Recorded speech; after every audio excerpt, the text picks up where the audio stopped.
We don't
lost time. Gotta rent a car, gonna stay a while. If I don't move ahead, then I get stuck behind. I'm at a friend's place, gonna stick around. The puzzle pieces fit for now. The things you said were playing loud. There are people outside living their lives. Thousands of stories move through time. There's only one face on my mind. All I want is you.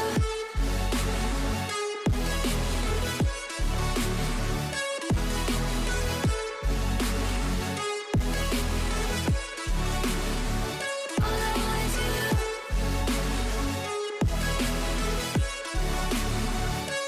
There are people outside living their lives.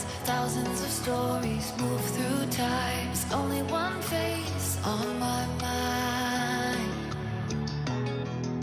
A century long ago, I traded in my halo. Whoever it is that you think I am, I'm still figuring it out. I'm jealous of the people outside, just living their lives. Millions of secrets get lost in the light.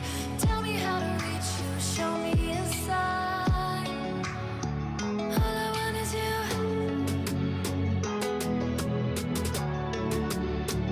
All I want is you.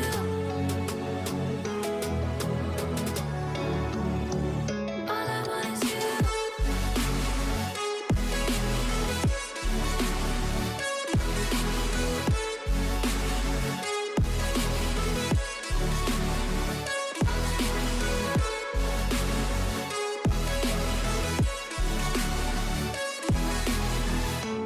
I'm surrounded by memories of you and I won't rest until you know the truth.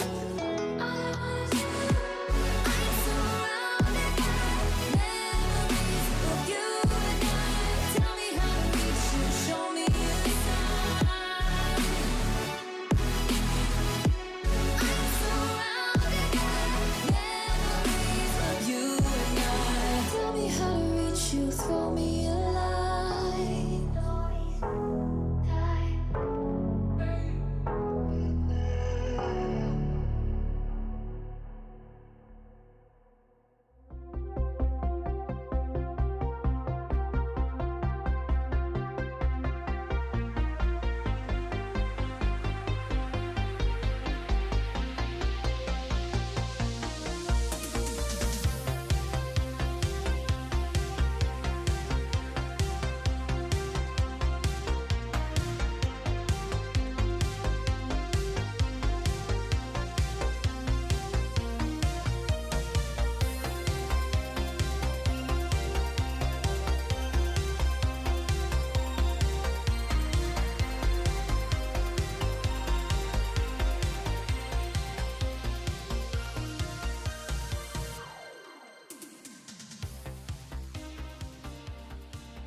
Our season carries on as we enter day 2 of the first Major 2 European qualifier.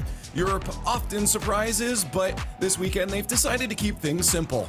with our top 8 in points now in top 8. Let's see if Europe decides to switch it up today in a last-minute surprise. Welcome to the RLCS. I'm Leaf with CJ, Johnny Boy, and Cole. We've got some chatting to do before we get into our games. 30 minutes of pre-show, 30 minutes of absolute fun. Cole! Hi. It's been a fun day for you already. Now we get some Rocket League. It has. I am the happiest cool Cole in the world right now. Repping this bad boy.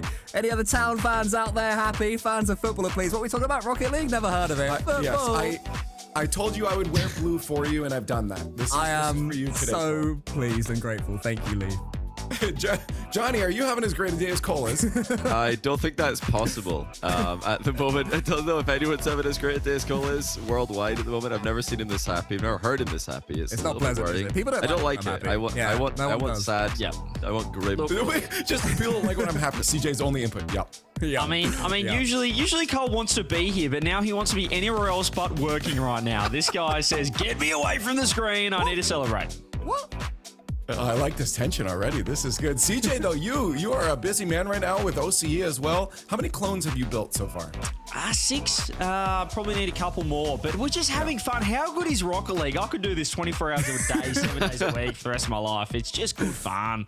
It absolutely is good fun. Let's get a couple of the standard stuff. Yeah, I guess people might not call this one fun, but I think it's fun because we get to look forward to what's coming up here. Johnny, we're heading in through this qualifier. You know, we're almost at the halfway point of our entire 2024 season. Yeah, the open qual 4 is well underway here. We are, we're mostly already pretty sure about who the best teams in Europe are, but today is the day. Hey, if it's going to change, if the narrative's going to change, if it's not going to be big 4 French teams, then today's the day to really establish some challengers. So yeah, you're not going to want to miss this one. Tomorrow, it might just be the 4 French teams again, let's be honest. But today is a new day, and there are other regions or other nations still represented. As you said, it's still possible. Things could, be wide open. We're at the beginning of this first We're qualifier. stretching, Leaf. We're stretching. We're really trying to sell this storyline, but hey, we'll close see. games today. NA let us down, didn't they? There's only 2 teams in NA. Again, still only 2 teams in NA. Come on, Europe. Give us something. Give us an upset, please. Yeah, we'll see if things get exciting and change up, or if we get the standard crew for London, because that's where we're heading back to London. Cole, Hi. This is a venue. I think that you have a special place. You and I actually have a pretty special connection with that, because you and Stumpy were some of those first 2 faces I saw when I walked up on that stage, and now you're here with us to go back again a 3rd time. Yeah, I've been there in the crowd once, and I've worked in London once for 2.0, and every time I'm there, it just seems to get better and better. The crowd are even more involved somehow, so we'll find out what they're cooking next time, and we know the Rocket League will be up there whatever happens. That is true. Get your tickets, ticketmaster.co.uk. Leave before you leave it. See you there. Okay, absolutely. Before you leave it on that. Input. Johnny, give them the stat about here we how good go. London is. Give him the stat. This tell guy. Tell him about Landon. Listen, I can't believe I ever told CJ this statistic, him. but the top-rated player in London the first time around was CJ. Of course Number you do. 3 was Rizzo. Yep. I should never have told them this, because now it's all I ever hear from these guys. Justin was It number is 5 or something. Forget about that. But make sure you get your tickets, as Lee said. I mean, Landon, that's where beautiful things happen, and the stats never lie. Everyone so knows Make sure you get there. it's better to be the top-rated crowd member at Landon rather than the top-rated player. So yeah, do get your tickets. Well, CJ's living in the past. We got to look forward at the weekly schedule. What's going on this week? Pretty simple. First Touch, of course, is back on your Wednesdays. Always check those out for your spicy takes. On the weekend here, it's Europe. We don't have it printed there, but APAC and OCE, CJ, also going on this week. Yeah, there's plenty of other regions of action as well. We got the Championship Sunday for OCE coming out. That's 5 p.m. Australian Eastern Standard Time. Don't know what that is for Europeans, Yeah, but nope. good luck working that one out. Probably not a good time. Wait, what time did you say it was for Australian? 5 p.m. Australian. What's that? Oh, Johnny? that's like... You doing the math live? That's not good for us, is what it is, because we're 9 hours behind. So yeah, I don't think many of us are going to wait for that one. That's Not CJ great. time, that is. APAC a little bit after that as well, but tune in. A lot of other regions going on, a lot of action. First Touch as well, as you can see on Wednesday. It's good to get those boys. Johnny, you're on there as well. I saw you were talking a little bit of smack on First Touch, so good to see. No, I wasn't talking smack. I was talking facts, actually. So That's what he always does well. Smack, talk facts. let's talk a couple more facts here because we got some business to get out of the way before the fun. And one of those things is talking about what these teams were fighting for coming in this weekend. We already had some action yesterday. We'll get into the recap in a second, but this is what they're fighting for: prize pool and points. Of course, prize pool, always very nice. Get some dollar dues in your pocket, but the points being increased, Johnny, is a big thing because this is where those catch-up things can happen. We've talked about it. We're hoping for it. Maybe we see some different teams at the major, but this is their chance to do it. Yeah, you know, step one to taking away one of the French team's spots for Worlds is to make the major instead of them. But luckily, if you do that, then you've beaten them in points, so you're already part of the way there. But it is a big gap, so the fact that there are bigger points jumps this time around definitely helps the teams looking to make that comeback. But yeah, you're going to need some deep runs here. You're going to need to consistently outperform one of the French teams throughout the split if you're going to take that top 4 away from them.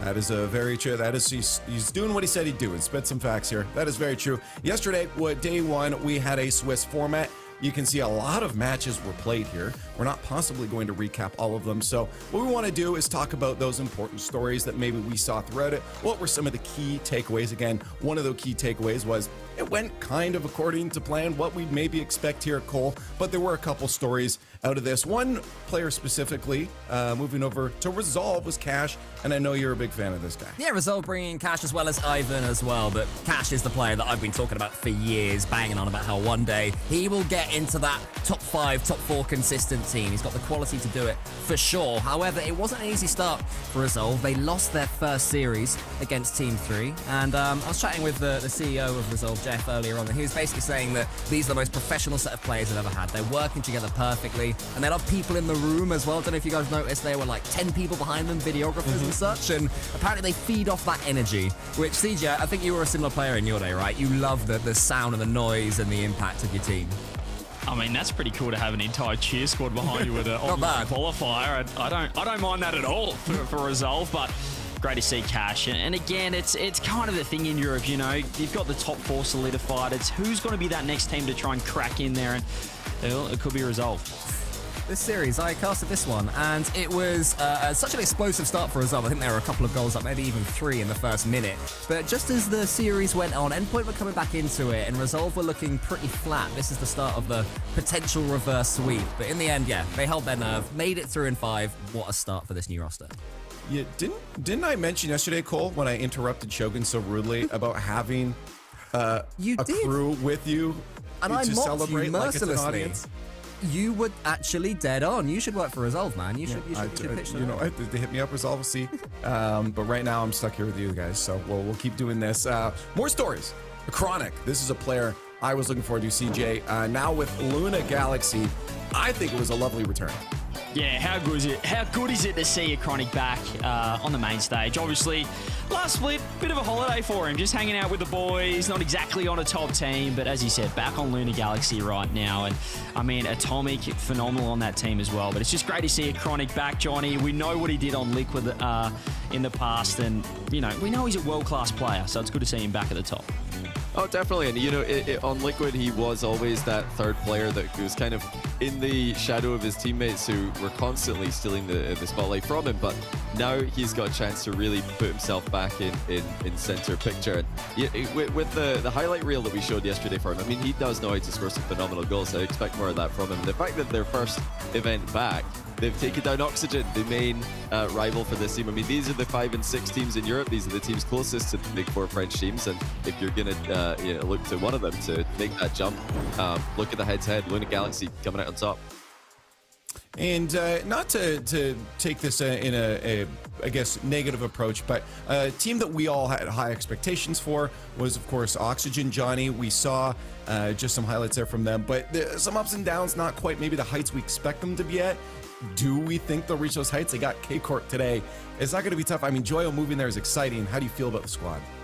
Yeah, they had an up and down day yesterday. It started off very, very slow. They needed to reverse sweep fast forward, so Oxygen did not start off too well, and then they lost to Carmine Corp. And that's a round 2 match that they got because they went to game 5 with fast forward. If they can sweep fast forward there, they don't face KC in round 2, and they get a shot at going 3-0, get a shot at going 3-1 a little bit earlier. But yeah, they were really hoping for a 3rd seed in Swiss yesterday at worst to avoid a French matchup in the quarterfinal, get top 4. before, have the French teams take each other out, but that's not how it's panned out. They've lost to Luna Galaxy, they've missed that opportunity, and now they're going to need to play against Carmine Corp in that first round of the playoffs today. So yeah, they lost to Carmine Corp yesterday.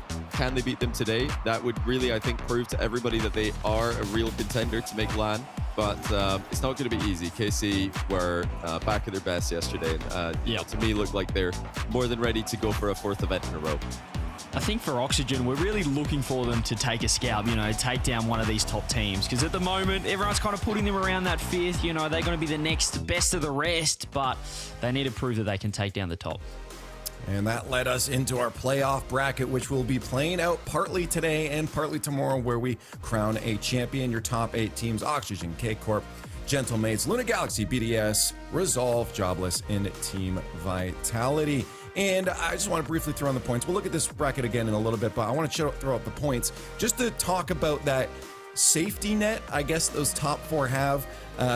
Johnny, we were just talking about it before, how, we want to see something change, but it's really going to be difficult with how large of a gap going towards Worlds there is between that 4 and 5 spot.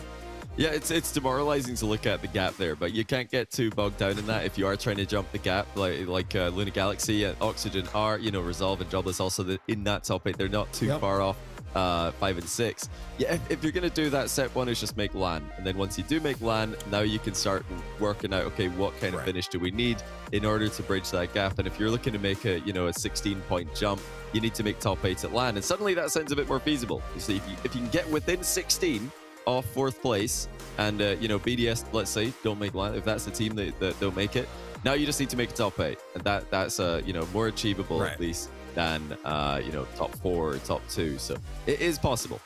It's possible. We'll see if it plays out before we get to the game. So a little bit more recap. We have to do a top 5. They're always exciting. CJ, do you want to start us off here? You want to get things going, get that energy flowing?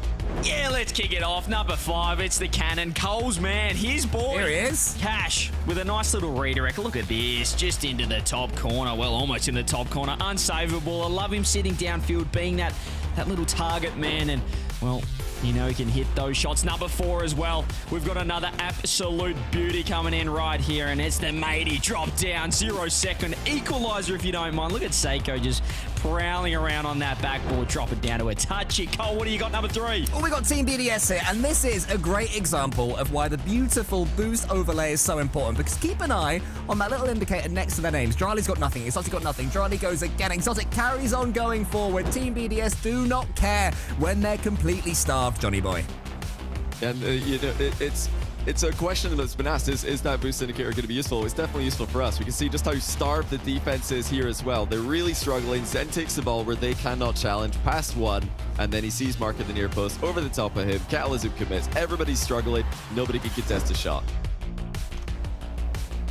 Number 1, here it is, Vatira, the backboard triple. Just keep an eye, one touch after the next. He keeps on going. Very few players in Rocket League are capable of seeing this, let alone attempting it, let alone actually nailing it against Oxygen as well. Never simple, but Vatira makes it look so. Yes, Vatira, very, very good player, one might say. They would be, it would be a non-controversial At least one person. At least one person would say that. Until they're up against bots, though, right? Yeah, bot would have saved that, to be fair. I reckon a bot saves got that. 10 out of 10. Well, then let's go into some friendly competition here, or just some back friendly. I guess. I don't know about friendly league. Sorry. Competition's in a little bit. This one was actually more of just Johnny telling us the way things are, and then we're gonna see if we agree. We're gonna go do a nation's tier list. Vatira is one of those players in the region that we consider probably the best out there, and we decided to say, how does the rest of Europe kind of stack up, or the European playing region stack up against France? Where do they go if we tier list them? So went through E all the way. We'll end with S, which I think, spoiler, we know what that's going to be, and see where some of these nations landed. I expect some salt, Johnny. For sure. As we go through this, we got to start with E. Okay, these teams, Johnny, are ones that, well, we just haven't seen much of in a while. Of course, it's Norway, Sweden, and Finland. Yep. Not Sweden. They've got historical results, but currently no results to speak of. They've got no players. No players from Norway, Sweden, or Finland have made a main event this season so far, even though we've got former world champion Greasy from Norway, 4-time world champion from Sweden, and 2-time finalists Magnussen and It used to be Metsunoris. good. So yeah, these are countries with some pedigree, but no current results to speak of. And when we're talking, National Rocket League, you need at least a team of 3. These guys, they don't even have a starting single player at the moment. So Turbo there's, come back. Turbo work come out to of be done. retirement. to I rep blame Sweden. Turbo, actually, because all his he left Sweden. You look at what K-Dop did as bringing up the next Very generation of true. French players. Turbo just leaves. He goes to another Yep. country, swaps region. All the Swedish players have no one to look up to. So, Turbo, this is on you. All right, let's pop up our D tier. Moving on up the ranks, we have Portugal, Lithuania, and Iceland. Any disagreements here, CJ Cole? I mean, it's Portugal. fairly. I mean, This is the Portugal, yeah, of one course, player. They're it's led the by a one chronic. player of teams. They've got a Chronic for Portugal, you got Sumas for Lithuania, and then you got Emilvald for Iceland. They're the only players who have made a European event this season, or European main events. They've got one player, but they just need more players. They don't have a starting lineup yet. It's 3v3 we're talking about here. We need more players. I mean, Chronic for was these trying rosters. to play with Portuguese players to qualify in his sort of like dip before coming back to Lunar Galaxy, and he was playing with Expa, his former coach, and yeah, I think they made some top 64s, maybe a top 32 with a Portuguese squad. So yeah, not ideal really. Okay, C tier. Johnny, we've thrown in Austria, Italy, and Denmark. Now we have seen quite a few players from each of these regions, though. Yeah, Austria have had 3 players make main events this season in Ivan, Yukio, and Sai, so they've got a starting lineup there. Yeah. Italy have had, I think, 4 players, Hyder, Arju, Grama, Dead Monster, and actually I think Mala as well, so they've got some options there. Cooks, Italy. Guys, Coxer made a main event this season. I don't know if No, he made a but main I just event. wanted to throw out Cooks here. You gotta throw him in there? There as their leader. I don't mind Yeah, that. I Denmark agree. have I had- love Coach there. Edgeby and Tempo have both made multiple main events, and then Matsgray and Nico have made it 1 round away. So Denmark are very, very close to having a full roster of main event Okay. players. Just 1 round away. 2 times actually they've made it 1 round away. 2 times they made it 2 rounds away. So I think they deserve to be in the C tier for now. So they got multiple players, unlike D tier, Okay. just 1. Respect.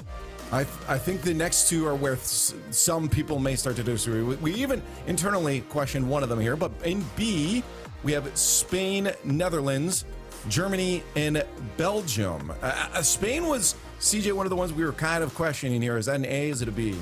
Well, I mean, they've got a lot of play in terms of quantity. There's a lot of good Spanish players around. But if we're talking about building the best 3v3 side, just 3 players, Johnny, I'm happy with B tier. I think for Spain. I think that's really harsh because I think it's all well and good saying that, on average the players are in B. That's fair. However, because there are more French players, Mark by 8, Atomic, you've got Luis P, you've got Rai, I'm sure there are others I'm not thinking of. Because you've got that selection, you can actually mold a team and see which 3 play best together. And because everyone else is being shoved together with what we've got, that's where I would bump Spain up to A. So no problem, any Spanish fans. But see, I thought about it. They've almost got that. It's CRR. CRR is really And the CRR, of catalyst. course, But CRR, he left, true. He left to go to NA, and then he left NA to go to South America. So I mean, he keeps leaving. He's got a regions. lot of So, but experience all around If the he world. really believed in Spain, he probably would have stayed in Europe and played with other Spanish players. I don't think CRR really believed in Spain. He thought, I've got better chances elsewhere, and he was right. So You realise good that choice by Messi him. plays in Europe, right? He's played, well, he's not anymore, but he played in Europe throughout for like 15 years, and he was pretty good He for did not Argentina at believe. that time. He didn't believe in I'll tell didn't you, believe in the it was- Argentine league. I've told him.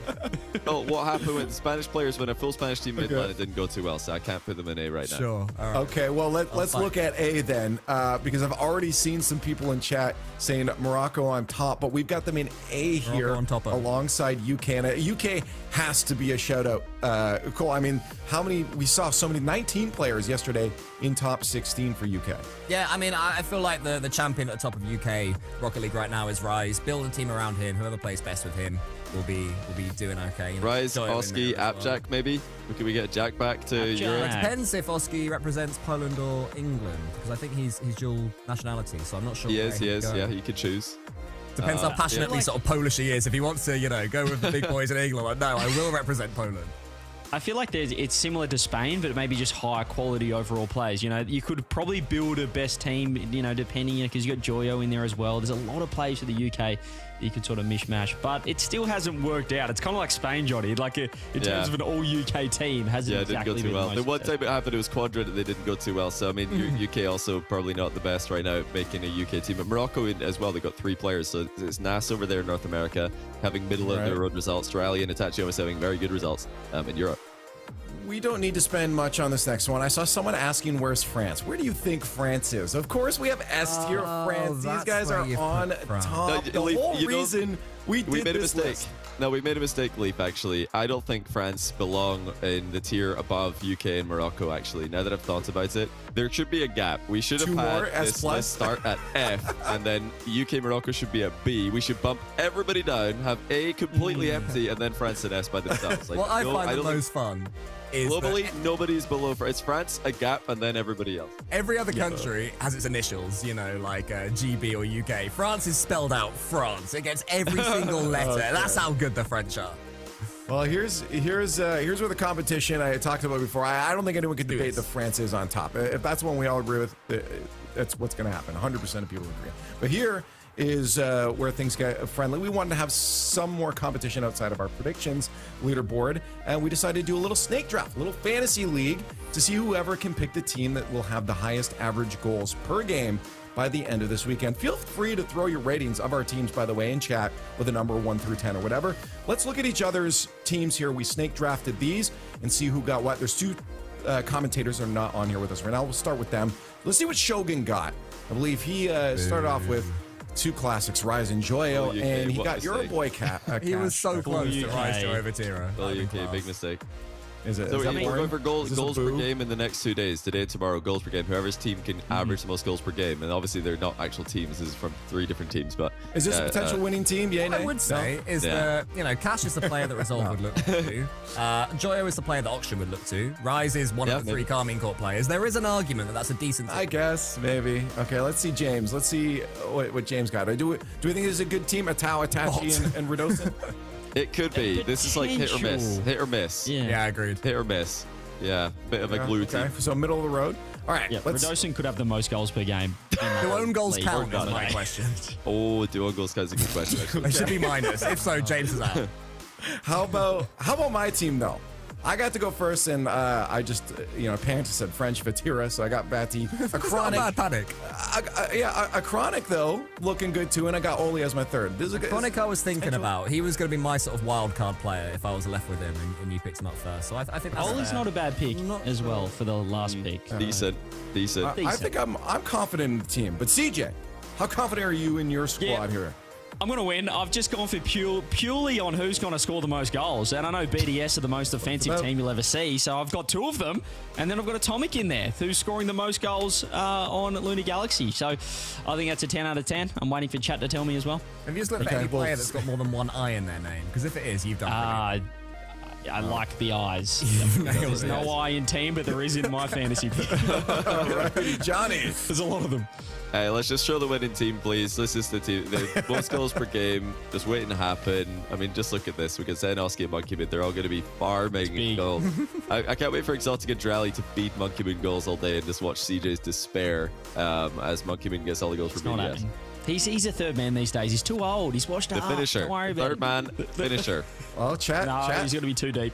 Chat is loving CJ so far, so it's a hard one to beat here. The eyes. Oh, okay. No, but a lot of 10s coming in for Johnny now, though. Johnny's 10. Oh, Johnny's clever. Oh, 10. Cole, you got to beat this. Well done, You got Johnny. to. Brilliant. You got to set us up, Cole, with the winning team here. You are forgetting Alpha, Seiko, and Juicy. Basically, gentlemates with a little bit of a cheeky sub. Bring in Alpha, more French. I'm pretty happy with that. I also picked Alpha before Zen. I've just got a feeling that Alpha is going to have one of those tournaments where he's just obscenely good.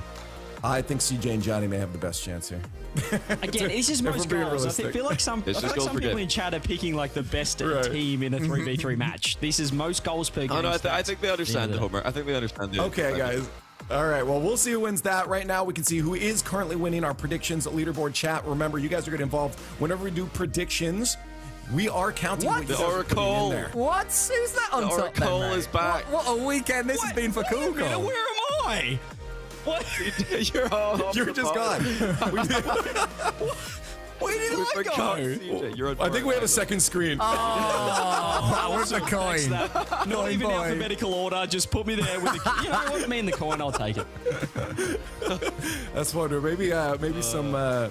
We're making predictions with the graphics. This is maybe where it'll end up. CJ, make sure you step it up. Here's the bracket one more time to remind you guys. We're into our top 8, and it is single elimination from here on out. You lose, you're done, but it's best of 7, so lock in. It's time to make sure you can show you're the best. Again, the top 4 spread out there. We'll see how the rest of the teams handle. Here's the order of your matches. If you need to know, you can screenshot this up, but we do need to start talking about our first matchup because kickoff is on its way, and it's starting off with Oxygen versus K Corp. The blue wall is what Oxygen has to go up against right now in the head-to-head. K Corp is ahead 2-0. K Corp right now, I got from Direct, is running 21 straight wins online right now. When it comes to online qualifiers, they are unstoppable, CJ. This is not a team you want to be facing in this kind of format here. Yeah, I don't know. Maybe I was in the minority. I know what you guys think, but I still probably had them best in the world even after the major, just because of how dominant they were. If they win this event, there's probably no questions asked again. But they clearly, Cole, online, K Corp, it's just a tick. You just have to give them the win. They are the opposite of Gentlemates, yeah. Take it online and K Corp just have everything perfect. It seems that their boot camp is ideal for them. Or should have a chance. I mean, there was a couple of overtimes yesterday, but it would be a strong argument to back Oxygen in a best of 7 here. Yeah, this is not going to be easy. Johnny, we were talking about before. We want to see a little bit more from this Oxygen squad. I mean, on game day today, this is the time to do it. Joyo, that new move for the roster. We love this guy. I've loved his entire career, and I'm hoping that it really clicks with them today. Yeah, I think Oxygen would have had a good shot today against BDS or Gentlemates, but Karming Corp, I just don't see it. I think that Oxygen maybe get a game here. Honestly, I don't think it's going to be close because yesterday they did take them to 2 overtimes in Swiss, but playoff K Corp is a different beast. So until I see it, I just can't see a world. I just don't believe yet. But yeah, this is not the end of the road. This is a proving moment really for Oxygen. They've got to prove to everybody that they can do this, that they can take down one of the big French teams. Once they've done that, then they're going to immediately earn everybody's respect. Well, I want to ask CJ. I want to ask you a question then for the squad going up against. I think you're a very smart guy. I'd like to know your answer. I like what Is that to me? Well, there's a reason. So for Oxygen, what is success? Like in our eyes, obviously for them, full win mentality, they want to win. What is success though for the community looking at Oxygen going up against KC? How can we say, no, this squad is looking all right and we're happy with it, even if we think they're going to lose overall? Oh, I think they've got to nearly take them to 7. I think even 4-2, people forget pretty quickly. You know, if it's just the top 4 winning all of these quarterfinals, we'll all move on and forget about the rest. So Oxygen, I'd love to see a game 7, and it could happen. I think we're all expecting sort of some one-sided games today, but Europe can get pretty crazy on a Saturday. I suppose it depends on the quality too. I mean, there's always that question back and forth. Is it this team playing well, or is it this team playing bad? If KC plays a strong game and we get a best of 7 call right to game 7, I think that's a good position for Oxygen to. Yeah, I also want to see how Joyo continue to slot in now. They've had the game of Swiss yesterday. They went to 5, right? So they've had a lot of experience. Well, relatively a lot of experience playing together as a trio. Now, when the pressure situation is on, when every hit matters, etc., are they able to get Joyo into the game, to allow Oski to flourish in the same way? And are we going to see the fact, Johnny, that Oxygen have made a true upgrade in Joyo over Ixo? Yeah, this is, again, like I said, this is their chance to prove it. They've obviously got the potential. I think they are relying slightly on K Corp not being their best. I think K Corp at their best have just looked unbeatable online this season. Like CJ said, they could still very well be the #1 team in the world. I want to give Gentlemates that title for now, because if you're gonna go completely undefeated at an international LAN, and not be called best team in the world, that's like, what do you need? They'll be thinking, what do we got to do? But yeah, K Corp are right there. If they win this event, they're back at #1 for me, just immediately. Keep those hashtags coming. We're still counting right now. You see them. A lot of KCs, but I'm not very much surprised for that. I think, the desk has already kind of given their their go-aheads. Well, let's just throw it up. We got a few minutes till kickoff anyways. Let's just get the predictions up. I think we know which way it's going to go. Casey, now I will mention, I have to call out in our predictions here, that for some reason, Stumpy... Oh, no, he hasn't decided- actually. That was a joke. That was a joke. cool. Oh, you're trying to throw him under the Look bus? at Stumpy's predictions. They're all the other teams. Oh, they're all wrong? Normally Okay. when someone does that, it gets noticed. So I should, point out. No, he you should hasn't probably actually change done that. Okay, we've all gone KC Yeah, I think across the Stumpy board. would have gone KC probably. Yeah. I think Probably. it's the realistic pick here. We expect that. We want to see good from Oxygen. I think we all rate this move of Joyo to the squad highly. I think this is positive. Right? What I would say is this could be a massive day for the coin if there are a couple of upsets here. This is how the coin comes back after its disaster class yesterday, going almost as bad as CJ. Right. Well, let's see how it does. We got the flip here. And Blue, blue, blue. on orange. It's doing good today. Not orange. Okay. Okay. It's back. It's back today. so Well, bad. we'll see. Not back in the I mean, instant, it can't catch up here since we've all gone K-Corp. And so is chat. So the best it can do is not fall further behind. That's about it. Hey, my lights are going up, but the lights for the game are turning out. The stadium is ready and all fired up for our first matchup of the playoffs. We crown a champion tomorrow, but there's a long journey to get to that point. Oxygen versus the Blue Wall is our first match.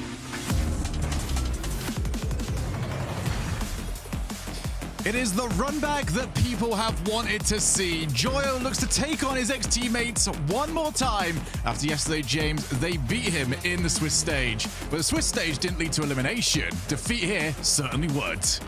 Oh, so yeah, they got no more lives left. And in that matchup yesterday, Shogun, Joyo wasn't able to score. Neither was Archie. Oski scored every single goal for Oxygen, and that's going to have to change for Oxygen to have a chance in this series. Makes me feel really good about my pick of Joyo in that snake draft, by the way. I appreciate that an awful lot. You got to look at the stats, man. You got to Man, I was not too happy with that team when I look back on it, but maybe the fans will be a little bit happier as we see Batty already putting the pressure on. Just narrowly pushed out. See, Atto also trying to force the issue. Joyo looking for Archie. Is that on target? No, just off. Already an early scoring chance for Oxygen. You wonder how they'll respond. They had two 1-0 overtime losses to round out that series. These two teams played really close. The series score didn't really tell the full story. This best of seven is going to be a lot of fun to watch. Yeah, both teams were so well matched, especially at trying to get the outplays on each other. Both teams so good at controlling that midfield, not allowing the outplays to really go ahead. But now we've got a pace advantage. Here's Joyo. Find the bump, and that means Vakira has still got the car available to get the stop. And you expected more from Joyo in that situation. He had boost, he had the run up, ended up shooting right at the defender. Perhaps those early game nerves. But I think for Oxygen, they're going to be happy with how this game has started. So for those of you just joining us, maybe for your first RLCS event, top 4 teams throughout the 3 tournaments we run here for Open Qualifiers do go to London. It is all about getting to those semifinals and maintaining that kind of momentum. Makes this even more important as the top 4 teams that we sent to Copenhagen did so well. One of these teams that are coming in today, your Oxygens, your Jobless, everyone, Lunar Galaxies, they have to find a win at some point. They need to break the stronghold that the top 4 teams have got. Right now it's a stronghold that's KC are playing down, but they still can't get the ball across the line. Close call on the flip reset, double tap. And here's the KC pressure still going. That boost is so bad. Oh no, KC have got everything. Oh yeah, Atto's ready for this as well if Rise is done cooking. Good tip there from Archie though. He saw that pass lane. Did a good job shutting it down, but look at the boost. This is going to be really tough for Oxygen to defend. Joyo had to, he just left for a little while, just decided, you two cover this, I need to get as many small pads as I can. Now what can he do with his 50? Right now, needed for the save. Another 100 stolen by Vatira. That boost has come to nothing so far from Joyo. Archie has to just scramble out of the way. It's a goal that has been coming for quite some time. And if you're on Archie's POV here, he sees Vatira racing in for this bump. And, you know, he tried to dodge it, maybe a bit of a misinput as well. But backflipping instead of getting the stop. That is the pressure that KC can ramp up. That was a long stint on offense. You can't expect Oxygen to survive that. But again, love this new boost update. The fact that we can see stuff like that so easily now is phenomenal. It's information that we've got. It's information that KC didn't. They just knew for a fact. We've stolen everything. They've got nothing left. As Oski and Joyo actually have got a decent amount of boost this time. Joyo's going to try and look this one across. It's Vatira by himself. Oski is waiting, but the cavalry arrived. But that was the right idea from Oxygen, even from the very beginning. Zoning out the defense at midfield, allowing Joyo to move up, take that ball upfield. It was a good opportunity. Oxygen has had some good moments.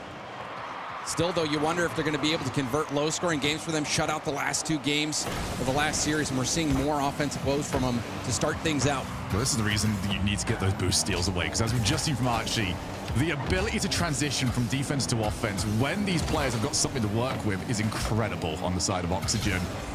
If you can get those boost starbs, doesn't matter who you are going to struggle to outplay a team like KC as Joyo can't get the reset, but does get everybody jumping. Everyone respecting what Joyo can do in the air. Good cut from Archie. Oski getting in the mix, slowing that play down. Now will be a pass opportunity, a little too far away from Oski. Archie had run out of boost, couldn't get around the ball enough. Joyo attempting to get that 50 on the double tap, wasn't able to do so. Nice clear from KC. Oh, that first touch. Just not good enough there from Oski. Archie, control. I was going to use control. That word was doing some heavy lifting based on what I just saw. As Joyo, what a catch. Going to try and find a challenge. Not going to happen. Vatira controls quite comfortably. Oski up against Vatira. And there's a bump. There was like a pull shot bump that almost went in for KC, being as creative as they could. Oski had no idea what was going to happen, seeing those 2 players dive in, but still somehow Oxygen hold that at bay. Now a shot. Vatira pulled his ice there. Didn't hesitate for a moment. Kicking that back out to the corner. Final 30 seconds. Oxygen still looking for their first goal. Oski got the challenge. He wanted to lose that to his teammate, but his teammate is gone. Turned into metal by that demo. Vatira jumps on up. Archie fakes it. And just time wasting here from Rise. They've got 10 seconds to go before they take the opening game and continue to add to their already stellar record against this squad. Oski last chance, ran out of boost. That play cut short. Joyo, half a tank. Rise already challenging, and that's going to be it. K-Corp, very clean game 1. I think Vatira, he was really a big part of that win with his physical play. You saw the bump threat on Archie that made Archie mess up, backflip, and that was the only goal that we saw in the game. But Shogun now, I think there's just even more mounting pressure on Archie and Joyo. They played them yesterday. Neither one of them were able to score. Starting this game out as well, Oxygen kept to a shutout. So I think this is a little bit alarming for Oxygen fans to see. Oh, it certainly is, because whilst it was very close games, just getting the goals has been an absolute nightmare for Oxygen when it comes to getting it past KC. And for KC, we saw a very good win condition for them. If they can just get the ball long, you know, they even have to, they can either hit the ball hard, they can go for an air dribble, they can do whatever they want. But if they can get those 2 big 100 boosts on their rotation back out, that really causes havoc for Oxygen. And then really on top of that, and Shogun, on top of that, if you got K-Corp doing that plus Vatira landing demos at the midfield as well, that it leads to even more pressure. Like it's the calm before the storm. Yeah, in that situation. It really is. It's not necessarily the play in, it's the rotation out from KC that is doing so much damage for the time being. And I've loved that. I love how active players have become over the years. You know, you've gone from, all right, you can only do something on the ball to, all right, what havoc can I cause? And KC causing plenty of havoc in game number 1. What was game 2 got in store for us? And we still did see some chances there. We did see a shot opportunity from Joyo. He had a lot of run up. Unfortunately, didn't have the precision or power required to get by.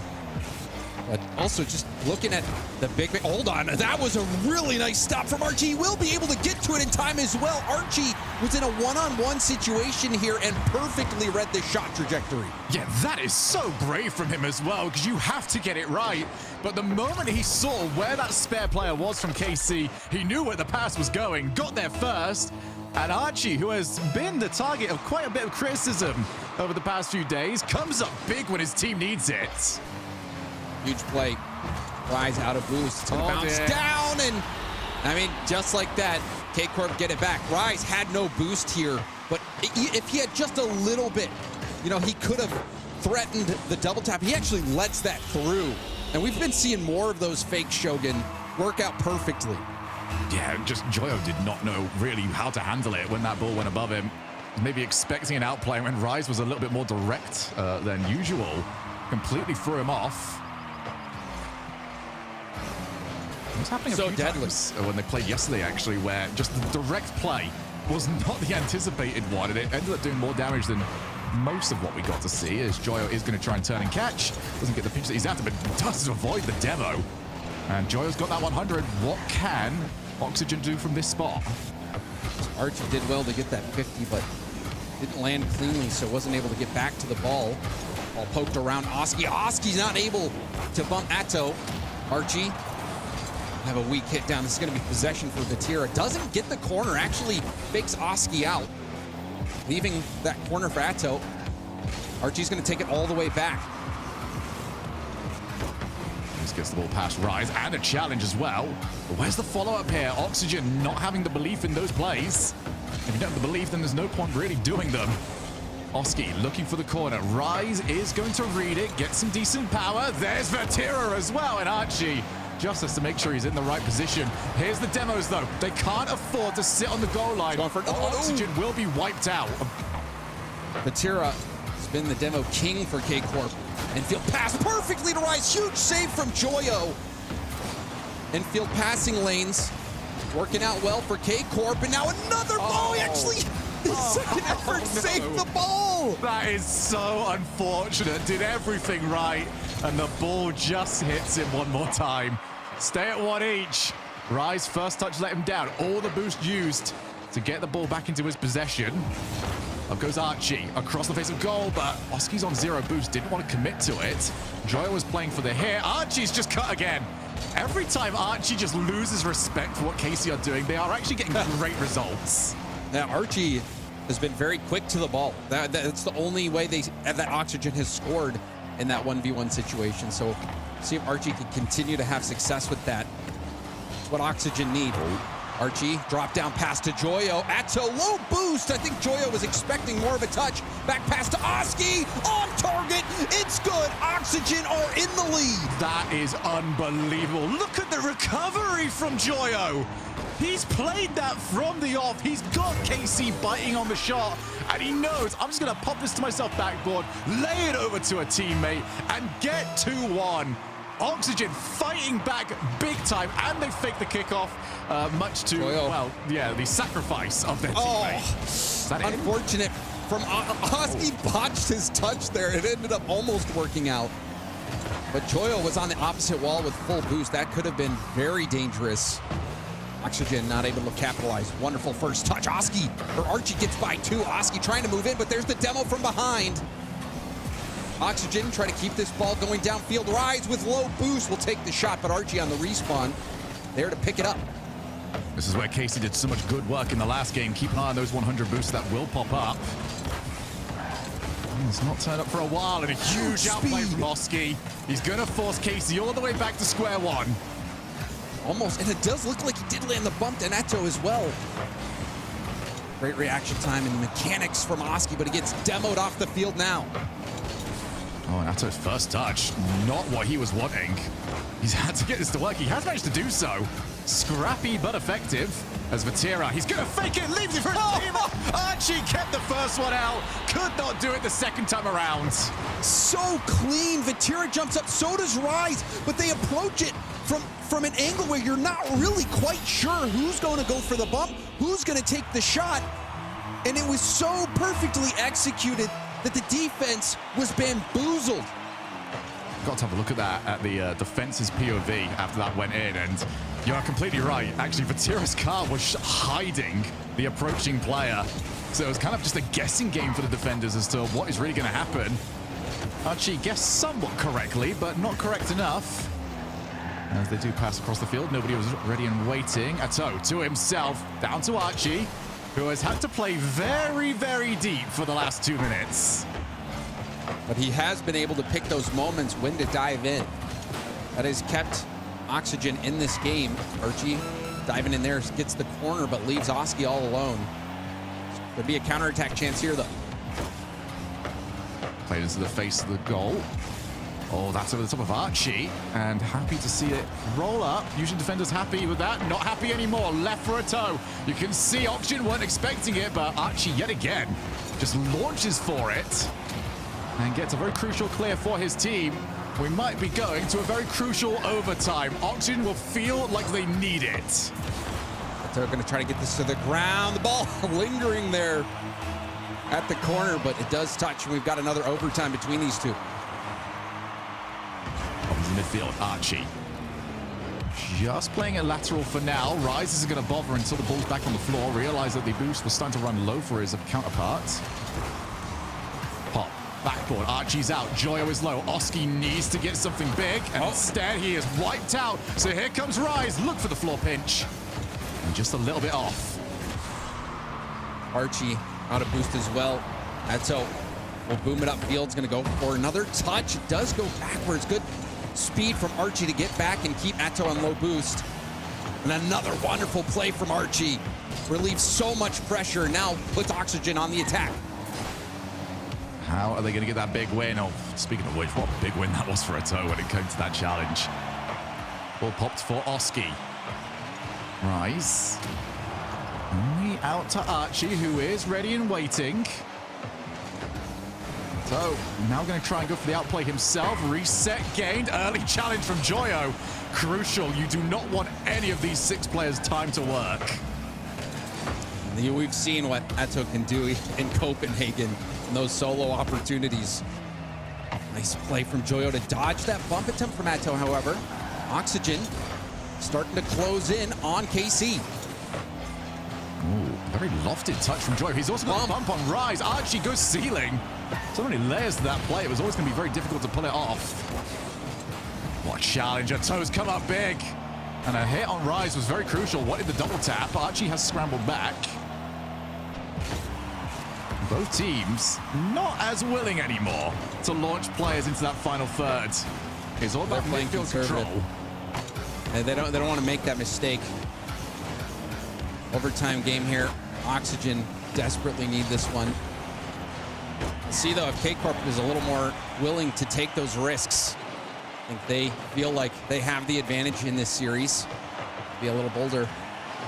We do see a chance here in field pass. Vatira's shot will be stopped by Joyo, and Archie on low boost will clear it downfield. Yeah, Archie needed the contact from his teammate because he was in all sorts of trouble. Had a few arguments with the backboards. Catch there. Oh my goodness, Joyo. That is unbelievable. No, he's freestyling. He's reset. And if that had some more power, that would have been a highlight for the ages.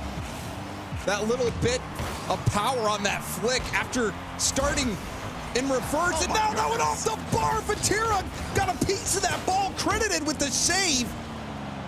Unreal stop for K-Corp. But Oxygen are starting to swing some punches. Oh, mate, Joyo is throwing haymakers at them. He has had enough of this. And Casey will want to get to him as quickly as possible from here on out. Oski, target man, goes back, but this could be it. So Archie finishes it off. 3-2. Oxygen how they must win, and they've done it. And that touch from Oski, so good. Vatira has no idea where this ball is going to go. Blasting it off the backboard, and well done by Archie to finish things off. Archie stepping up for Oxygen. I mentioned it before, Shogun. Archie, as well as Joyo, shut out throughout the entire series last time these two went toe-to-toe. But this time, Archie stepped up this game. 2 big-time goals, and especially that last one in overtime, helping put Oxygen over the top. I would definitely say, as much as the goals, it was the defensive work from Archie. Certainly. He was so good at that decision-making. He would play third man so often. It's typically a role where you don't notice it until it goes horribly wrong. It never really went horribly wrong for Archie. There was maybe one time, but Joyo already helped out with that play before it could really become much of a problem. And then just the end of that. For Vatira, there's just not a good option. You are actually hoping that Oski maybe gets a bit greedy, goes for net, because you have to pre-jump. You really have no idea where this is going, and if you don't pre-jump it, you're probably not getting to the shot. So the fact that Oski put that high was the worst thing for Vatira to see. And the best thing for Oxygen. And Joyo, credit to Joyo as well for putting that right on Oski's nose.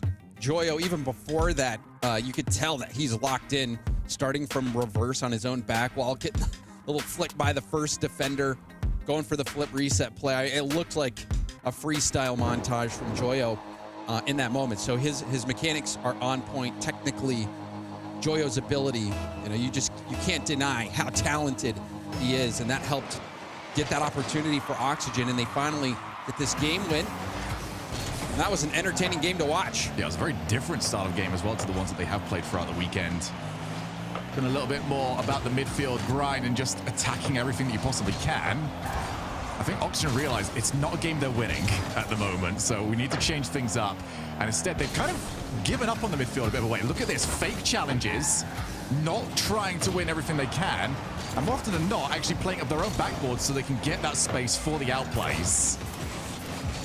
Now the big thing they'll have to do is dodge those demos. That's going to be a big part of success as well. You can see Rise not landing a demo, but getting a bump off as well. The series likely to be one of many adjustments. Oxygen, see if they can keep having success. K-Corp, we've seen multiple infield pass opportunities that Oxygen has successfully shut down. Huge challenge win there from Archie. He can keep this going, decides to fake the first play. Tira had the second one covered. For the first time, KC kind of stuck on their own side of the field. That will help out an awful lot.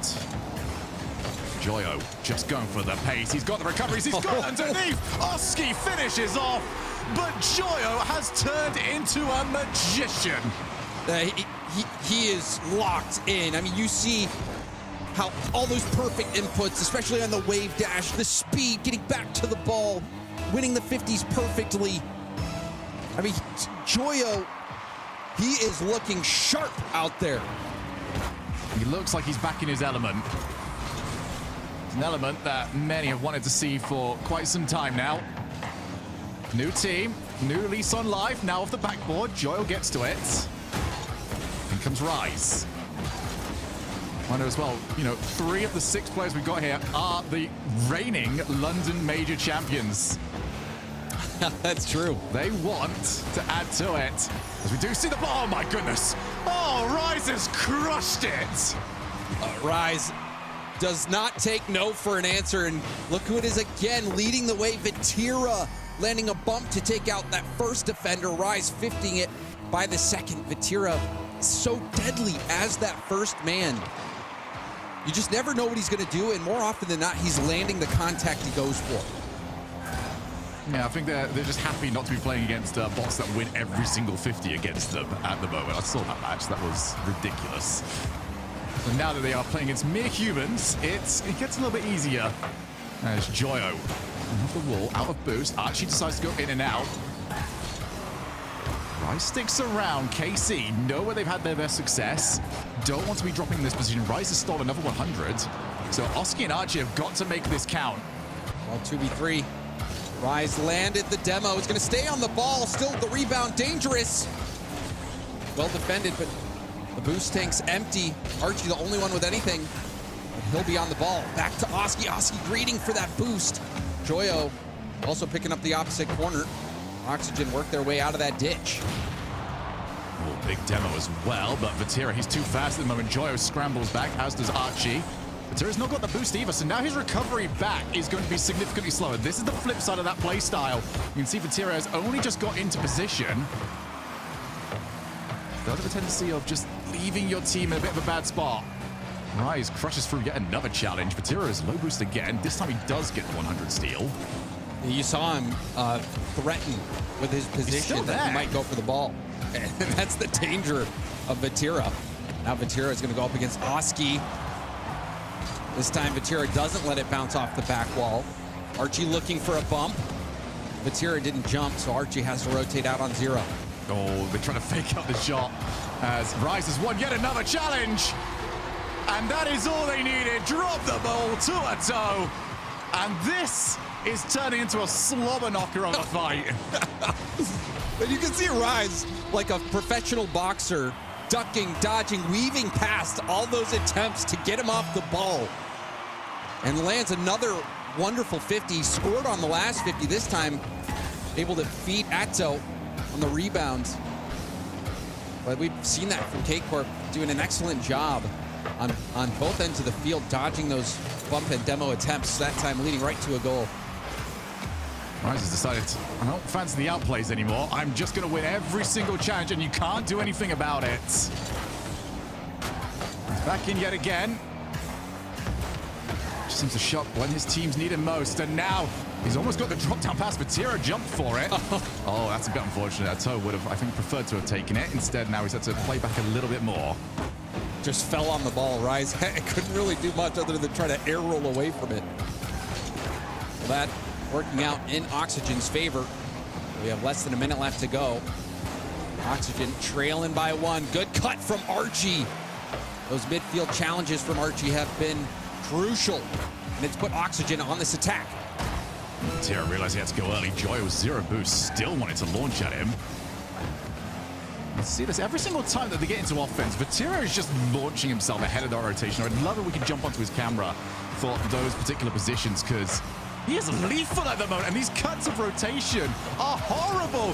They're doing so much, yet still, Oxygen keep the ball out. Now they launch, hoping to get 1 goal before time runs out. Oh, Joyo was too far up. He wasn't able to take that shot, and K-Corp got away with one there. That one probably should have been the insurance goal, but turns out K-Corp didn't need it. Rise, great play this game from him, Shogun. I think for me, the theme of that game was the 50s from Rise. The first one, 50ing it in, but also the next time getting that 50 that led to the rebound goal for Atto. But also you can't lose sight of Vatira, because if you do, he's probably going to bump you or demo you off the play. Vatira is seemingly really enjoying when Rise plays this way, where Rise is taking the ball a little bit more under his command, and you can always trust a toe behind you. You know, you're leaving a toe 2v1, he's fine. He'll be perfectly comfortable there more often than not. So yes, it has sort of opened up a different side to Vatira. He is almost with like no real worry about how the rotation is, going ahead of the ball, looking for demos, stealing the boosts. And it's just horrible to play against. It's so rough and tumble. But when you've got defenders as good as Oxygen, you need to put them at every disadvantage you can find. Oh, yeah. In Oxygen, though, they have to, in this game, not finding much time on offense whatsoever. Their defense certainly being stressed. And like you pointed out, this playstyle right now, I mean, we know Vatira has the potential for incredible plays. We saw the pre-show with the top play from Vatira. But you also have that solo play ability, especially from Atto. So good. So you have Rise as that second man, making life miserable for Oxygen, his unpredictability factor. But you wonder what type of offensive strategy we'll see from K-Corp going forward, if they keep going with that, or if Oxygen will be able to solve that puzzle. There's a fake, but didn't pan out for Oxygen there. So 2-1 in this best of 7. Very close series so far. It has been every single time these rosters have met, at least throughout this weekend. But usually, it's K-Corp getting the better of it. Joyo, a bit of time on the ball. Pass Vatira, not going to get it any further than Rise, but Vatira had to make sure he didn't end up falling in front of his own teammates. So I realized pushing that forward would have been just into the clutches of Joyo. Instead, let's go forward, get that boost, and Joyo again. He's loving it when he gets a bit of time in defense. He is, his reaction time is insane. But now it's a 1v1 situation. Archie, though, great composure. Wasn't phased whatsoever. Slow down the attack. There's a double commit from Oxygen. Vatira trying to go high. There's a bump. Again, Vatira, even on those plays, deciding to go for a bump. And there's the demo as well. So Vatira doing what has been successful all series long. We'll see if it pans out for K-Corp. Yeah, KC are doing an incredible job of just sending 2 players, leave multiple options available. Maybe the only thing you can criticize on them is it's almost like the first player is always faking it. So it gets a little bit easier to read. Sometimes that first player still needs to play it and just send the second one to be a distraction. But now it's first one gets the ball, fakes it, second one takes over, and for now, Oxygen have at least had the read. Oski ran out of boost just as he collected the ball. Archie on his way in. It's awkward for a toe who still manages to collect it. Aerial battles now. We're back to that midfield. This is where KC have had their longest stretches of dominance, and you're starting to see it happen again. Yeah, lane sniffed out by Vatira. This is low boost, only small patch. Joyo's going to try to go for corner. It's not there either. But another great 50 from Archie. Get some breathing room. Reset out to Vatira. Joyo stops and recovers. And he might start the boost to get a reset. Instead, wanted to just play for the challenge. Moves on forward. Well, Joyo's getting a lot out from these plays. He was. With zero. He did win that 50, but you see how, hold on. You see how far back Oxygen was pushed. We've seen that a few times now where they're in those situations where multiple players on zero. So even though Joyo did win that initial 50, you just put the ball in the hands of K-Corp. Eyes on the flip reset, also shut down quickly. Yeah, it's not necessarily the position on the field that Oxygen won't like there. It's the fact that they're there with zero boost. Usually if they're near their own backboard, that's a great position for them to, go for the outplay, get the ball up, and just go for a clear. Vatira wanted to find the challenge. Went for it, didn't find it. Archie demoed off the ball. Oski going for the corner, even getting a piece of it. Natto, you saw him trying to pop back down for the boost, but it was snagged just before that by Vatira. Oh, Archie, wait a second. He's got the recovery and almost caught Vatira out. I'll say almost. That's usually the best most players can do. No bump this time around. Joyo gonna go and meet him. Next one up always is KC. They're the ones that have got the belief. They're the ones that know that they have been winning these races 9 times out of 10. Oski zeroed. That 100 didn't turn up for him, so now it's a slow rotation back as he gets bumped on his way. Vatira is bumping Archie continually, but Archie will still be able to get the mid here. This one gets a touch, tries to set up Oski. Oski does get there first. Rise over the top of Oski, past Archie. Joyo's only one left, and he's been let off the hook. That was a nothing hit, really. And KC would have wanted to have done a little bit more. Had they kept that close, Shogun, that could have been a 2v1 opportunity, but that heavy first touch gave away the chance. Under a minute left to go. Right now, the trajectory is a 0-0 overtime. Another overtime between these teams. We've had a few of them. Oski doesn't like the sound of that, so let's go backboard again. And this is where they're doing so much. It is the same play that they won the overtime with. Joyo to an Oski waiting in midfield to just tap the ball on. But instead, Oski went for the double tap himself instead of trying to blast it to an open area of the backboard. Off the ceiling over to Joyo. He catches KC out. Joyo goes for goal. And in these last seconds, helps Oxygen get the lead. And of all names to not make the correct decision, it's Vatira that was waiting in the midfield. Thought he could get there, didn't believe in Joyo, and Joyo shows that you should always believe in him. Huge speed, but we see a kickoff strat come out for K-Corp, making things awkward. Joyo has to put it off the ceiling. Another 50, Joyo's gonna go for it again, and he wins it downfield. Joyo has been speedy today. Joyo's just got that phenomenal ability of convincing you that he's out of the play. As it's not gonna happen, Joyo intercepts, and Oxygen Esports, in what was an incredibly close match the whole way through, one moment was all it took. Joyo's in flow state. I mean, even on that last play, and you even were talking about it before, Shogun, the predictability of the fakes from K-Corp. We've seen it so many times now, and even on that play, Joyo didn't even hesitate. I mean, he didn't even bother to wait. He's saying, they're probably going to fake it. I'm just going to go straight for ball, play ball. It was the right call. And overall, Joyo's speed, a huge factor in the success for Oxygen in this game. Yeah, I'm gonna have a look at this goal one more time as see it pops up. It's just a turn. To be fair to Vatira, I don't understand how on earth Joyo has managed to figure out. He's on his rotation back, and he just turns. He just does it. I don't know how he's read it. He's locked in, Shogun. I mean, you can just see it with the way he's playing. He's locked in. I don't know what his warm-up was today, but whatever it is, make sure you replicate that. It was clairvoyance, apparently. He's got the tarot cards out. He's seeing the future. He knows what's coming. And that predictability, I think, even you wonder if it's going to continue to play a factor here in Oxygen's ability to defend these creative K-Corp attacks at times. But now we'll see if K-Corp can make some adjustments. What are they going to do to try to weave their way around Oxygen? Another tight game that time, K-Corp being shut out. in a K-Corp that have not lost an online tournament so far this season. They have been the team to beat in these positions. So many teams have come close. No one has managed to get the job done outside of going to Copenhagen. Tira, not the Online? best touch. Online undefeated. Online undefeated. On LAN, they've been beaten, but K-Corp, I think everybody knows this is the team to beat. Atto, lovely control. Out of necessity as well. He had no boost. Now this puts K-Corp on the offensive. Rise waiting to see what Joyo gives him. But Joyo takes it around. There's the pass. Joyo doing so much. Almost gets a goal. Still not done yet. And Archie's sticking around with it.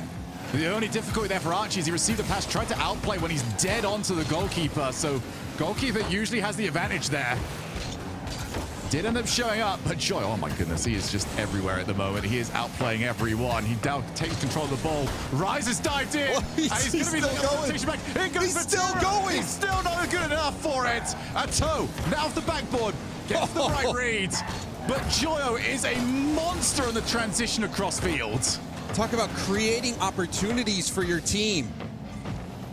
That's what they needed as well. We've already seen just how easy it has been for KC to sort of lock down this team on defense. Now that they're lower on boost, this becomes a lot more difficult. And this time Joyo did make the wrong decision. His rotation will be a little bit slower. Managed to steal the 100 in the midfield though. Uh-oh, and it's a miss. He's gonna need it because there was a misplay from Archie. Fortunately for Oxygen, however, there was respected touch there, even though Archie missed. Didn't really cost him. And Archie gets back in the play with two good challenges. Joyo trying to keep it close.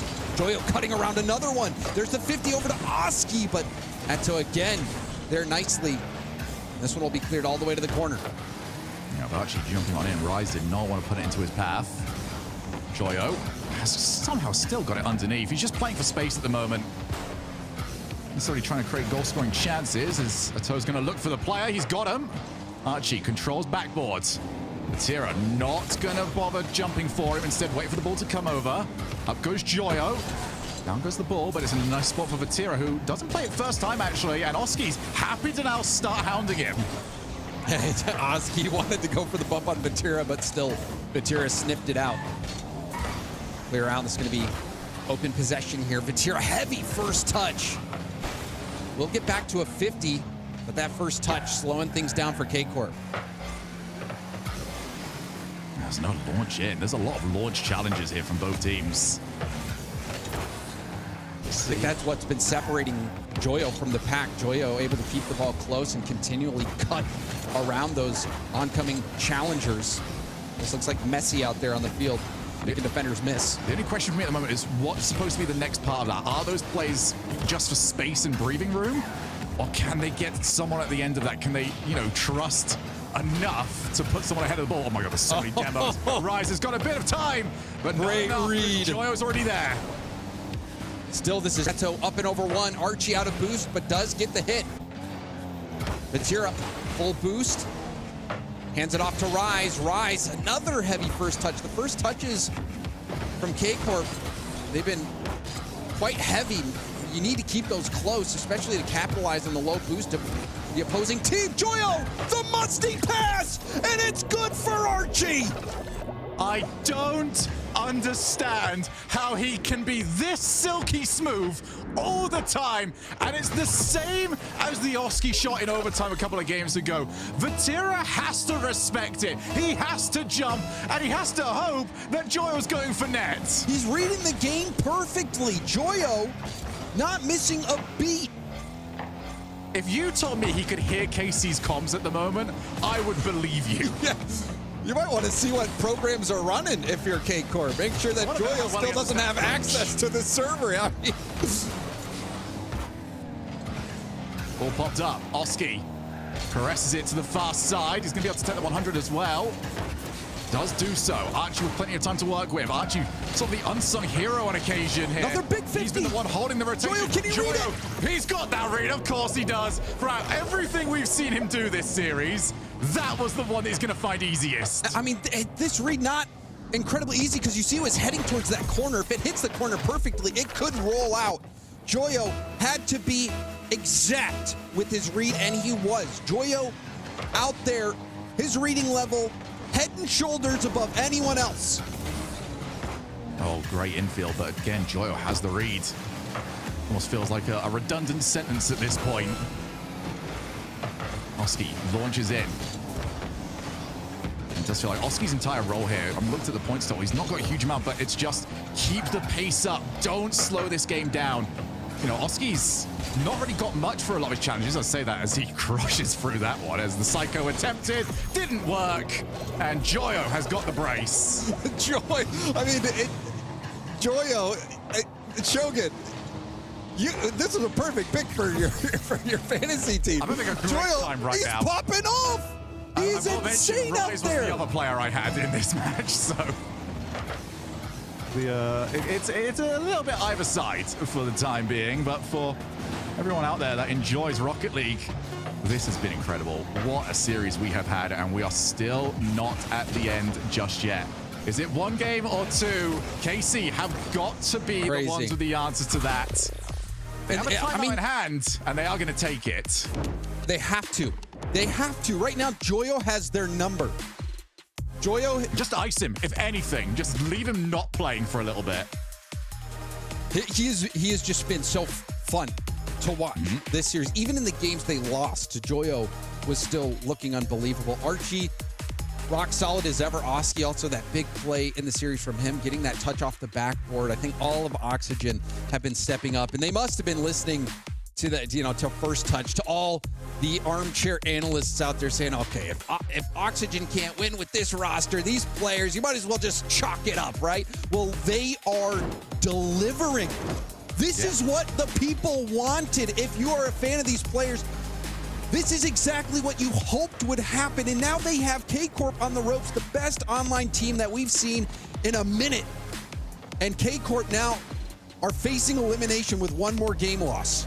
And what a spanner this would throw into the works if we all just assumed that we know who the four are going to be going to Worlds. If KC get eliminated now outside of that top four, it's great. It's great for Oxygen. KC, they won't be too worried by that, to be fair. Well, but suddenly the pressure is really on BDS and Vitality later on today, who will now feel like their matches are must win. It's like you have two teams in Europe right now. The top four versus everybody else who's hoping to make Worlds. All the teams in the top four want that gap to widen. So if you're a team that made it to Copenhagen, you're rooting for K-Corp right now. And if you're a viewer, you're probably expecting that all these top four seeds are going to make it through. But now, when you're looking at that Worlds picture, that spanner could be a massive one that brings the top four machine down. And if you're one of those teams looking to break into the top four, this is huge. Oxygen could be paving the way for chaos in Europe. I'll get to find out very, very soon. We go back to my beloved Neo Tokyo. There's one map I like almost as much as this one, James. We might be seeing it in just over 5 minutes' time. You got some good memories there, I'm sure, as many of these players do. We've been around long enough. We've done this for long enough. We've had enough events. You can name great moments from almost every single map. But can KC add one extra to their resume? Or will Oxygen flip the script and eliminate KC in the quarterfinals? Which would be something. Like you said, K-Corp this season undefeated online in these playoffs. And now they're going to have to dig deep. Call the timeout. What will they have here? Oski trying to take things slow. There's a 50 perfect shot opportunity, but you saw the bump on Eto. Now it's a 2v1, but Ventira couldn't get downfield quick enough. And the game starts to settle again. Yeah, Archie saw Glory ahead of him. Instead, he saw the next wall after he got whacked away. Joyo, I'm going to see what have we got from him. Has 2 minutes been long enough to ice him? Very effective over the last two games. Before that, required a little bit more help from his teammate. Oski's just waiting for his chance. Joyo does take it past the first. Oh, Joyo, he's doing it again. Has he got anyone in midfield to aim for? He does. Archie moves in, wins the challenge, but it's not enough. Oski doesn't want to commit that heavily, and they are just going to play for futures. There's another demo from Ventira. They're sticking with that same game plan. Will it pay off this time? Rise around one. I think K-Corp need to have better first touches if they want to take this game 6. They've been very heavy-handed recently. See if they can bring back that finesse we know they have. Oh, what a challenge, and Joyo had to stop the car. On the point that you've made, I really want to give a lot of credit to Oski as well for almost causing those heavy first touches from KC. He has been there every single time KC think they've got a little bit of time. And he has been the pace setter. Now here comes Joyo. Beat to it by Rise. That's big, because now Vatira chases up ahead. Win the challenge from Bateau off the side. And Oski back in time. Low boost situation here. Joyo got the mid. Will he be able to help out? Quick flip reset, but it's a double commit. Even more boost wasted. K-Corp trying to make the most of this opportunity. Vatira will pop it up, but he's going to go for the 50 now. Flip reset. Shut down, and on the goal line, Joyo now going to take over. Joyo past Rise. Bateau is the last one left. He would have had Vatira back in time.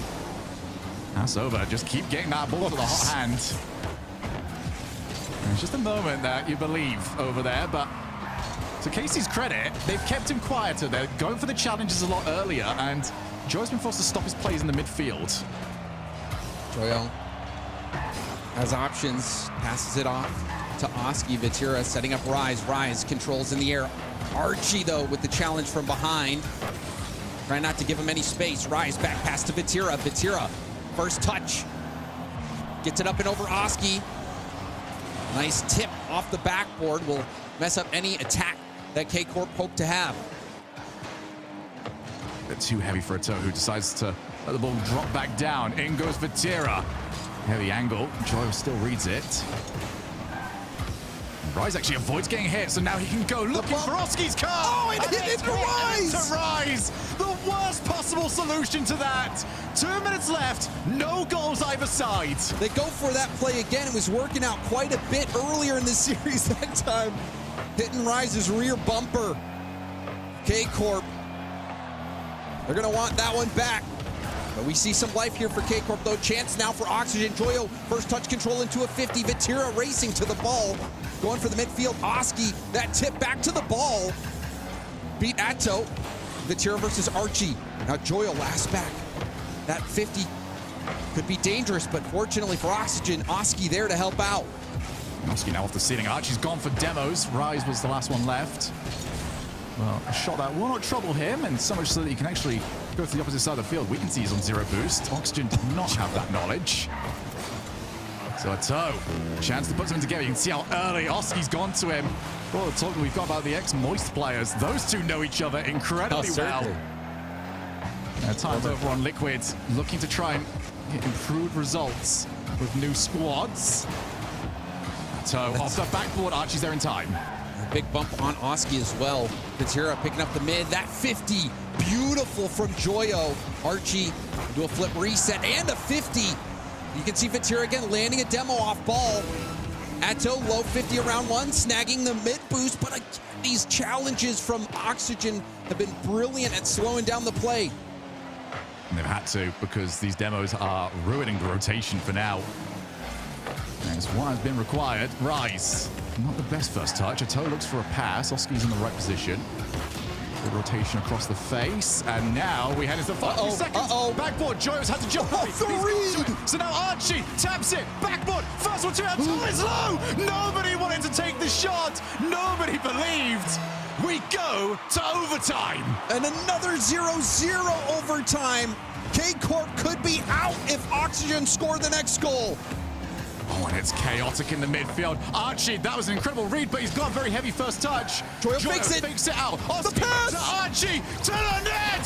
KC are out!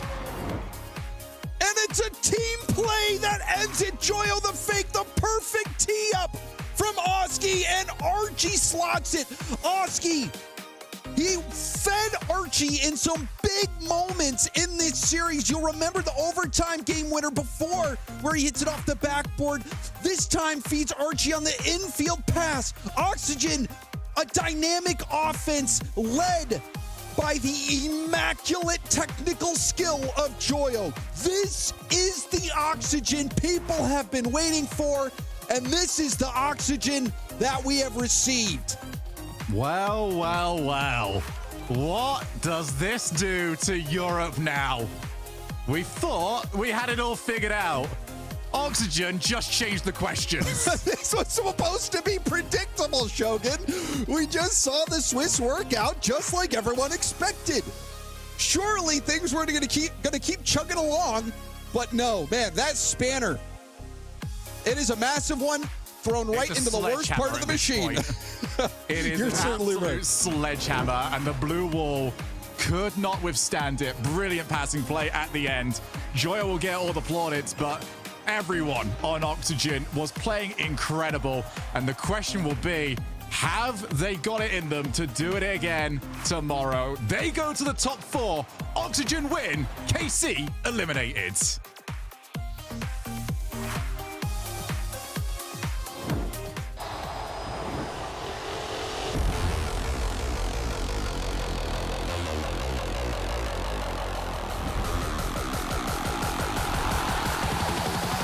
Let's move those feet.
The Swiss stage went just as expected, and well, the playoffs is getting off to an exciting and unexpected start. The undefeated K Corp taken down in the quarters by Oxygen. And to talk to me about it, we've got the man of the hour, Joyo. Joyo, thanks for being here, and also congrats on the win. No, thank you.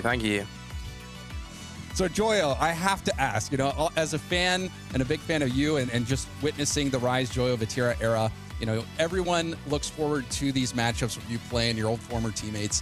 And now getting this win in this context, I want to know where this win ranks on your list of sweetest online victories. That's a crazy question, to be honest. I don't even know. But I mean, nothing can beat the first regional win. Yeah, probably. I mean, I went through a lot in the past 2 seasons, a lot of struggling, and obviously Rise and Vatira have had a way more upwards trajectory, and they deserve it, obviously. I'm not saying they don't deserve it, but I've been the one that's struggling out of the 3, and it's not personal. I don't hate them. It's not a grudge match, but yeah, it's quite sweet to beat them because, I mean, for the past 2 seasons, they've been farming me, so yeah, it's up there. Yeah, I mean, well, today you farmed Joyo. You were mind-blowing. I want to ask you, what was fueling you to this immaculate performance? Was it just motivation, or did you have some kind of crazy warm-up routine today? Because you were on fire. I mean, I free played for 5 hours before we played, or 4 hours. I mean, yeah, we were chilling in the boot camp. I was just spam free playing. But, I mean, nothing too different, to be honest. But did you feel any different today? No, not really. I think it's just everything clicked once in a team. I think even when I've had bad results, this isn't to discredit anyone else, but most of the time I still look like I'm playing well, even if we don't get the results on past results in the past few years. But everything just clicked today. I don't know. I'm really happy with my new team, and I don't know, it just clicked today, and I got to feel like myself, and this is what happens when I feel like myself in a team. Well, maybe you mentioned the new team. Maybe you can tell us a little bit about how the adjustment has been going from Moist to Oxygen. I mean, it's levels different. The Swiss, I was struggling. I was really nervous today because I'm not fully I fit into the environment, and I've integrated myself well, but purely on gameplay, it's a lot different, and I've had to get used to that, and I think I have quite well now. At least I'm getting there. Our ceiling's really high, but we do have a few confusing moments. It's been hard, to be honest, because I've been on the same org playing around me the whole time, and now I have to fit in myself, but I've found my way to do it. I mean, Snasky, Archie, and Oski all helping me loads, so I think it's just been really good. But yeah, there's still more to go. I mean, this series, it looked like you guys were locked in, playing as a team. And, I think, we saw this matchup earlier in Swiss. You guys lost, obviously, the 2-0-0 overtimes. But, what do you think you guys were doing well this time around that helped put you over the top that you couldn't find in the Swiss stage? Well, I mean, when we lost to KC, we've been talking about it literally since we lost. They played well, and they deserved the win. And I think even in this series, you can argue that KC could have won. But I think that's just how it is when you play KC. You have to play so disciplined, and so you can't make a single mistake, or they're gonna do that edge roll bump play that they always do. It's so hard to stay I guess fully in the zone and able to not slip up once. I don't think we changed much, but we were just so hungry to win this one because we knew we could have won the last one, and yeah, I don't know, we were just really fueled. We wanted to win so bad and just locked in really hard. Well, you could tell that hunger was there. You guys delivered. So congratulations on the win, Joyo. Thank you. Thank you for your time. Thank you very much. Consistency is absolutely key, and it seems like Joyo thinks that was the key to their victory as they finally overcome K-Corp, shutting down their 21-game online streak. And of course, as we were saying before, a big mention, Vatira no longer in the championship Sunday. He's knocked out in Saturday. This is a massive undertaking for this squad, and I believe CJ Shogun on the desk here with me. Shogun, this is huge. We asked if we're going to see just a regular old day like we saw in Swiss. Is it possible to see an upset today? And we've seen it in my eyes. Look, I thought after yesterday we had it all figured out. I thought maybe, you know, the top four got even further away than they were during the last split, but that is not the case. And Joyo is going to get an awful lot of the plaudits, CJ, but whilst Joyo, I feel, won them the series, Archie kept them in it, and Archie kept them in it during some real rough times in the fire. How good is it seeing Archie playing well? Archie was a player. He's coming on. Everyone, he had so much potential. Every team wanted to have Archie on it, and then he kind of dropped off a little bit, I felt like. But as you can see that stat down there, this is an enormous win, not just for Oxygen, I feel like, Leaf, but for the entirety of Europe, perhaps the world, to show that K-Corp are beatable online. Vatira is beatable online. And the confidence that obviously Oxygen and other teams can take from this could be massive for the region. It's huge because on one hand, I really want seeing the domination that we saw from K-Corp before, and then going into the major, I wanted them to win that, right? Like, you love to see a team be able to carry that consistency through. Sometimes it's nice to have that rock of like, oh, this is the team now to look out for. We thought it might have been Vitality before, then it's KC. Who's it going to be now? And on the other hand is I kind of like that chaos. It's a lot of times, Shogun, what we look forward to in the European region is things can just be anywhere. So seeing that Swiss yesterday was like, okay, familiarity, but where's the chaos? Well, what's ridiculous is if you turn around to us and went, okay, so big spoiler for tomorrow, one of the top four in Europe isn't going to make it. At the very least, which team is it going to be? You wouldn't pick None of us would have said KC, all right? It would have been, you know what, Gentlemates, I don't know, I don't really trust them online, or maybe Vitality might have a bit of a wobble. No one would have said, yeah, KC, man, not a chance they're going to Sunday.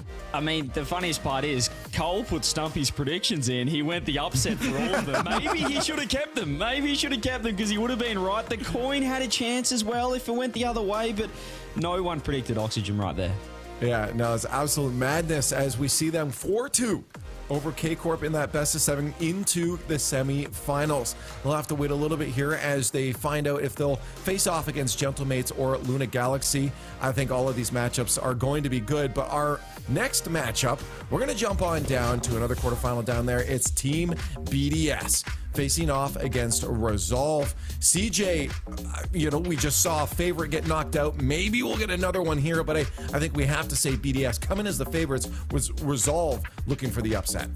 I mean, could it be a rinse repeat of the first series? I don't know now, because BDS, the form lines say they should be the favorites. They should get the job done here. And particularly in the Swiss stage, going through 3-0, a massive win over Vitality as well in that third round. And then over the other side, Shogun, you've got Resolve, who are like Oxygen coming into that last series. Haven't really had a result against the top team, but I guess anything's possible. Today everyone is now suddenly going to be a believer, aren't they? BDS, we've seen what just happened, realize now this is as much their opportunity as it is everybody else's. You're expecting KC to bounce back in future events, so getting as many points in this tournament is so important for everybody. But the player that I think this comes down to more than anything else is Drali. Drali was ridiculous yesterday. I have not seen someone hit the ball with so much power as he was yesterday in quite some time. If he's performing that way again, good luck, Resolve. Yeah, when he first got brought onto the team, I saw a little bit of some mistakes here, some double commits alongside Monkey Move very early on in the season, but that quickly dissipated. And this player right here is stepped up huge CJ into the squad to just create some phenomenal plays. Who had him on their fantasy league team now? Who was that? Yeah, it's me. It's me. Okay. I really dislike that as well, because CJ was like second pick, and I really wanted Drali. I really, really wanted Drali, so it was a good pick, CJ, and I hate to say it. I mean, you look at him yesterday, and it was just disrespectful against Vitality. We saw the psych no instead of the psycho on Zen, where he pre-jumped, predicted the miss, and he's just got so much confidence. All of BDS have the confidence, but again, that first series it's rattled me, because now I just maybe nothing is the way it seems, and can Resolve get another upset?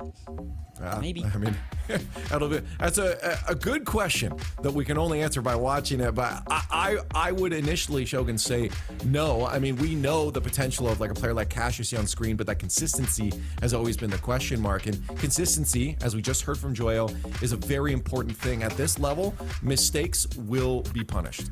Yeah, it's one of those teams that we are looking at here where it does feel like they've come together as this is our chance to prove we are who everyone thinks we are. You know, Kash has been talked up for a long time, but results don't necessarily push him in the right direction there. You can say the same for Ivan and Razias. But now, you know, you look at the org around them, and I will say in terms of orgs that take this seriously and have a lot of passion for this scene, Resolve have had so much passion for this scene and not necessarily the results to show for it. Now they've got a roster I feel that can really push them upwards. And as we mentioned, if there is a day, today feels like it. I'll get those hashtags in there. Hashtag BDS if you think they're going to do what is expected here of them and shut down their opponents, Grid Serve Resolve, or hashtag GRSV if you think that another upset is on its way. Oxygen did it to K-Corp. Maybe Resolve can do it with BDS. Move themselves in the semifinals. Keep those hashtags coming for a second here. Let's get ours on the board. I believe we probably all have to go without it. We've seen one upset. Certainly it doesn't happen again, Shogun. Like, certainly. No, for the sake of the fact that I'm not very creative and can't think of another word, my resolve has not been shaken by that previous one. I still believe in BDS. I think this is a sort of matchup as well that BDS thrive in. When they've got a team that maybe can be a bit quicker than them, that's when they struggle, but they are the faster team here, and that's the sort of matchup where Monkey Moon especially is going to be right down in his own comfort zone. We have to stand strong, don't we? We have to stand strong here. I know there was an upset before. Let's get the coin prediction, though. BDS, hot favorites in the chat. We love that. That was a good flip. That was one of your better ones, Leaf. That was a solid flip, and it's a BDS prediction. It's not very creative today, is it? It doesn't like how yesterday it likes to go went. with the grain. Well, let's get into our match. Cole and Johnny are waiting to cast it. We march forward into the playoff bracket with one upset cemented. We ask the question, can we find another? It will be up to Resolve to accomplish the unexpected as they face down BDS, one of Europe's apparent shoo-in for Worlds. Well, so far so good as far as fans of upset see things, but this one, Johnny, may be very different indeed. Resolve, they used all 5 games to get through the Swiss yesterday, and they're up against Team BDS. Yeah, definitely looking at strength of schedule through that Swiss as well. They look like the 8th best team in the playoff bracket, so they've got a lot to prove right now. But we're already seeing some upsetting results to the French community. Some upsetting games going against them. We haven't actually seen a non-French team take more than a game off any of the French teams in playoffs so far this season. So, you know, if Resolve could get one game, that might be the start of something special, the start of the doubt that BDS would have to worry about. It could well be the catalyst, but BDS were looking supreme yesterday all throughout, and Drali, the player that Shogun highlighted, is at the forefront of that. Since coming into them, looking more and more the part of the Moroccan, as the Moroccans were put on A in our international tier list as well, so part of a special select few players is he. But on the other side, you got Resolve, you got Kash and Ivan who have come in, already combining here against Team BDS, making them do some defending. Razias finishes it. What a start.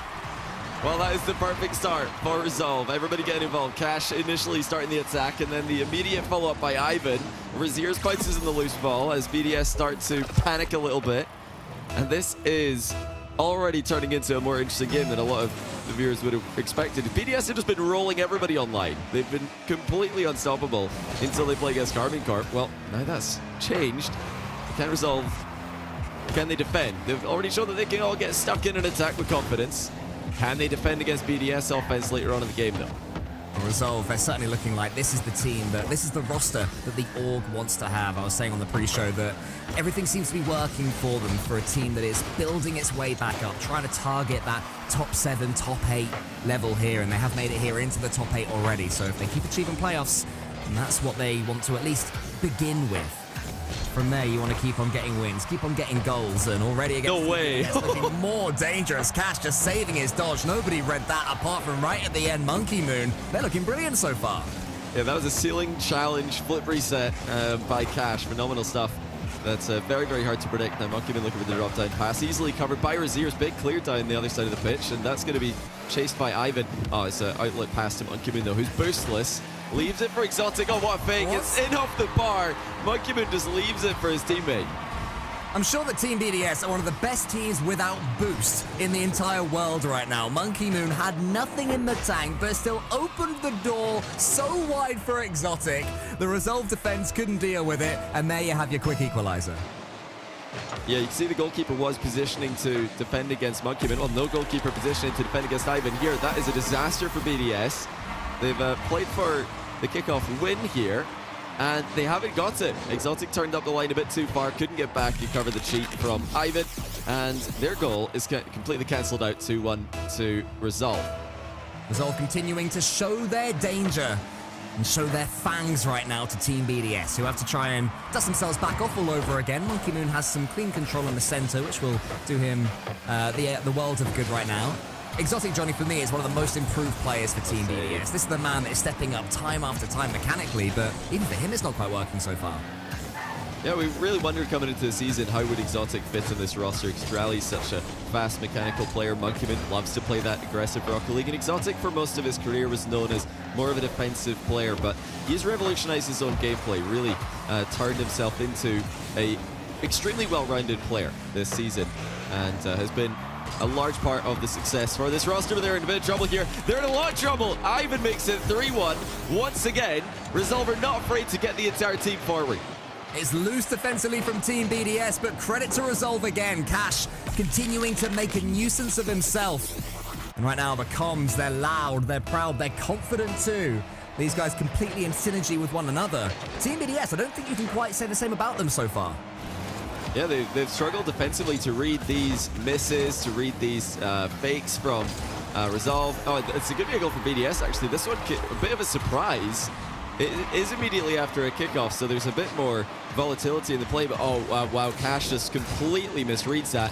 He had a full tank of boost, but he just drifted towards the near post a bit too much, did not cover the infield pass, and that is a careless mistake in defense. This allowed BDS to come back within one. Team BDS currently the 4th seed in Europe, so of all those sort of supreme 4 that we have recently learned can be felled, they're the ones in the most trouble, in the most danger of Lunar Galaxy, of Oxygen Esports just below them. Resolve not quite in that conversation just yet, maybe a look to next season for them. What they would love to do is make their way towards London, especially with Kash there, the Englishman, leading the way in the copper box. How great would that be for him? They're going to have to do some more defending first to get to that point. If they are to make it through this quarter-final, a long way away from that so far. But it's the dream start really from them, and they have continued with that the difficulties they had yesterday in the Swiss. They've learned from them clearly. Wow. Ivan pushed to the side. We're still having so much of the ball in the Team BDS half. Now look at the passing as well from Resolve. They're trying to keep the ball under control here as 2 of their players ran dry on boost at the same time. Just over 90 seconds left to go in game 1. Resolve still up by a goal. There's been some careless defending at both ends, but Resolve have played with the aggression that you need to play with, the confidence you need to play with if you're going to have any chance against the best teams in the world these days. I don't want to see them loosen that grit they've had in the midfield towards the end of this game. They don't want to get passive. They're not going to get passive. They're going to pounce another clear. Oh, what a save by Drali. Just pulls out of the goal before it crossed the line. Desperate time so far for Team BDS. They do have a counter though. Monkey Moon trying to wriggle his Octane around the ball. Can't quite do so, but they will keep on pushing. Drali's watching Raziers. Raziers just tries to keep the ball as far away as possible. Is in the Resolve corner, which can be awkward for both teams as Exotic has to push it back towards Drali. 50 seconds left. Resolve continuing to press, not sitting back with what they have, but this is where it could backfire. BDS, another chance to counter. Ivan sends it wide this time. BDS, you feel they're cooking something, Johnny boy. Another chance comes in. Drali forces a save. Exotic doesn't have the angle, and Razier sends it wide. Yeah, BDS up with the pace here in the closing minute. They need the goal to come back, but it's Resolve withstanding that offensive pressure at the moment. They've defended their back corner boost. That's massive for them. Boost was starting to become a bit of an issue, but they've broke it free. Is Exotic potentially one more chance for Team BDS if he can get things going fast. Monkey Moon's in the air, sent out the sky there by Raziers, not giving Monkey Moon an inch. They've done so well so far, Resolve. Monkey Moon does beat their Raziers. Kash, one more opportunity. Does he go for the stick or the twist? In the end, it goes up in the sky. Ivan could finish it. He sends it down. Monkey Moon catches, and Drali helps him out. This is still an opportunity for BDS. Exotic towards Monkey Moon. Up as fast as anyone has ever. Kash, though, does some great work to send it to Raziers. Wow. I'll tell you what, Johnny, whatever happens from here, not going to be a sweep, mate. Already not the game we were expecting. You know, if we were to tell you at the start of today that Resolve are going to take game 1 against BDS, most of the the analysts, most of the fans, most of the I think even Resolve fans would probably think, okay, it's a defensive performance. BDS have overextended. We've got some open nets on the counter attack, but that is not what happened in this game. Resolve committed to offense. They trusted each other to get key touches in offense, to set up goals. And after trading, a bit of a careless kickoff goal from BDS, and then a goal at the other end, which Kash will want to get back. He didn't do the best job covering the infield pass there. Apart from that, I think Resolve deserved this game. The rest of the game, I'm very impressed with their aggression. I'm very impressed with their late game challenges, especially not to give BDS the run of show in the closing seconds. Yeah, I mean, this is a team right now, Resolve, Kash, Rlcs, and Ivan, that are playing other games together outside of their Rocket League scrims. They are a true team, loving being around each other, enjoying spending time with one another. And I think you can see that on the pitch, there's no egos in this team. There's no one player desperately trying to sort of be the big man. All of them working for each other. Look how much work Rlcs is doing. It is saved on the line by Team BDS again, but the work continues for Resolve. Oh, that looked like a surefire goal, but I think it was a play for a block instead of the open net. They're going to get a goal now, and it's no doubt from Rlcs at this play. Dispossesses Drally and immediately pre-flips off the wall. That is a great finish, using every ounce of boost that he had to put Resolve up again. I mean, this is phenomenal from Resolve early game. Yeah, the recovery from Rlcs was quality. The pre-flip into the ball, running out of boost en route, and still connecting with the perfect part of his vehicle to get so much power on it. That is a world-class goal there from Rlcs. Actually got world-class goals in him all over the place as well. Here is Ivan. Look how much control that Resolve are having. BDS having to scamper back to their own half time after time. When they do get a clearance, who does it fall to? Yet another Resolve player. Finally, BDS get a clearance. Drali's in front of the ball, which you want to see from Team BDS. And this is where you question Resolve. Are they able to defend against BDS? The crossbar will help them. Monkey Moon finally has a chance to cross the crossbar again, and Kash gratefully smushes it away. Oh yeah, BDS will not be too happy with their accuracy there. The underside of the crossbar, the worst part of it to hit when it bounces down into the ground and then over the crossbar out of reach. It would have been better to hit the crossbar flush or just hit it into the net directly. And here come BDS again. Exotic's up uncontested, but the backboard's covered by Kash. Monkey Moon's going to keep it going though. BDS have definitely stepped up in the last 30 seconds or so. Another chance comes in. It's Rlcs, the hero at the other end now. What game 2 he's been having. Exotic from the ceiling. Ivan's falling. Won't be able to get there, but Rlcs, he was caught onto it fast. Comms have been perfect so far for Resolve. They have to be against Team BDS. That may continue now. Monkey Moon shoots, but it's weak, Johnny. His shooting has at times been not ideal, and that was another example.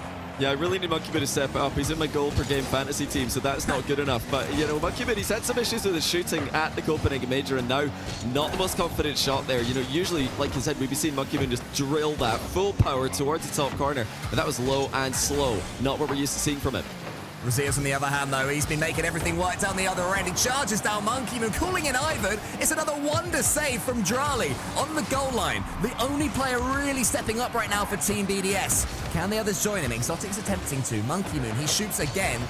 It's wide, just trying to get the double. But here's a chance for the counter. Kash. Rlcs is up. Kash leaves it for Rlcs, does he? Yes, he does. Can Rlcs... Well, not quite. Kash had the opportunity. And BDS's goal line defending has been their best asset in Game 2.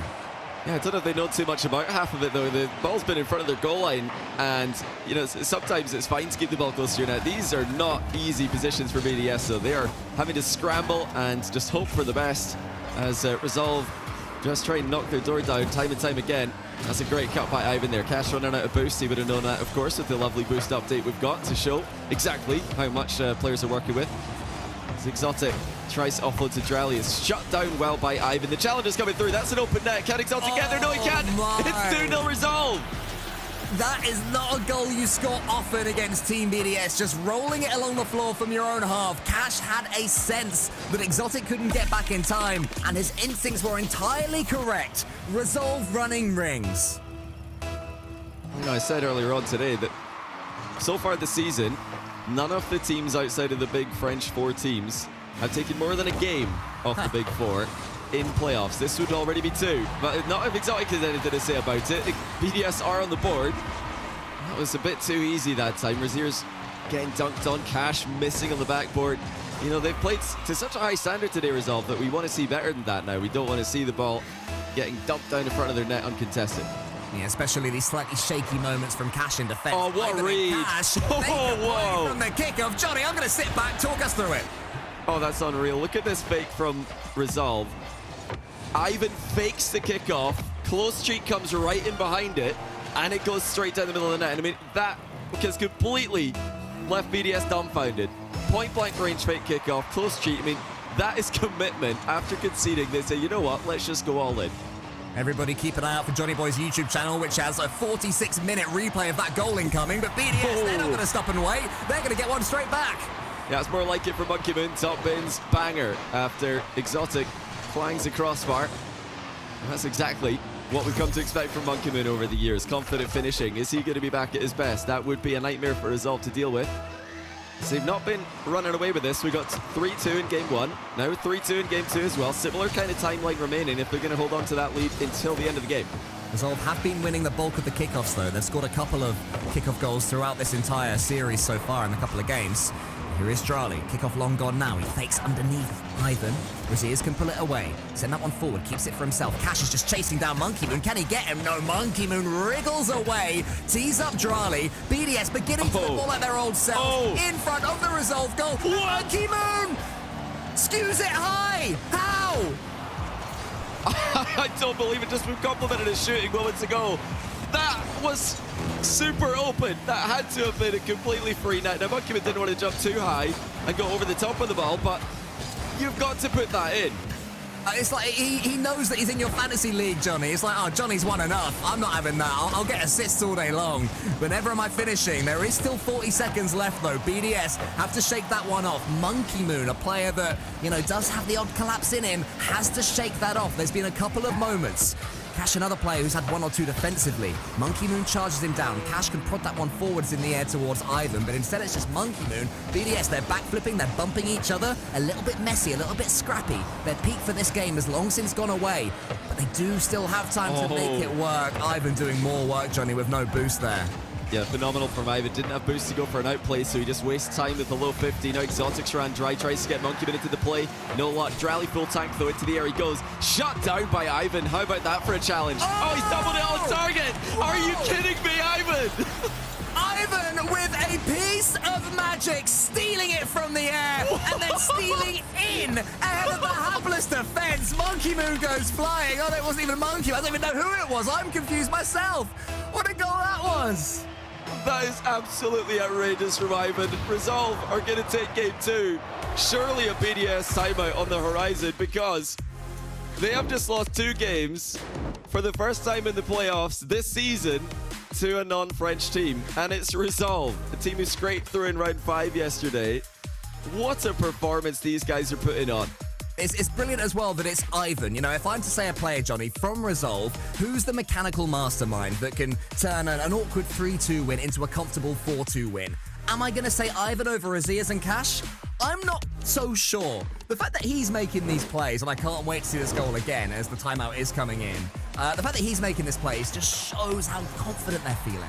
Well, you know what I like even more than the finish, which was spectacular. That could easily be goal of the day right there from Ivan. But my favorite part of it is that he's up in the air. Drally had, plenty boost to work with in the closing seconds. Ivan's just up and he's immediately challenging him. That is what you want from a teammate when you're in the closing seconds of a game with a goal lead. You want your teammates to be up instantly. You don't want any hesitation. You don't want any time for the mechanical players in the opposing team to get control of the ball, get a flip reset, and start to chain outplays together. No time wasted in the end of games 1 and 2 from Resolve. They have just absolutely full sent it on their challenges. Amazing, absolutely amazing stuff from them. And BDS have got a problem here because, they're not playing their best. Monkey Moon has missed some opportunities in that last game. Exotic and Drally as well haven't played up to their incredibly high standards, but Resolve are on one. What a level we're seeing from them. This has to be a surprise to Team BDS. I think that's the key thing here, that for Team BDS, there was a level that they would have been expecting that they'd be coming up against from Resolve, and Resolve are smashing their way far beyond that. I think that, you always want to play your best. You always want to try and play at 100%. But part of you thinks, it's this opponent. This level should be enough. Resolve, Johnny, are showing that whatever BDS are doing so far is not enough. They're going to have to play at their very best to win this series. Well, you know, we've always said over the years that Rocket League is all about confidence at the pro level. It's all about, you know, playing to your absolute highest potential with aggression, with an attacking mindset. You cannot be worried. You cannot hesitate. And that is exactly what Resolve have done today. They've come in here and they're playing as if BDS are a team they're supposed to beat. And, you know, BDS probably expected to have more respect from Resolve with a lot of the plays that they've been making. Resolve have not given them that respect. And if they can keep this up, they might even be favorites to win from this point. But do not count BDS out just yet. Off a timeout, they are incredibly dangerous. Let's see what they decide to go for as we kick off Game 3. To add more negative omens towards Resolve and their fans, we also saw this yesterday against Team Endpoint, where games 1 and 2, Resolve were impenetrable. They couldn't be scored against, and they were scoring 3 or 4 goals in both of them. And then games 3 and 4, they were quieter. They couldn't break through Endpoint. Endpoint were playing a defensive game, and it worked against them, the counter-attack style. Now, Team BDS aren't going to offer counter-attacks. They're going to try and take the fight to them. But we have seen Game 3 be a period where Resolve start to slow down. And especially in the best of 7, it could be tough for them. I love that challenge in the back corner there from Kash. Just ignores the ball, goes for the demo on Monkey Moon instead. He knows that 50-50ing in that position is just going to play the ball into Monkey Moon's favor. It's going to give Monkey Moon the momentum that he needs to clear it. So he just plays for the demo in the back corner instead with a nice drive challenge and wins possession back briefly. Here comes Rally though, the other end, shut down by Ivan. Not for the first time this series. Exotic has to send that one long, but Ivan is just waiting for it. Letting Exotic use all his boost, allowing Team BDS to come through. Now it seems to me that Resolve are playing their own counter-attack style. They're aware that after that tactical timeout, Team BDS are going to be chucking everything at them. So if they can survive for, you know, a couple of minutes, maybe even 3, BDS might get frustrated. The double commits may came out, that's as we saw there. And in the end, there's a chance. Monkey Moon, a humongous save. Whoa. To turn it back to his own goal. Ivan squeezes it almost in. But it's a gameplay, game-style masterclass so far from Resolve. Exotic trying to take the ball to his own back corner, nearly put it in his goal's top corner, but it does go away from danger. Still, Resolve, great chances, great goals! Ivan on the score sheet as a simple centre ball comes through. Team BDS starting to look a little bit desperate, forcing the issue as expected. Drali misses. Ivan, to read that miss from Drali, who's been playing so well, shows how locked in he is right now. You know, I'm not a body language expert, but I've seen a whole pile of Monkey Moon head tilts, head shakes from, you know, mistakes and goals and missed opportunities, and that might be another one. Monkey Moon has to pre-flip to save the ball with no boost remaining. Resolve are all over them early on in the game here after the kickoff. They're just controlling the play beautifully. 50-50 to Kash, it's off the bar. But everybody on BDS scrambling. Drally forced to make another save. Monkey Moon dives in the way of the next one. Now the counter-attack comes through, but it's a tame one. Yeah, Resolve have to make sure that they don't allow themselves to give away a simple goal. They've got so much boost control. Oh my having goodness. all the clean touches on the ball. The last thing they want is a P-roller just bouncing into that orange net and taking away all this momentum. So far, the balance is perfect. Ivan has been at the heart of that. His teammate misses the ball. It was Kash who flew by, so Razias is called into action. Ivan with no boost. What This is going to be sucked up. Razias does get a huge save. And then Kash says no to Monkey Moon. Ivan still boostless though, the shot wide. Drally unable to hit the target as the goalkeeper is left stranded. Opportunities going astray for BDS, and Resolve have produced some heroics in defense as well. Drally looking to air dribble bump pass. He does land the demo, but the ball goes wide anyway. Resolve getting bodies back, they're helping each other out, and they are eventually getting the ball clear time and time again. Ivan is looking more and more boost-starved the more I see him, though, which is a slight worry. He tends to be getting the ball, getting in good positions, but having to dribble it forwards with nothing in the tank. That allows Team BDS forwards again. Ivan's underneath this one. Does have 100 to use. Slaps it back to the Team BDS half. Exotic towards Monkey Moon. Team BDS' transition game has improved. They have to score from it, and finally they do when they end up connecting. Yeah, it's a very tough read. Monkey Moon absolutely batters the ball into the backboard. And Kash was predicting a bit of a downward bounce on that one as he flew under it. But the ball just came straight back flat, and it is a BDS equalizer with just under 2 minutes to go. Now, will there be any kickoff shenanigans? We won't see it this time, as Ivan defaults to standard. That'll leave the ball for Exotic in the back corner. Double reset for him. He's past one, and Ivan dispossesses them. Hold on, counter-attack Raziers. Oh, Monkey Moon with a huge save. Once again off his own crossbar. but it's more backboard pressure from Resolve. They'll keep on fighting. Rlcs has got good boost, so does Kash. All three of them involved in the attack yet again. Ivan sweeping up from behind. Exotic's going to try and beat him to the ball and does just about manage it. Here comes Kash, he's got 100. Both of opponents doing defense. Rlcs is pretty happy to see Kash's shot float harmlessly wide. Again, Resolve getting more in these exchanges. Ivan 1v2, looking to go 1v3. He's done a great job here. That's open. It's in! Rlcs finishes what Ivan started, and Resolve have another late lead. They just keep on coming. They will not stop. It doesn't matter if they concede. It doesn't matter if they miss a big opportunity. This version of Resolve only know how to keep that pedal to the metal, and it is making BDS question everything. Is this a team right now in this series that's running out of ideas? Maybe, but not with Rlcs. Oh my goodness. New ones into the equation. Still don't score, and Rlcs' clearance is powerful, more than it had any right to be. Again, it's that underside of the crossbar that's not helping BDS out in that position as the ball went into a very difficult position to shoot. They are piling on the pressure late on the game, though. Rlcs quick into the middle. It's back to Exotic. He's going to try and get it up into the air, but he gets bumped completely out of the way. Rlcs again has a 100 boost.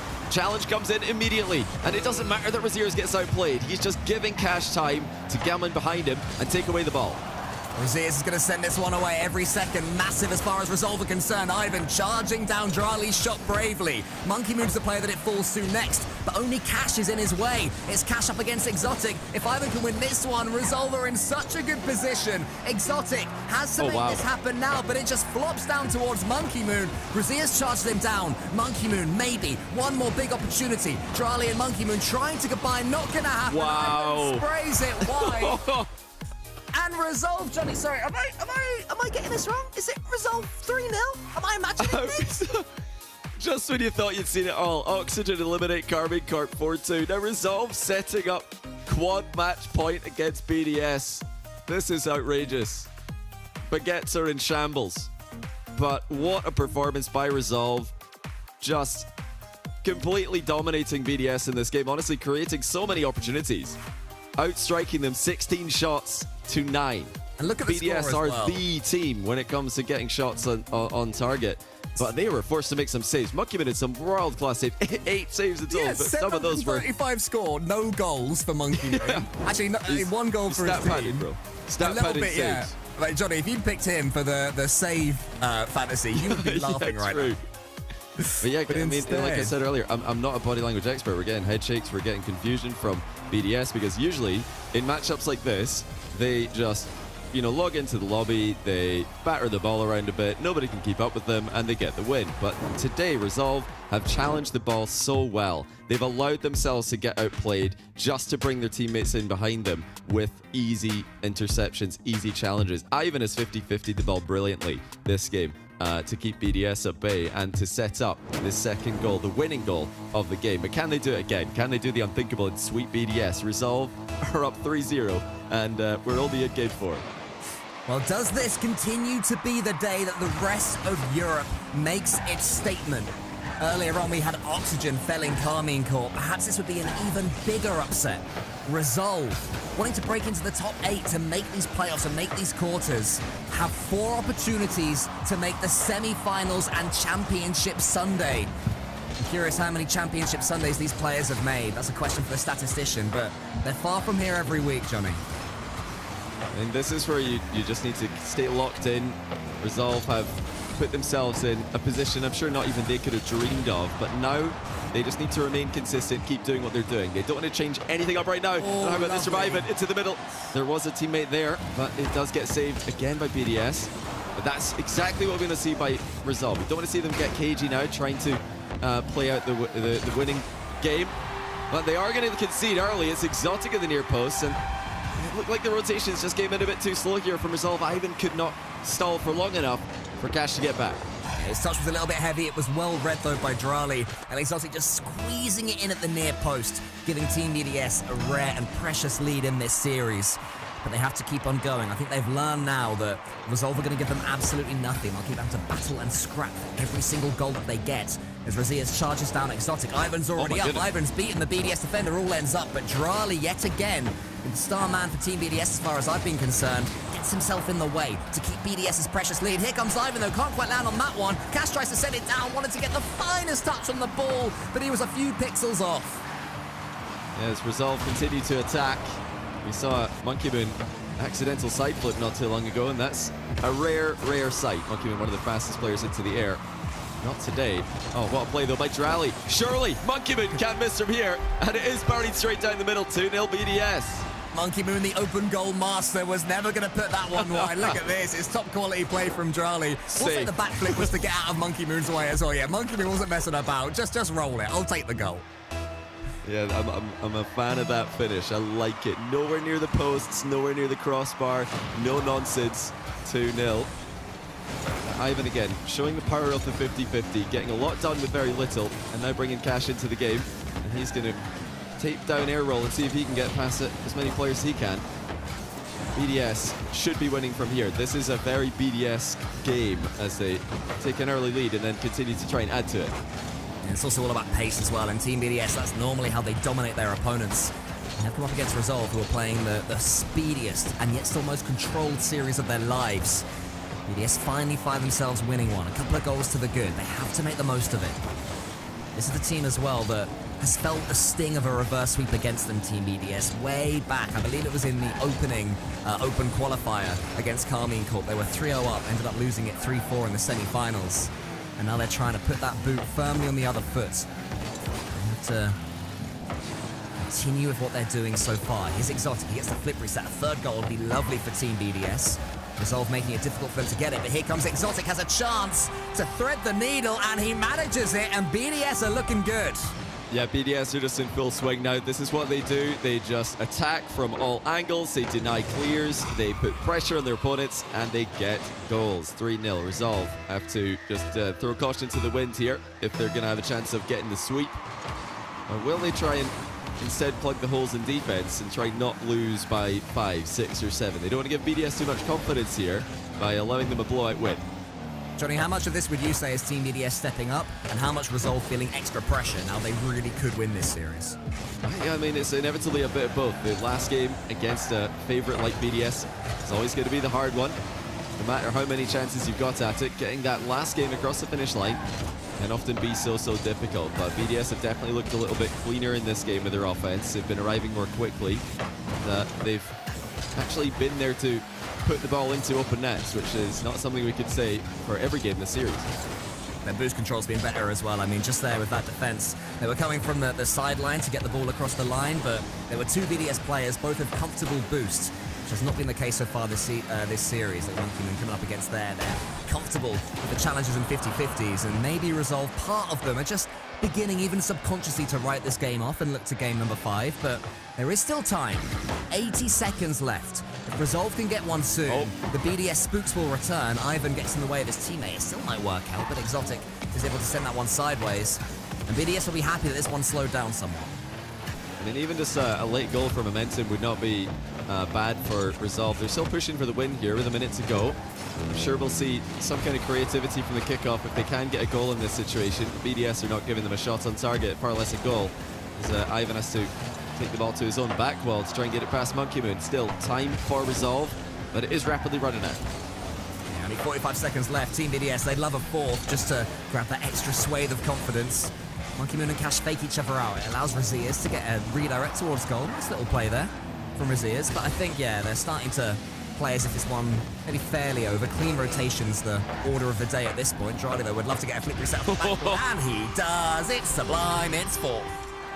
Yeah, it's a backboard triple from Rlcs there. Instead of just shooting first time, as the Rlcs thought he would, just plays into the backboard again with a reset, and then buries it. 4-0. It is a blowout for BDS in Game 4. Just a harsh reminder to Resolve that this is not over. In fact, it might be far from over, even though they've got 3 more shots at match point. And a timely reminder as well for Team BDS that this is what they're capable of. This is what they can do to teams when things start working. One of the more momentum-based teams in World Rocket League, and that momentum is certainly building its way up now, Johnny Boy.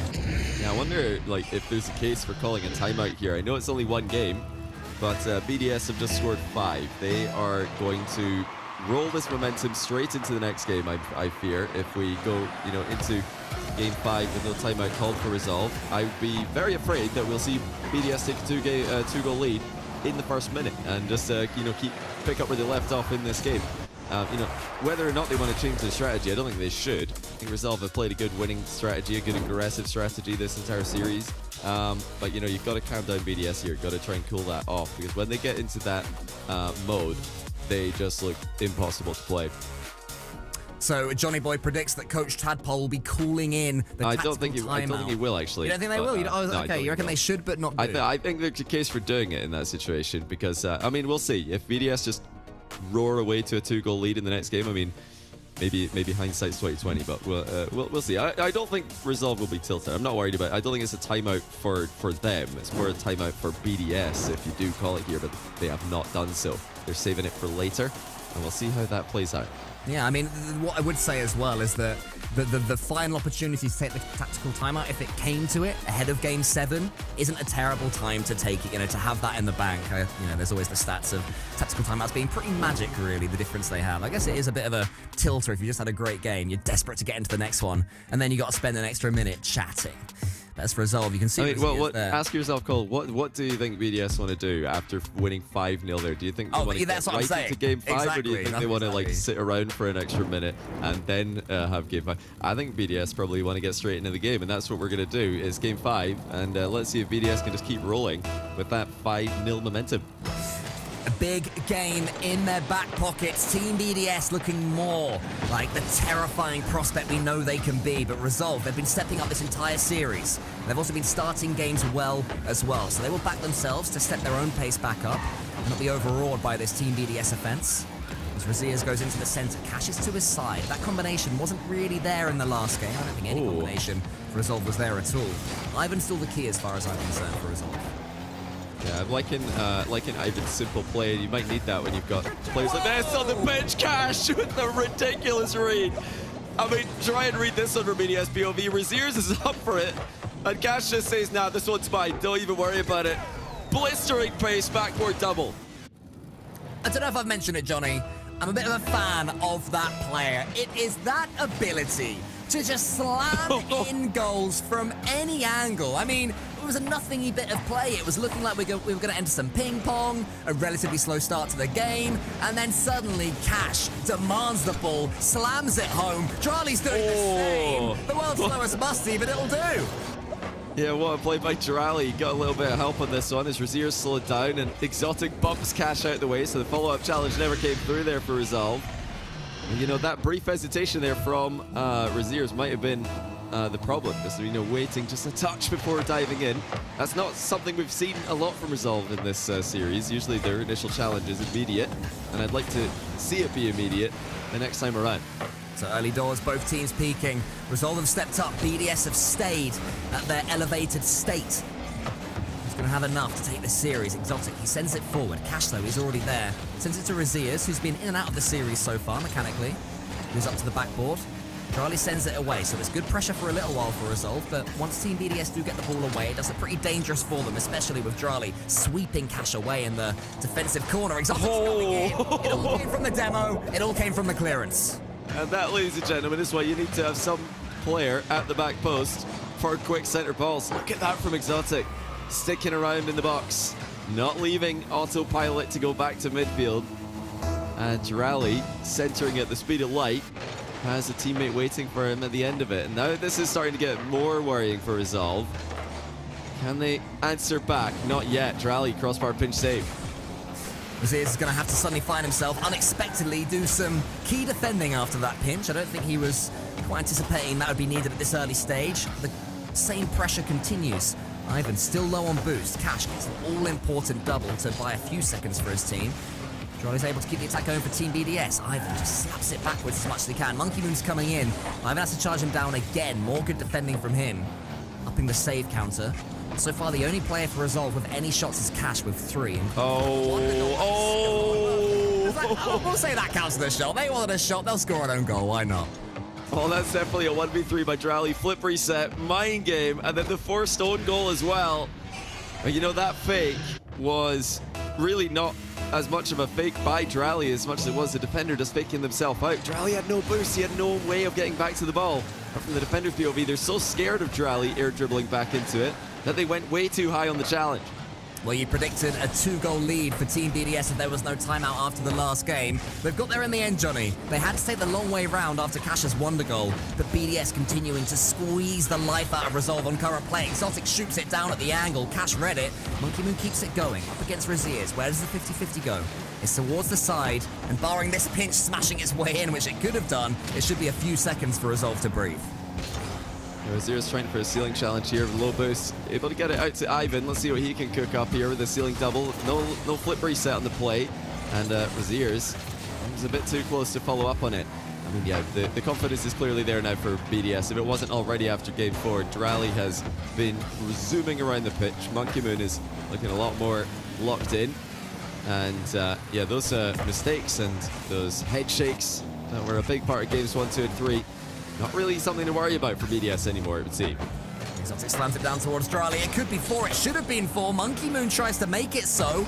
This one is blocked by Kash towards the goal line. Here's Drally going for it himself. Got no boost at all, so I'm not sure that was the correct decision, but just making sure that the Resolve defense is staying honest.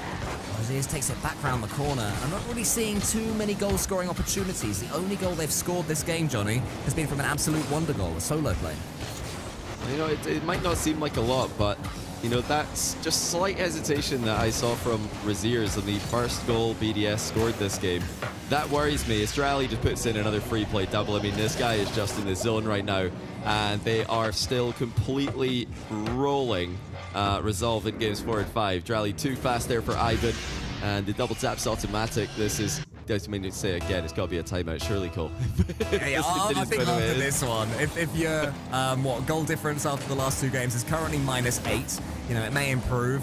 Resolve may get a goal or 2, but not looking too hot for them right now. And Team BDS certainly stepping their game up even further as the games and the goals fly in. He slows this one down up against Ivan. Resolve just needs something to take into the next game. Neo Tokyo's going to look like a lonely and desolate place for them if and when now they find themselves there. They do not want to head to Tokyo in Japan. Exotic up against Rlcs. Exotic just sending it wherever he wants the ball to go. He goes up now. He's got the pass towards Drally. He should sink this one. It's off the post. A few wayward shots for BDS, but they're getting so many clear-cut opportunities. 12 shots. No, 11 shots, so still a lot. Yeah, the shot differential massively swinging in BDS's favor. That was not the case earlier on in the series, where Resolve were seeing plenty offense in every single game. Yeah, BDS are back at their best. Resolve have not had an answer. They've got to think of something quickly, because, you know, if they can't make this... I mean, this is the problem for me, because earlier on I didn't want to even hear about a timeout for them. I wanted them to call a timeout and then play exactly the same, try to psych BDS out a little bit. Now they might have to actually start thinking about a gameplay change, because they've just been cooked 2 games in a row. So do you just go in and do the same thing again? Maybe not. Now the doubts start to set in. Is that going to work? I don't know anymore. As BDS do get a 5th goal, they've completely destroyed Resolve twice in a row. This is unfortunately for Resolve what we thought was going to happen this series from game 1, and they have now called a timeout. But, you know, this one's for them as much as it is to stop the BDS momentum. So the 87 people in Resolve's game room are going to step up and walk about, shake things off, because things have suddenly got very, very serious. From 3 games up and partying, it's about to go to game 6 at the very least, and they've not been close games the last couple. -9 goal difference for Resolve over the last 2. I mean, at this point, Cole, who would you pick to win the series? I think if Resolve called the timeout after the last game, I would have said Resolve. Now, after this game, I think it doesn't matter. I think BDS are winning. I just feel like now they've just remembered how to play their game. Drally's been unstoppable. Exotic is looks like a brick wall with his 50s. And Monkey Moon is just Mr. Consistent again. So... yeah, I ask you guys watching, who do you think wins this from here? And I think the honest answer for the majority of you will probably be BDS. They've got the momentum back, and we know a timeout can only do so much, or, you know, so you would think. But let's see. Let's wait and see what Resolve are going to do here. Are they going to make any drastic gameplay changes? Are they just going to try and go back to that game 1, 2, 3 form that saw them taking a 3-game lead?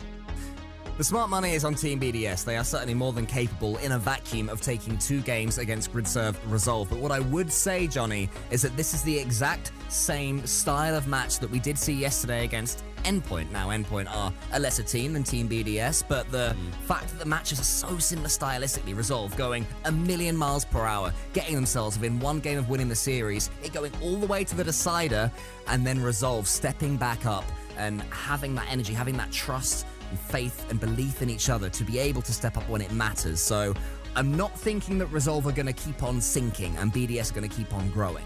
BDS, like you say, they're still the favorites in my opinion, but I don't think Resolve are going to shrink away into the shadows and just, lose by 3 or 4 goals over the next 2. I think that part of the series is done. If BDS win this game, I don't think it will be as easy as the last couple have been, and that's based 1 on Resolve's tactical timeout, and 2 on the fact that they're over-relying on these solo plays. The only goal they've got in the last couple of games has been that Kash beauty, which was stunning, by the way. But they are more than that as a team. And, that 1 goal by Kash, it came in a moment of hyper-aggression, just, absolutely maximum speed and commitment to the play. And that's how Resolve have to play this. No matter what changes they're going to make to their play style, if any, the one thing that they cannot afford to change is the pace of play. They need to match BDS pace of play or just go even faster. They've got to push themselves to the limit here. Game 6, 2 more tries at match point. Resolve off a timeout, looking to do it in 1.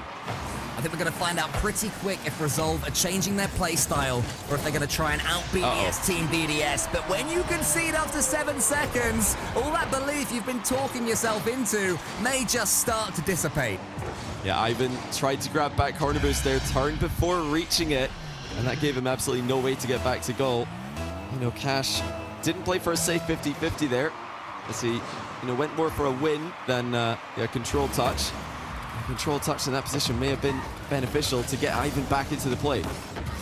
Kash, though, does get something going straight away from the kickoff. Kickoffs were a decent weapon for Resolve in the first 3 games. I wouldn't say first couple, but of course they won the first 3, didn't they? And they had some key kickoff goals throughout those. Since then, nothing of the sort. That demo could open things up. Maybe that's something to focus on, trying to bump BDS into oblivion. Nothing comes from the attack still. Drali, another clean touch in the Resolve half. It's been happening too much defensively, I would say, is where the slowness has really been punishing Resolve. As Monkey Moon charges down Kash yet again. It's all looking a little bit isolated for Resolve still, even after that tactical timeout. Yeah, it's nice play by BDS, just letting Ivan make a nothing touch as, Resolve are trying to get the same results as they did in the earlier games. They're trying to press and, give BDS no time on the ball, but BDS might have realized that the quality of touches that are going to happen might not actually be anything to worry about if these rush challenges are coming through. What can Razier's conjure up here? That's 1 reset, but Monkey Moon just catches it on the backboard, and he's got plenty of boost here to guide it down to Exotic, but that's actually not bounced as safe as they would have wanted. Kash with a double middle, Razier's couldn't react in time. So close. Team BDS's goal living a charmed life for a second. Exotic misses that one, so it just rolls still pretty dangerously into the corner, especially with Exotic bumping Kash out the way to allow Monkey Moon in the air. Ivan, wow, that was pacey. I was saying they were slow in defense. Not there, they weren't. Monkey Moon wasn't allowed to have that ball for a split second. Charlie, boostless, tees up Exotic. Where's Monkey Moon? Is he going to be able to come in? There he is, just waiting. Team BDS slowing things down for a second or 2, not overcommitting, not rushing. Realizing they really have this series in their own hands right now, but 1 goal for Resolve could change that, or at least in Team BDS's mind. Exotic high again. BDS low on boost. Resolve have been stealing boosts and controlling it much better in this last game. Certainly they have been in the couple that came before it. Yeah, every touch, I was about to say every touch from Resolve is being nullified as Monkey Moon almost lost control of that one, but his teammates have done a great job to gather the ball and get it right back into attack. Just about half the game gone. It's not the blowout scoreline that we had in the last 2 games, but it is still a BDS lead. Resolve needing to do something about it. Monkey Moon up against Kash. Kash is always a danger as far as Team BDS are concerned. They have to stay alert. The dangers that Resolve possess, even though things have been going their way the last couple of games. He's Exotic with the ball into the corner. Kash has no boost, so leaves it to Ivan. And Ivan, we've seen already, is more than capable of breaking Team BDS hearts this series. His clearances, they're a little bit high as far as BDS are concerned. They're all going to a Resolve player. Never a BDS player following up. Very rarely are we seeing a BDS player in front of the ball going for bumps and demos, which is so rare. So Resolve have managed to wrestle something back. Oh! Finally, they punish BDS, and you've got to say it's sort of been coming. Well, it looked like Monkey Man had done enough here, but Drally tried to pre-flip into the ball to get a 50-50, missed it, and that leaves it uncontested for Kash. Well, one small mistake by Drally is all it took for Resolve to see the opening, and they've tied the game. 2 minutes to go. Resolve still in with a chance to win this one, and it's a good one. A good kickoff again. Kash comes away with the ball. BDS can't allow that to happen. They have to press upon him faster. Rlcs is scuttling back to his own goal, not where he wants to be. Exotic takes one touch, tries to go low with the 50. Monkey Moon takes out a couple of defenders, but somehow recovers. Drally just punched it home, but it wasn't quite to be. Kash has to get the other touch, does he? No. Ivan helps him out instead. If this boost spawns, it would be massive for Kash, but it doesn't, and the attack should go away. Yeah, brilliant hustle by Kash in defense to keep Resolve in a tie game. Ivan looking to fake out Monkey Moon there. No luck. Monkey Moon plays the ball. Now Azir's looking to keep control in the back corner. He's done well here, but is running out of boost, and Exotic, he just ignores him. Monkey Moon up, matched by Kash, and it's a good bounce into the back corner for Resolve there as they get more cars behind the ball. But here come BDS again. Exotic looking to lob at middle, but no touch. It's Resolve's ball. It's open. Here, it's been so tense here in game number 6. Kash is trying just to push that ball towards the goal, but the Exotic somehow, heart in mouth, managed to get back in time. Now it's Monkey Moon cueing that ball into the top corner, but not quite on target. Exotic in the corner yet again. Neither player wants this to pinch the wrong way. Monkey Moon is the beneficiary. Falls to him. Asks the question of Ivan. Drally with a snapshot. Exotic's coming in. Can he get the clean touch that he desires? Kash sends it towards Monkey Moon and not Rlcs. Drally is what are they doing? Exotic. Will that let Resolve in? No, it won't. They didn't read it. Well, no one on the ball, and BDS sent 2. They're double committing on nothing there, but they've gotten away with it. 20 seconds to go. Resolve now looking for the redirect. Kash completely dusted to the ball by Monkey Moon. Exotic's up as well. Drally full tank of boost. He's not going to get there. It's Resolve with control again in defense. Rlcs, one more chance for Resolve to take this one before overtime. Goes for the musty, not going to get enough power on it. Oh my goodness. Coming in though, he tees himself up. Monkey Moon, one of the fastest players in the air, tees up his team. No way! 0 seconds, Exotic is pandemonium. Oh, what a touch by Monkey Moon. Unbelievable overhead read, and Exotic just gets enough juice on it to get it in with no time remaining. What a heartbreaker for Resolve. They saw the goal at one end, and then before they knew it, it's game 7. BDS with a 0-second winner.